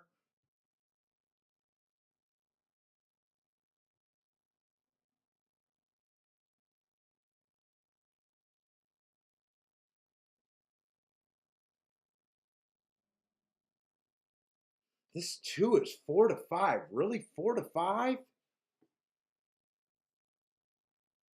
I think his best shot to win is if he stalks here.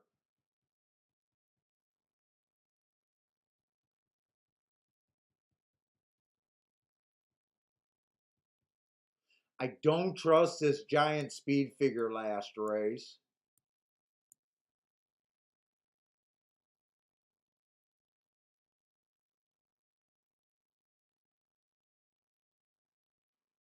Boy, I like three. If three can get the lead here, if three can get the lead, the three's been quick. Is there any other speed?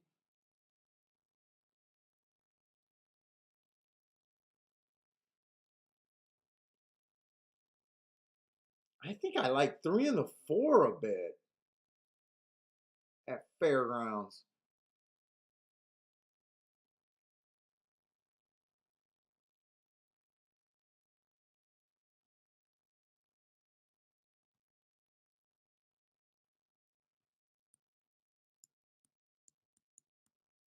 Let's see. I got to really decide this quick.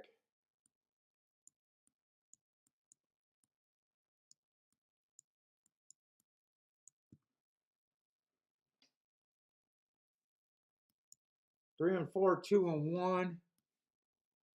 I don't think I really got to look up those exactas. Let me just make sure.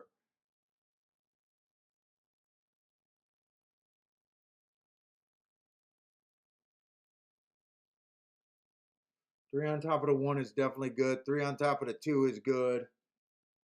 Three on top of the four is good. Four on top of all those horses. I think I'm going to do that bet. I think I'm going to do this bet and then go to Gulfstream.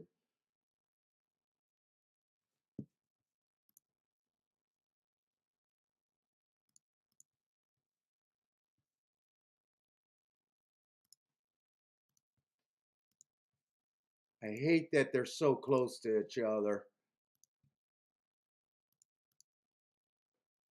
Key box, key box.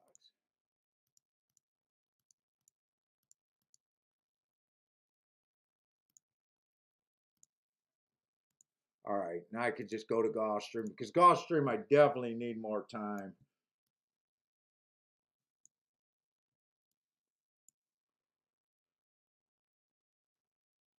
If the eight wins, he's just not inside. That is 6 furlongs.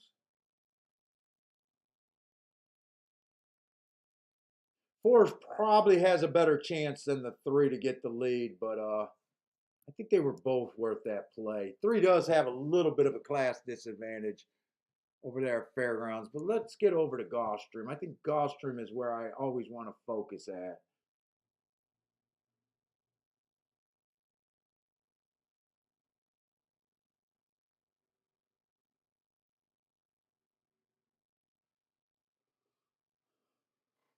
Hmm. The three was the horse that I wanted to look at. Undue Tiger, I got to check his name to make sure. He would have been the two horse in that slot.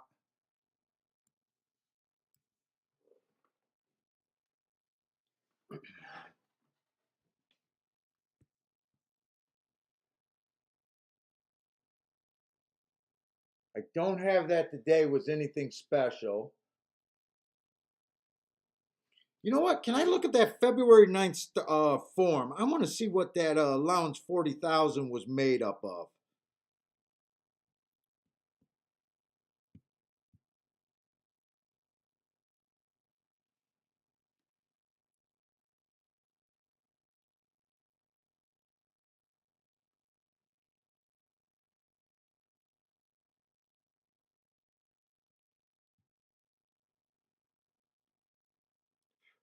February 9th, seventh race. Was there killers in that race? $25,000 horse in the one hole. 20,000. There's a $35,000 horse.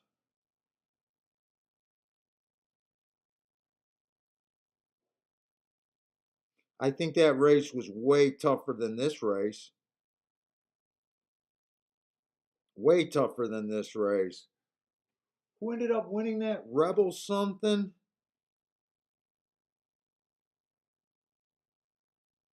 That would have been a $25,000 horse.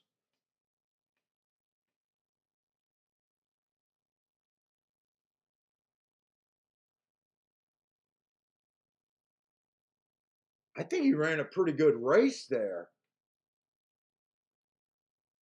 And I think that race was tougher than this field on the 3. He's 3-1. He's not necessarily let's see, Fairgrounds getting ready to go off. I do got action over there at Fairgrounds. I definitely want to watch the replay on this 4 horse.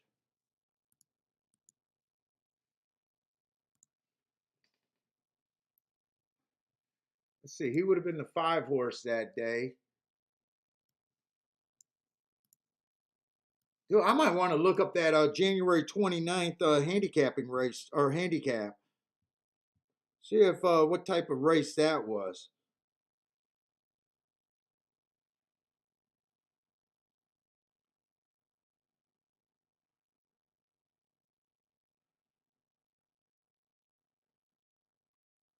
It says no results found.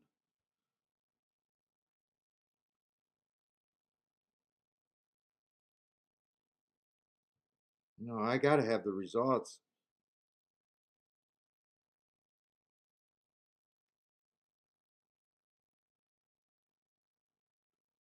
Fuck, did I not play that day? I don't believe I didn't play that day unless it was a Saturday.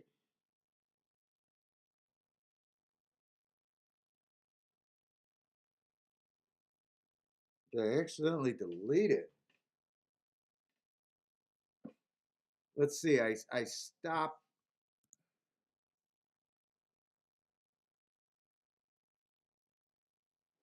Did I bet the 2 and the 4 or who did I bet at Fairgrounds? Why do I think I bet the 4?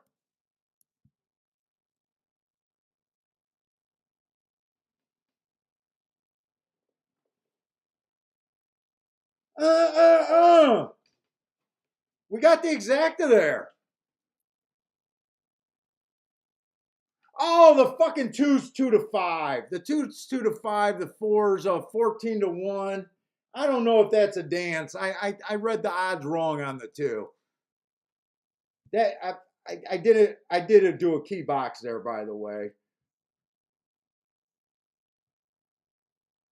That might not be as good of a ticket as I just thought it was.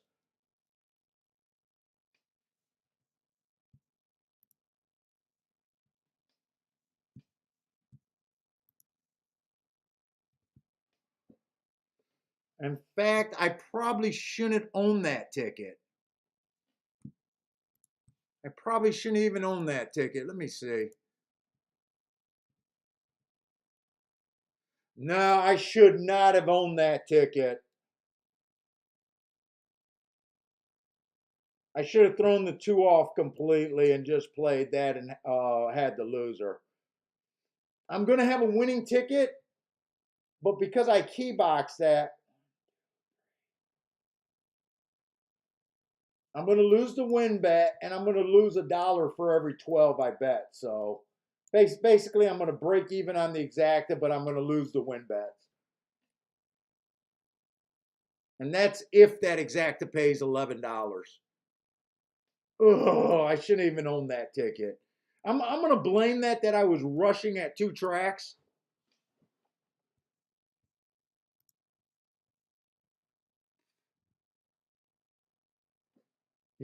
Usually we don't mind a 14-1 getting second, but when you got a 2-5 winning, that 14-1 is basically 3rd or 4th choice. It's not good enough.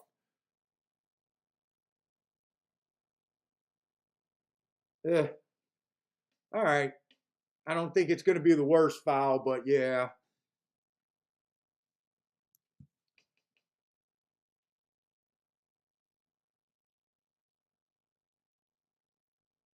Gulfstream, I definitely like the 3 horse.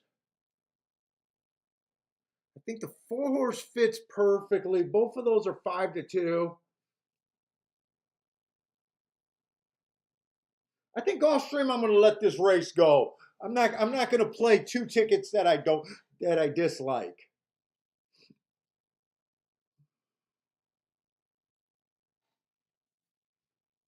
I'm not going to play two tickets that I dislike. Justin says, nice, Dan. I thought, well, when I first seen it, I thought the 4-horse won. And I was pretty sure I keyed off of the 3 and the 4, and I thought they were both about 10-1. And then when I realized that the 2 won, I seen that 2-5, but in my blurry vision, I thought it was 25-1. And then I realized how bad the bet was. It was a terrible bet. I'm going to blame it that I was just rushing and trying to do too much. But I should not have owned that ticket. And I basically needed to pay 11-1 to only lose $1 on the exacta for each time I had it. Which I will be fine. It's going to pay actually 21 and some change, or 11 and some change. But yeah, not a good bet. Not a good bet. I think I'm going to lose 50 cents for every 12 bucks I bet in that race. And then the win tickets. Let's see. Justin likes the 2 to win place and show. 40-1. Good luck, Justin.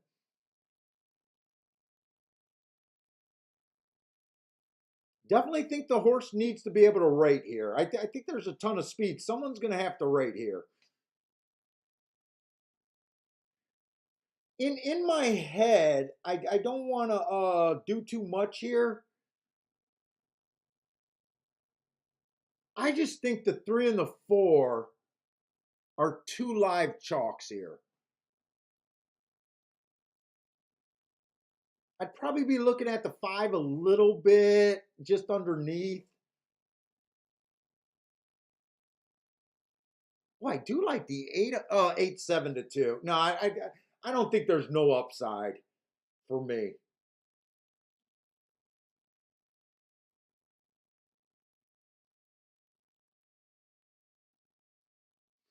Disco, I got Fairgrounds downloaded, but I haven't started it.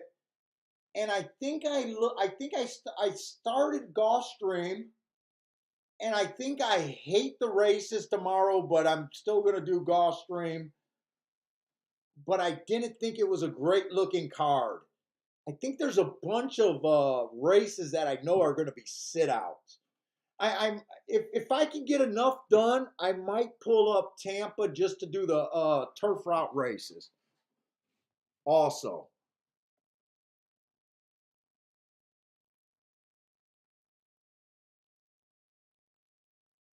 let's see. So two's rating, one's rating. I'm surprised the 7 got a fairly easy lead here. He was a horse that we thought were going to possibly go to the lead. I even got a box around it, but I don't believe that they're holding up. We'll see if this horse can hold up.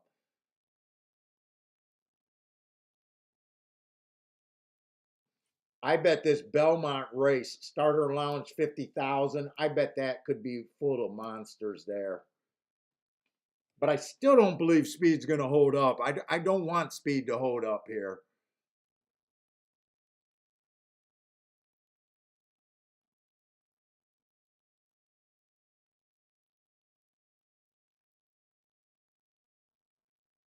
Looks like 4, 8, and 3 are all making the move. I kept saying I couldn't get around this. I said I liked the 5 a little bit, but just for second. Unless I had him in the key box. Comes in 5, 3, 8. And I think my main contenders were 3, 4, 5, and 8. 3, 4, 5, and 8.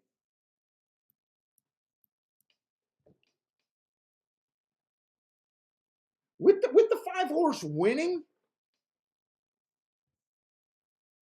that exacta probably has a lot of upside.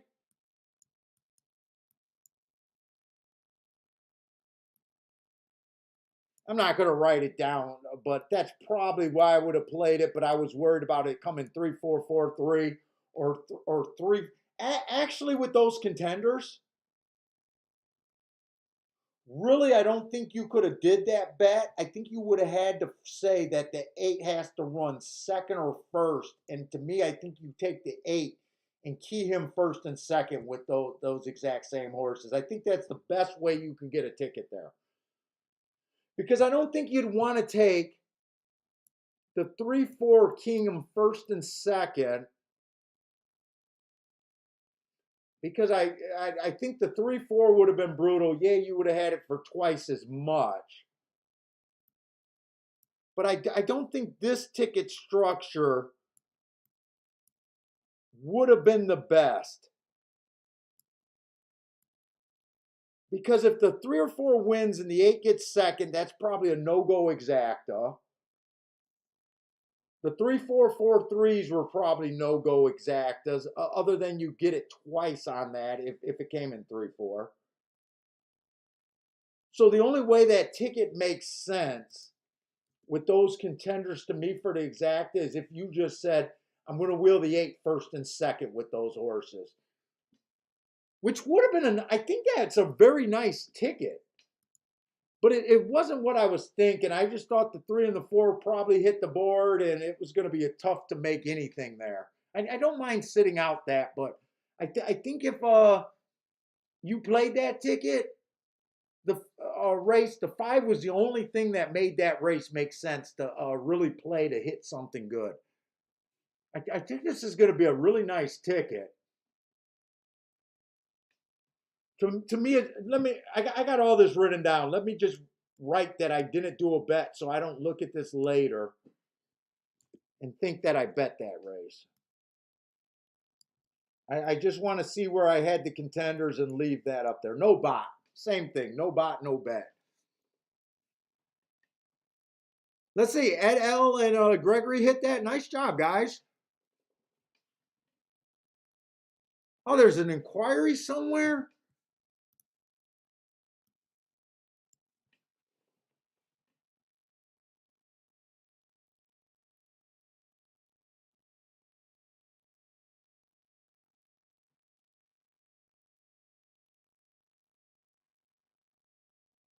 I don't get what they're looking at. Oh, the 8 horse. The 8 horse causes the 9 horse. I don't think this result. I think the only thing they're looking at is possibly to take down the 3rd place winner. I'm sorry, the 3rd place finisher. I think it's the 8 coming across on the 9. I think that's what they're looking at. I think if you got 5-3, you're safe. I don't think you got anything to worry about.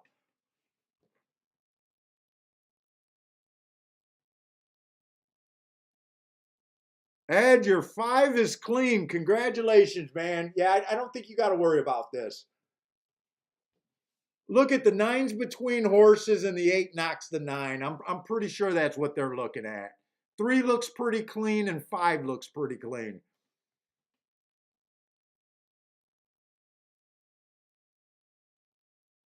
And no, I think you got the exactus, a nice hit. Well, even if you got the win ticket, nice hit. What am I talking about? 8-1, nice hit.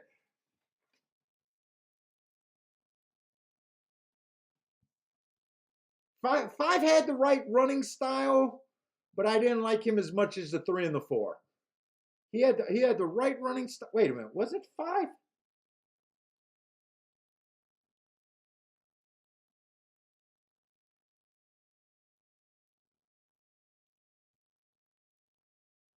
Why did I think? Wait a minute, was I between the 5 or the 6? Wait a minute, I might have been talking too fast.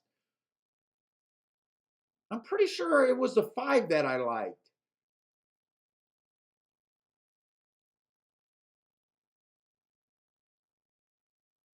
I'll have to watch the race because I'm not trying to be dishonest if I said the 6. It was the 5 that I liked. When I said I like him a little bit. I don't think it wasn't the 6. I'm pretty sure it was a 5, but if If I did say the wrong number, I don't think I did. I think I always said the 5.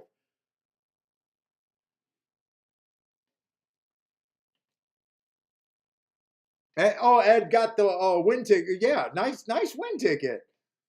8 to 1. Nothing's ever wrong with 8 to 1.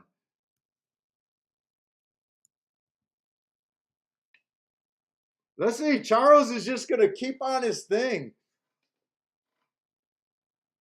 Earning per start at Gulfstream. Winner, winner, chicken dinner. Nice job, Charles. Let's see. Disco says Tampa probably has the best card of the races tomorrow. Now, Tampa, I will only be interested in the dirt routes. Or I'm sorry, the turf routes. I am just completely boycotting dirt races over there. I am not seeing the ball on the dirt races. And never have. Hey, what's up, Jay? We got two J's. We got Jay and Jay Davis. What's up, Jay Davis?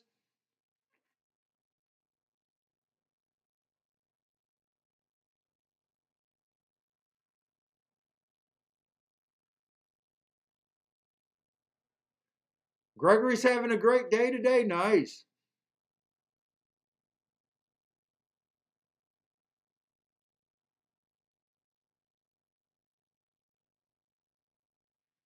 Hey, what's up, PDG? Disco pushing Tampa. You love to see it. You know, I always said that Tampa track. I enjoy playing Tampa, but I never won for the meet there until I spotted the turf bias, and it's only because of the show that I even handicapped it. But I've been doing good on the turf route races, and that's all I'm interested in.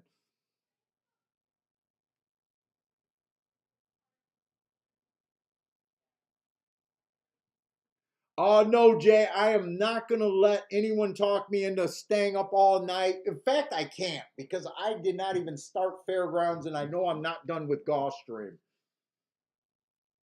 So I am not gonna let part. I'll have Turfway on, but I am not gonna let Parsons talk me into playing.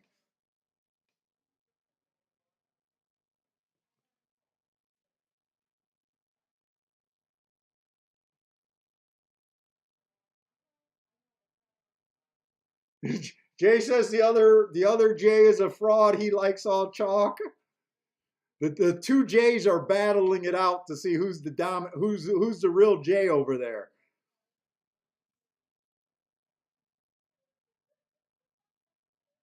So we got one more race at let's see what we got. We got one more race on the turf at Gulfstream. And what do we have at the fairgrounds? We do have a turf route, followed by another dirt sprint.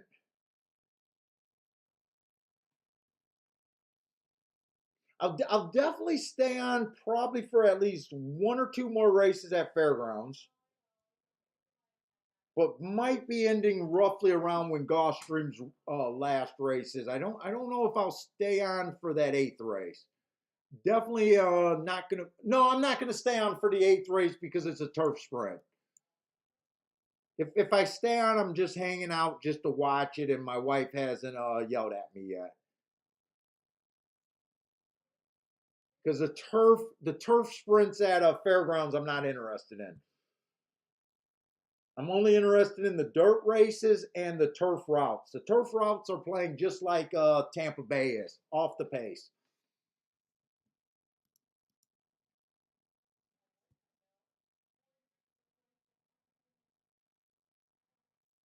Charles is saying if Turfway is wet today, Topita will be all speed. All I know is I'm seeing way too many 1-2-3s at Turfway. I watched it last night, but I was kind of asleep. I had it on in the background. I was watching YouTube videos. I honestly, I watched the Sam Houston with Ed and Sarah on Horse Racing Nation's thing. I had that on in the background, and I was watching TVG while I was just kind of resting up last night. What's up, MKT? We got the second shift showing up.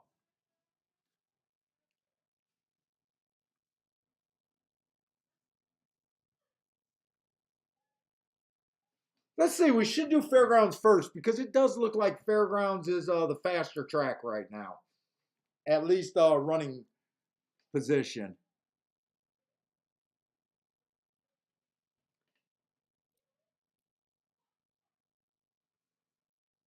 Let's see. We got a mile on the turf, claiming 17.5 over there, and I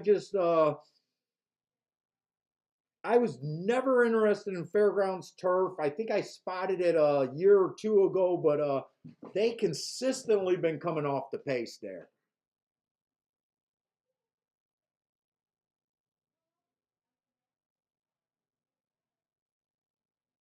Oh yeah, Josh was on the Ed and Sarah show last night. That's right, Charles. Cherry Drink from On the Wrong Lead was on there.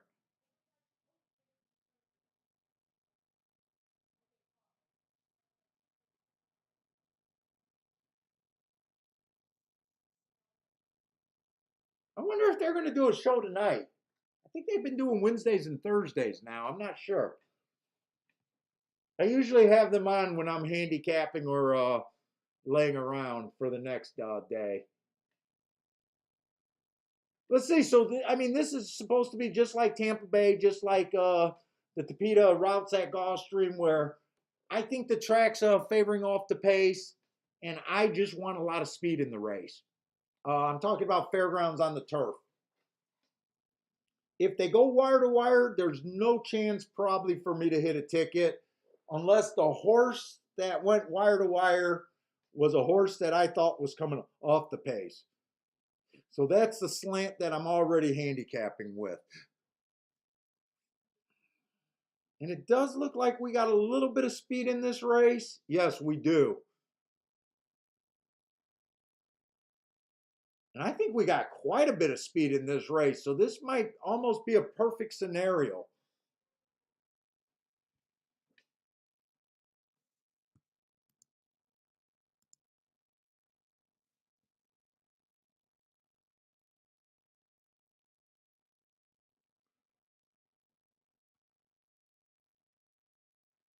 And now you guys got me this.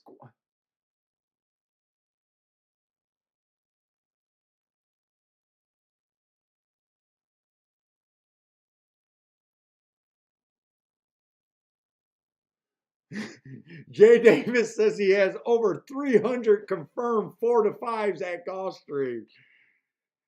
I am trained in the wet Tommies.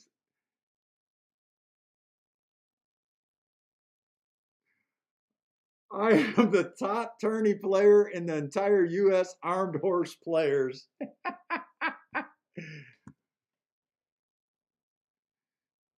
You are nothing to me but just another target. I will wipe you out with precision of Bob Baffert killing Medina Spirit. Oh my God. You think you can get away with being a fake Jay? Think again. Hey, Jay Davis, I love the comments. I had to read it because you just blew up the chat, man. Well done. I love that. I have over 300 confirmed 4 to 5s. Beautiful, man.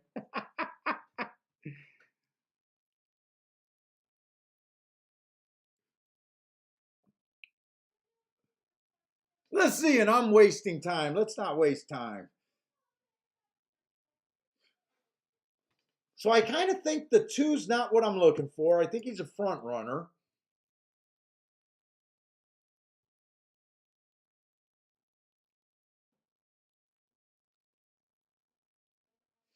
I I love the marks on the 6. I love the marks. But I just think he's front end, and front end's not what you want to be. It's hard for me to not to bet a marked horse like this, but I said in my beliefs. I think the 7 probably goes to the lead also.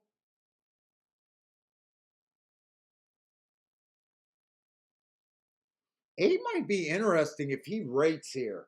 He has some races where he's fast, but I like a couple of these races where he's coming off the pace. I'm not going to eliminate the 8. There's a chance he goes to the lead. I definitely don't think I'm going to be able to watch replays like I would like to in this situation. I don't want to eliminate the 8. I definitely want to eliminate the 9. I think there's a chance that the 9 goes to the front. But I will give a warning. He has been known to rate. 9 is taking a big class drop. This might be a big warning here. I love his last race, going too fast to win on a stalking closing day, and he does have class.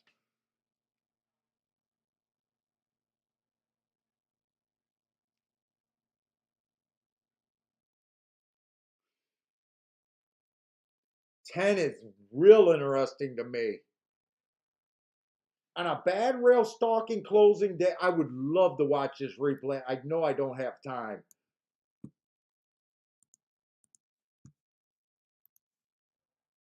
I love this race right here where he stalked. He still went too fast to win. I thought the rail was bad. He's 30 to 1. I think this horse is a front end monster. I can do something with the 10 here. 10's going to force me to bet him. I'm at least going to do something with the 10. I'm not going to let it. I'm not going to guess on him at that price.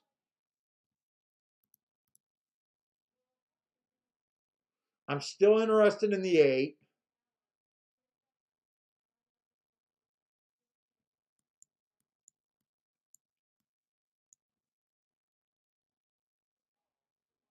I wish I could watch replays. I think the 5 is could do something as off the pace.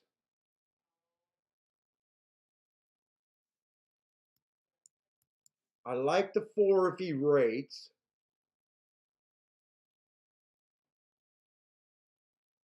And I don't care for the 1.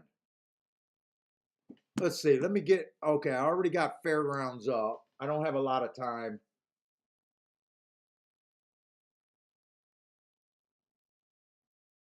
5 is 7 to 2.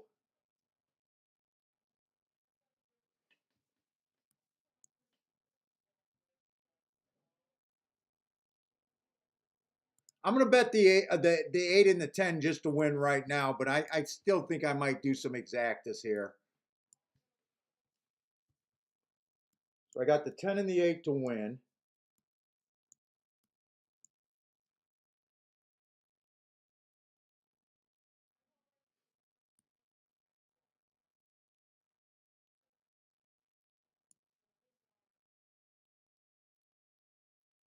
Who's the 4? I think the 5 fits perfectly. Five's the horse that I trust the most as a closer, right?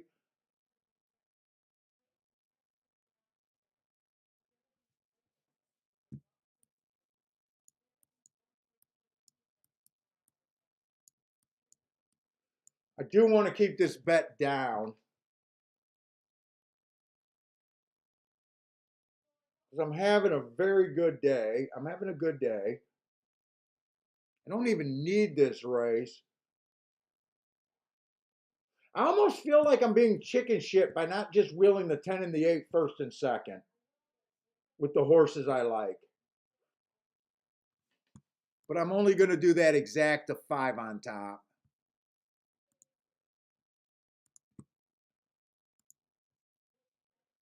Over the 10, the 8, and the 4.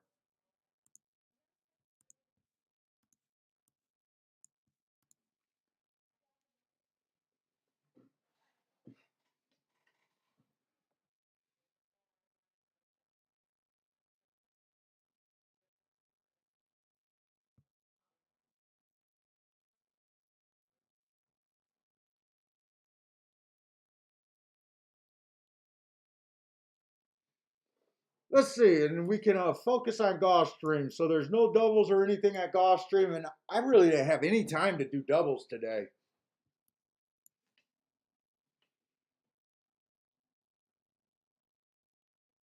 Let's see, we got a turf route, and like I said, turf routes, they're having so much trouble timing these races. They're irritating me.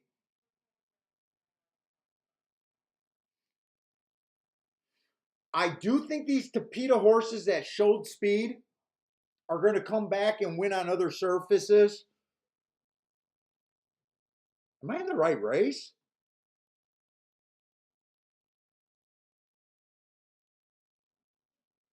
There's no way this one's 22 to 1.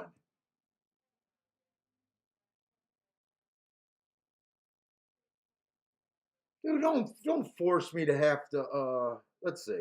Let's see where I'm at this race. This is a $20,000 claimer. Why are they betting this Chad Brown? And he's taking a pretty big drop from his last few races. Okay. Starter allowance races too. Those could be super tough.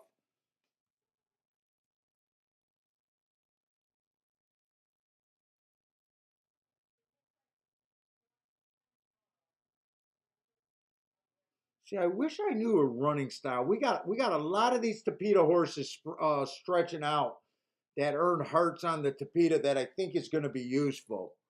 The one and the five are monsters prices.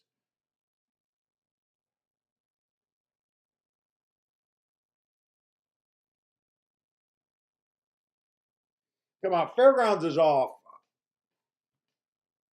I know I got the 10 and the 8 there.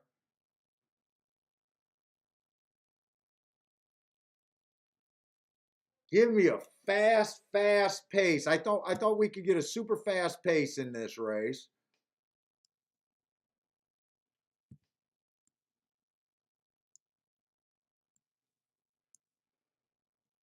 Six makes everyone an off the pace horse. He opened up so easily. I was hoping to see a speed battle here.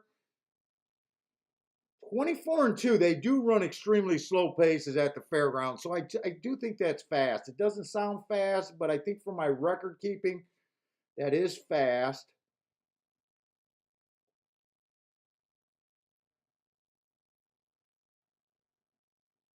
Oh, but 49 and 1 is definitely on the slower side.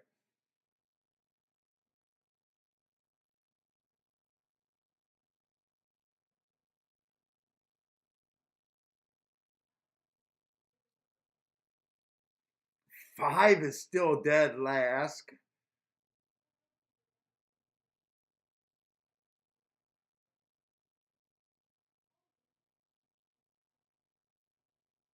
Come on, 10.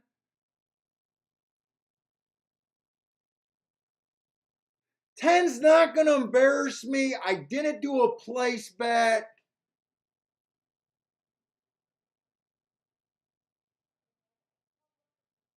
I am not going to feel ashamed that I keyed off of a 31 to 1 and someone went wire to wire.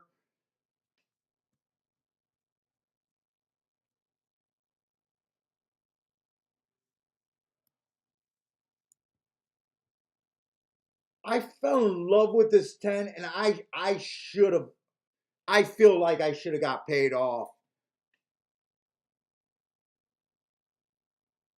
I don't know if I should have did a place bet or I should have played this horse with almost everyone.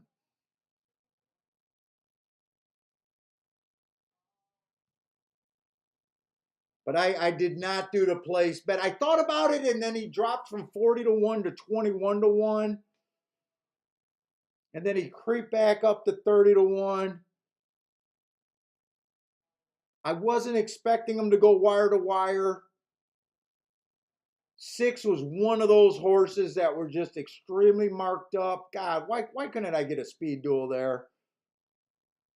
I think I even stopped on the six and said that he was the best marked. Oh my God, I feel like I wasted this 10 horse. I definitely wasted this 10 horse.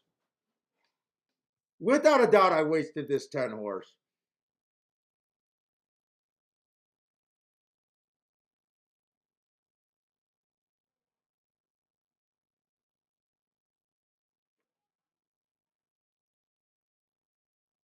I almost wish that I was losing at the time. If I was losing at the time, I was trying to keep my bets down.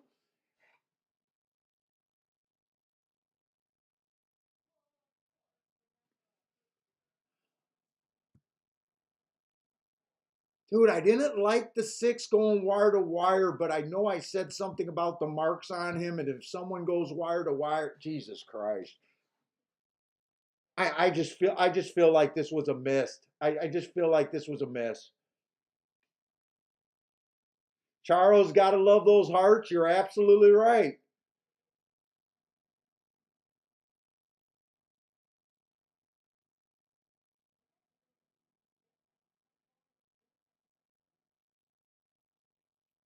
The 11 wasn't able to go. No one challenged this 10. Or I'm sorry, this 6. Even if I would have just did the place bet, I would have got paid off a little bit. 27 to 1. Yeah, I'm a little disappointed in that. I'm a little disappointed. But you know what? Live and die with the bias, which I do. I'm just proud that I was able to see this 10 horse. I'm almost as good as Grandma being able to key off the 30 to 1 shots. I'm almost at Grandma's league. Ed is pissed that he changed his 10 to place to a win only. This exact is going to be sick, but maybe I didn't have to play the exacta, but a place bet.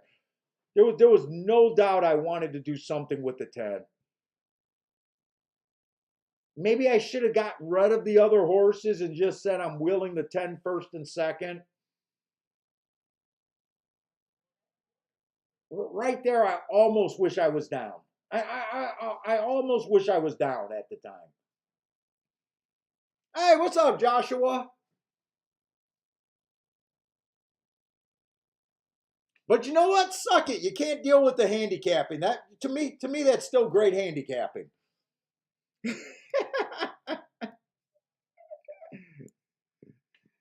You know, we're not going booms and saying that's huge when another 9 to 5 horse wins.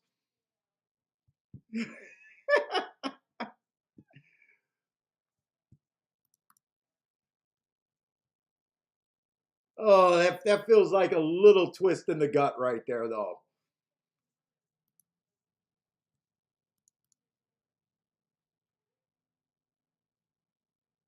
Grandma says I'll get to be as good as her.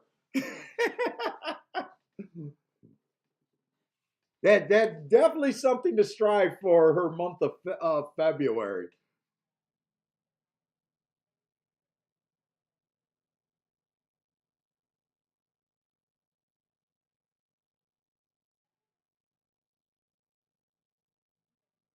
Dude, I would have loved to see that 6 get a little bit of pressure. A little bit of pressure.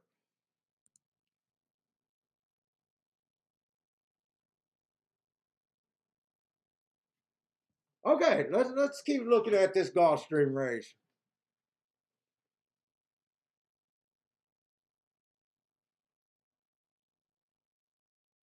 Man, 2 wasn't even on my radar. Now I see the class and that he's 4 to 5.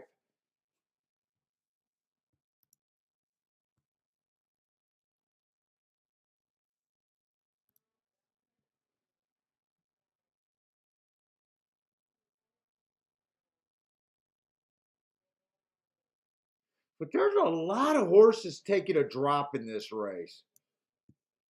I still got my little highlighter going. He's just making a monster drop. He's on a solid drop tip.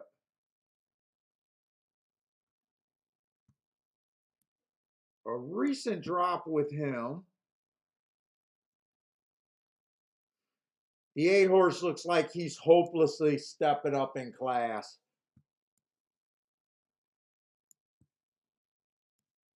No, no, no.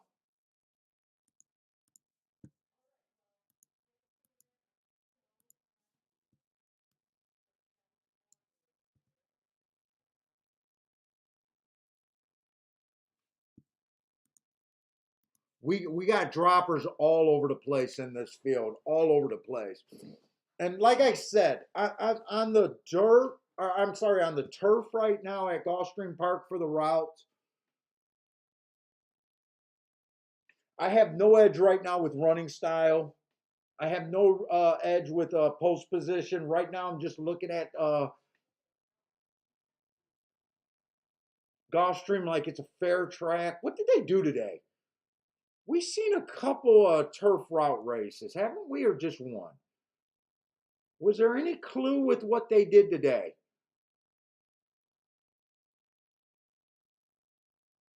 I thought we seen at least one other one.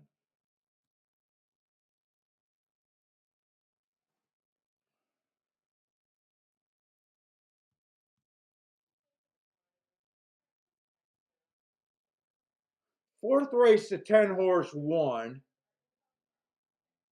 Came off the pace. He came off the pace. Is that the only other turf route we've seen today? I think that's the only other turf route we've seen today. It was the fourth race. So we haven't seen enough. We did see a horse close today, but he was a 5-2, and he definitely fit.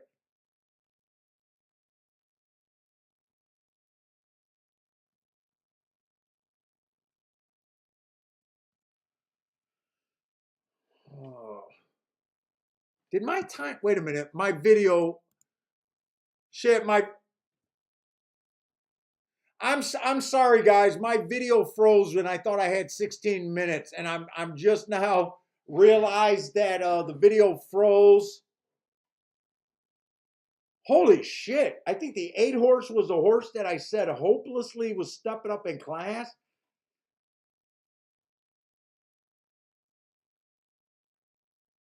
I even used the words hopelessly,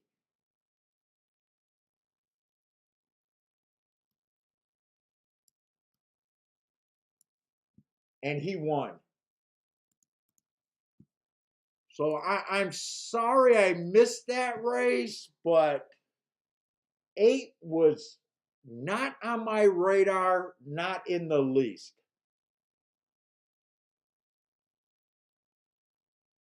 He was stretching out. Did he? He must have went wire. Did he go wire to wire? How did he even win? I got to watch this replay.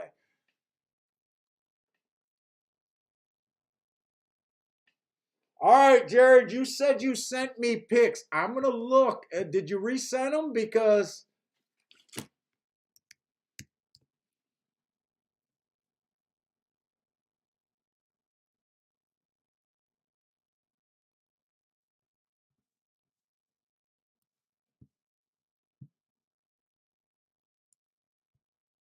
I got Grandma's ticket and nothing else.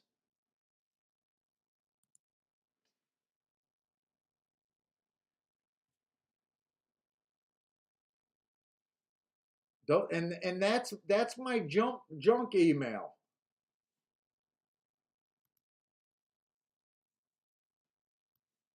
So I don't have an email. Let me check my other email. I only got 2 emails.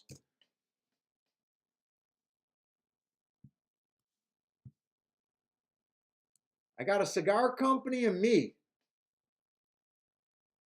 My AV, PayPal, Food Spot, Paul Arnold. I don't have a G. I don't have pics from you today, Jared.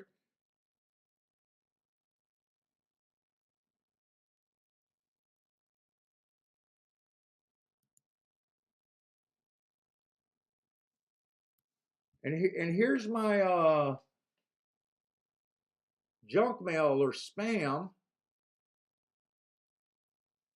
Jared, I don't have pics from you today. Well, so I don't know if you definitely didn't send it to me.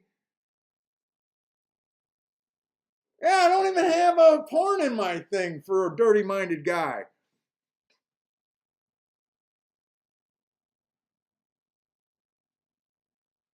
Yeah, that's.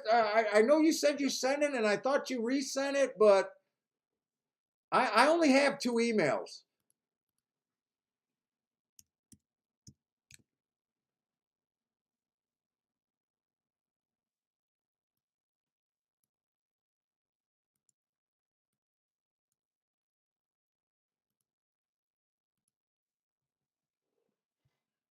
All right, I got to see how that 8 horse won. I don't even know what I was thinking.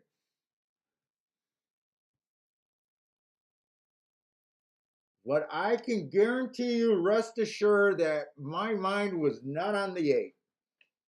I would love to say that I was looking at a 20 to 1.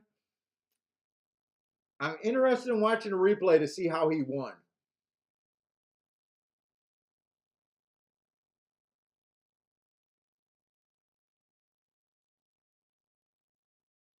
And the 1 got second. The 1 at least got great marks and been running close to this level. So the 1 I got no problem. In fact, I think I got excited saying that there was no way this 1 should be 22 to 1. What did they bet him down to? I think this was the 1 that I was saying no way they should be 22 to 1. But there's definitely no way that I would have had the 8 on top of them.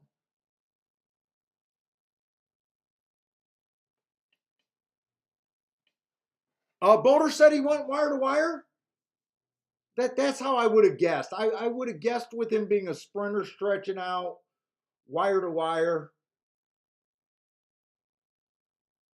He's ran against a couple biases, but man, I seen that he was nothing more than a 6 and a 12.5 claimer, and I said those disparaging words against him, and there's no way I would have came back to him. The 1 I could definitely see because I was pretty clear that I didn't think the 1 deserved to be 22 to 1, but I have no idea what I would have done. If anything, there's a big chance that I wouldn't have done anything in that race. And 1 was never 22 to 1. He went down to 8 to 1. So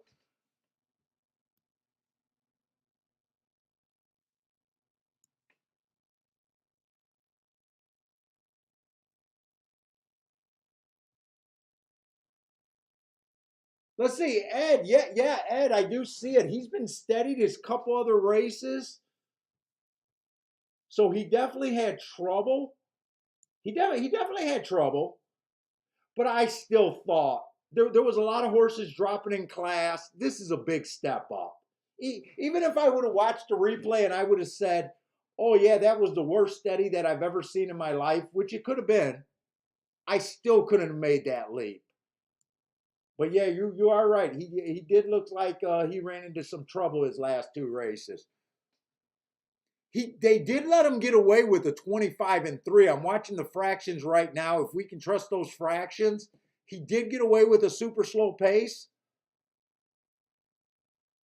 So to me, that kind of makes sense. No one was worried about him going to the lead, and then all of a sudden, no one was back. He wasn't backing up. Horses do get brave on the lead. As much as I loved the red board and said I could have got there, I could not have got to him. The 1, yes, not him.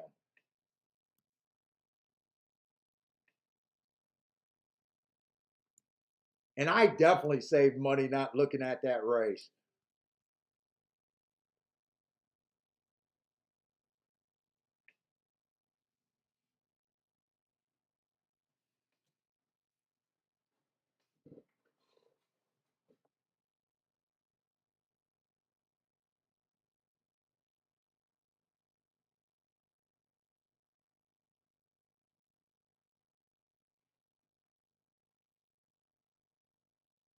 Take it easy, Charles.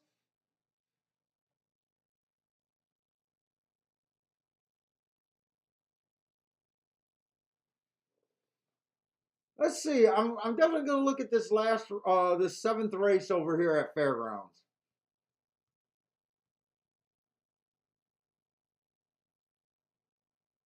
Right, 7th race. I'm not playing the 8th. Yeah, the 8th race is a turf. is a turf sprint. So this is the last race for the stream.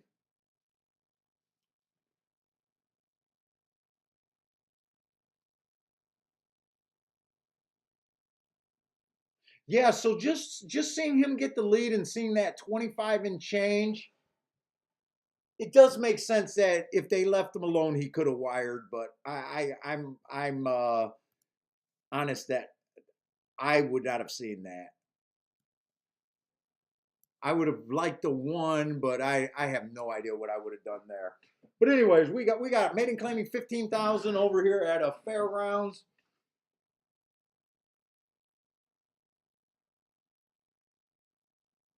I'm trying to think about fairgrounds today. I know I caught that 3 horse at 7-2, and then I had that terrible exacta.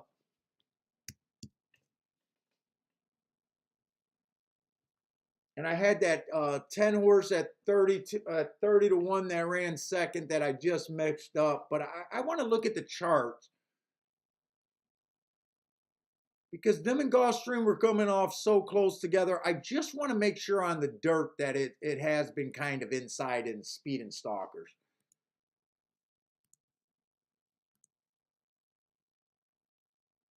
Let's see, the first race it came in 3. That might have been the horse that I hit. Second race was a turf route. Third race it came in 4-3 or 4-2 post position, 4-2-3-1. So yeah, that was pretty inside.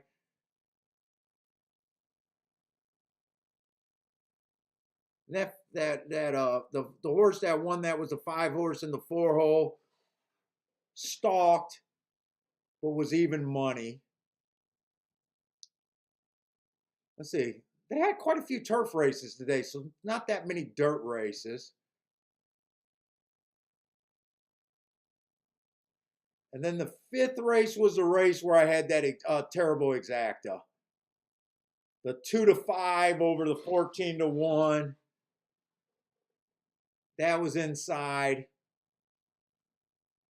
So I'm pretty comfortable still thinking it's inside speed and stalkers.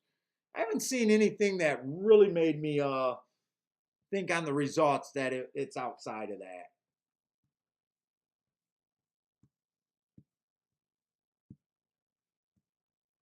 Ugh, my mouth is all dry and nasty.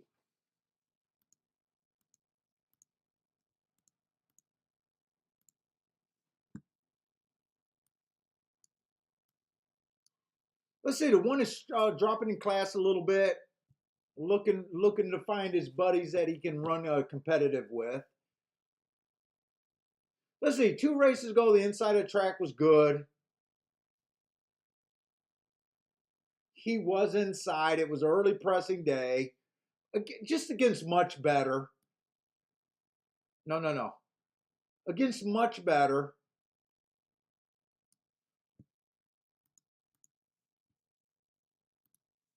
He was average, slow against much better. I don't mind that race. Last race, it says the inside was good. He was in the 4 hole. It was a route to sprint. I got him running against the bias. I'd be interested in if I can watch that replay just to see if he was on the inside. I think I could get to him. I'm a little interested in this race because the 8's the favorite on the outside.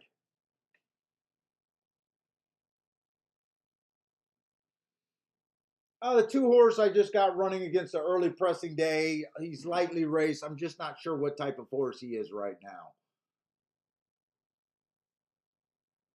He might have a little speed based on that Delta race 2 races ago.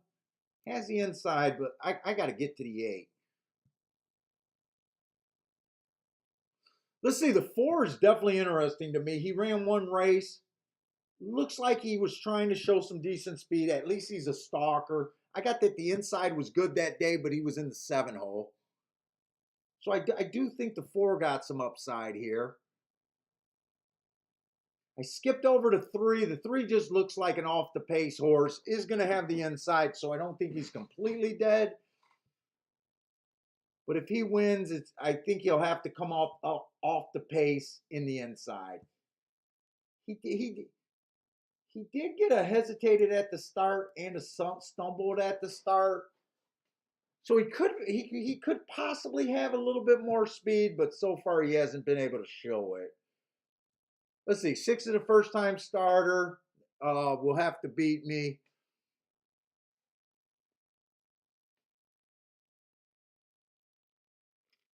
Let's see, the 8 horse ran against an inside bias, tried to show some speed, dropping in class.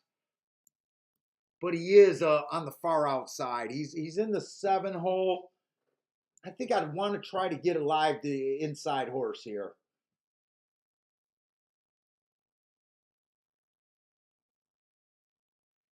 Is he coming out of the same race as the 4? I think I'd prefer the 4 if he did. January 1st. No, they weren't the same race. Let's see. 7, I stepped over him. Ran against the bias 2 races ago. He's just kind of in the race.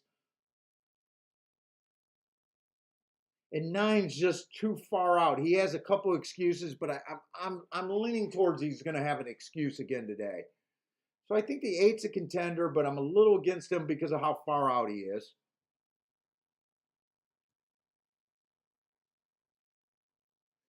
If I got enough time, I want to look up this 2 horse Delta race.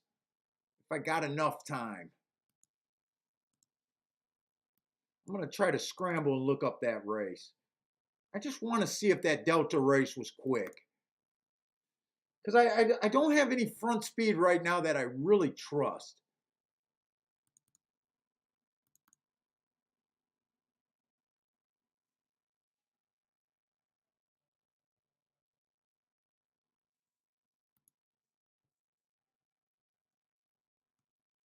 What the hell is that noise, Kiki?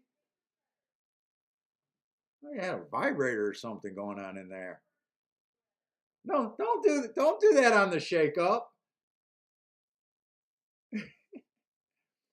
You know what? This race is a little bit more interesting. Delta Downs, I do have that. It was a bad rail. He was in the 3 hole.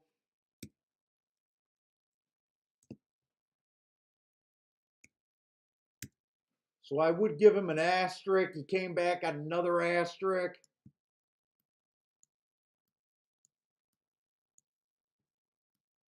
Asterisk.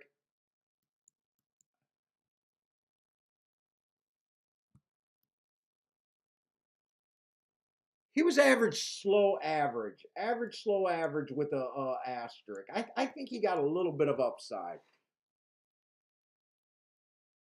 I think I'm mostly I think I like the inside horses with the 8. I'm going to try to beat the 8. But let me I got to see the video because I'm worried about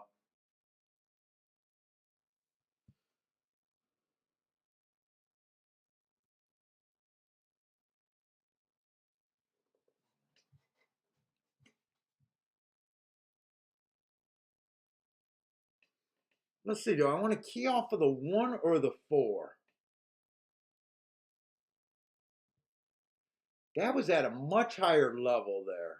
Wait a minute. This is a 15,000?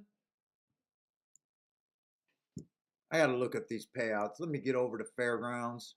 Probables for the exacta. God, 1 on top of the 2, 2, 3, 4, and even the 8 are all paying pretty good. 4 on top of the 1, 2 are paying good.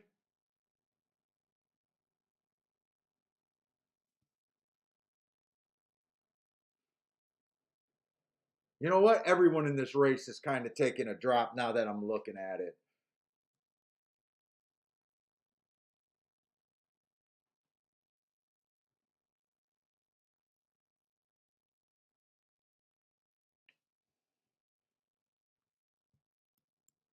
I think I'm going to go out playing this race.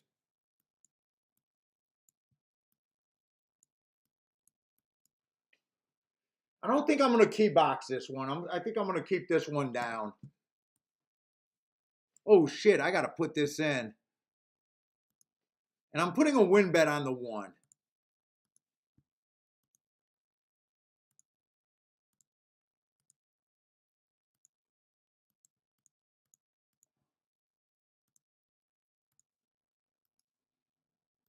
I'm able to get that in.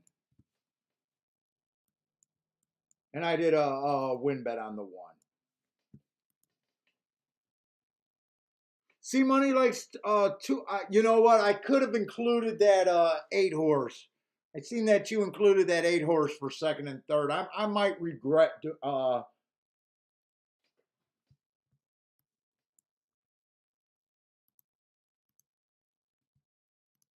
You know what? I'm not going to do it. I wouldn't have got. I wouldn't have been able to get that done anyways. 4 did get the lead. I'd rather if the 1 won just because he's longer and I got a win bet, but 1 looks lively. Oh, I got to walk. And I got to pee. He's burning it. You can burn that shredder. I was just joking.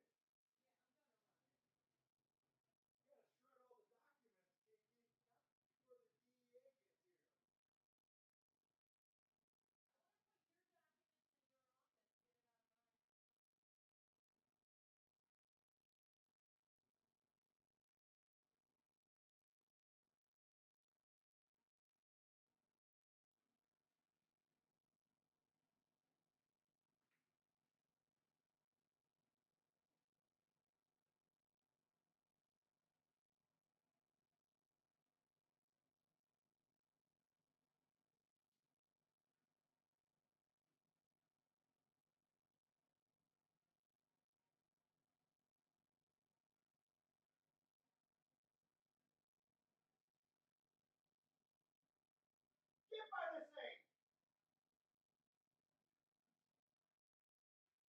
All right, we'll take that. We'll take that. I'll go off on a win. I don't think the 4-3. I think 4-3 was the worst combination I could have got, but it's definitely better than the 4-8. I think C Money, you should hit that try, right? 4-3-8 or oh no, you keyed the 1. I'm sorry. The 1 was the weak link between the 2 horses I like. The 1 was the weak link.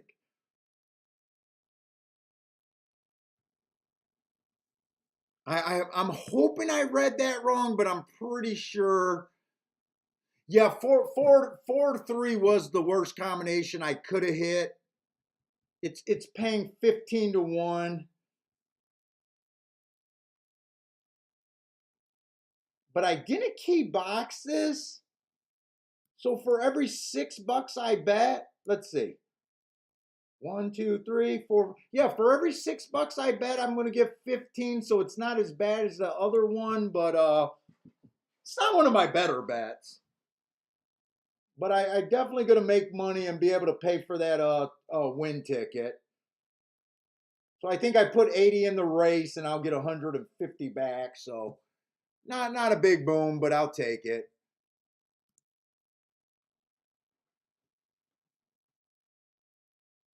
Ed's with me. Small boom, nothing big. Dude, the fairgrounds on the inside, it's just been huge. It's really been huge. It's been super dependable.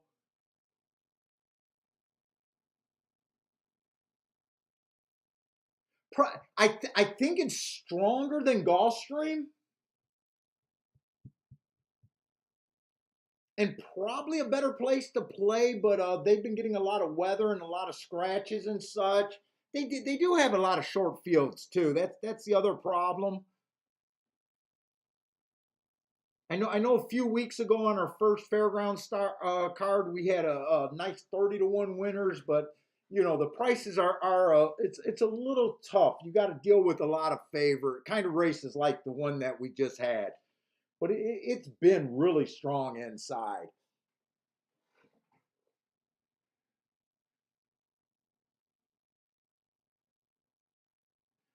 Yeah, yeah, and it was the lack of speed. He looks like one of the few horses. He ran against the bias.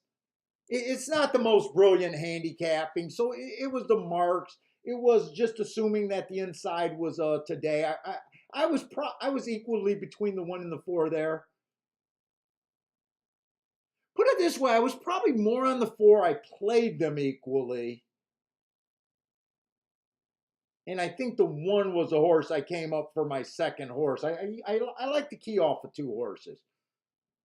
I usually don't play a race where a horse has an excuse, but that first time out, but that at a short price, but that triangle made me feel pretty good about it. And we looked at the results today, and it seemed pretty inside all day today. So it didn't look like the 2 or the 3 could really surprise you on the front end. So it was fairly safe, but had to sweat out that 8 hole. But anyways, guys, thanks a lot for hanging out with me this today. We got another day. We got tomorrow. Thank you for hanging out with me today. If you guys are playing tonight, good luck over there at Sam Houston and Turfway Park. I'll be watching, but I do not. I think I got too much work to even think about downloading a form. But good luck over there. I know some of you guys are talking about you think that you see a bias over at Turfway Park. Hopefully you guys hit something special and be able to show us some tickets. I love seeing that in my email. And if you guys don't want me to talk about you guys hitting, include that in the email because I know some of you guys are private. Hey, Paul, I want you to see it, but you necessarily don't gotta, gloat on the shake-up about it. If you feel that way, you're worried about the IRS looking at you, just, send me that in the email and I'll never put you on blast. But I do love seeing it, guys. But anyways, good luck. Tomorrow I'm going to suffer through. I'm going to mark up the rest of Gulfstream. I'm not crazy about the field card tomorrow at Gulfstream, but we never know what we're going to hit. I'm going to work on Fairgrounds tonight, and I'm probably going to try to download Tampa Bay as long as they got some turf route races for tomorrow. But good luck, everyone. Hope to see you tomorrow. Stay safe out there. And have a good night, guys.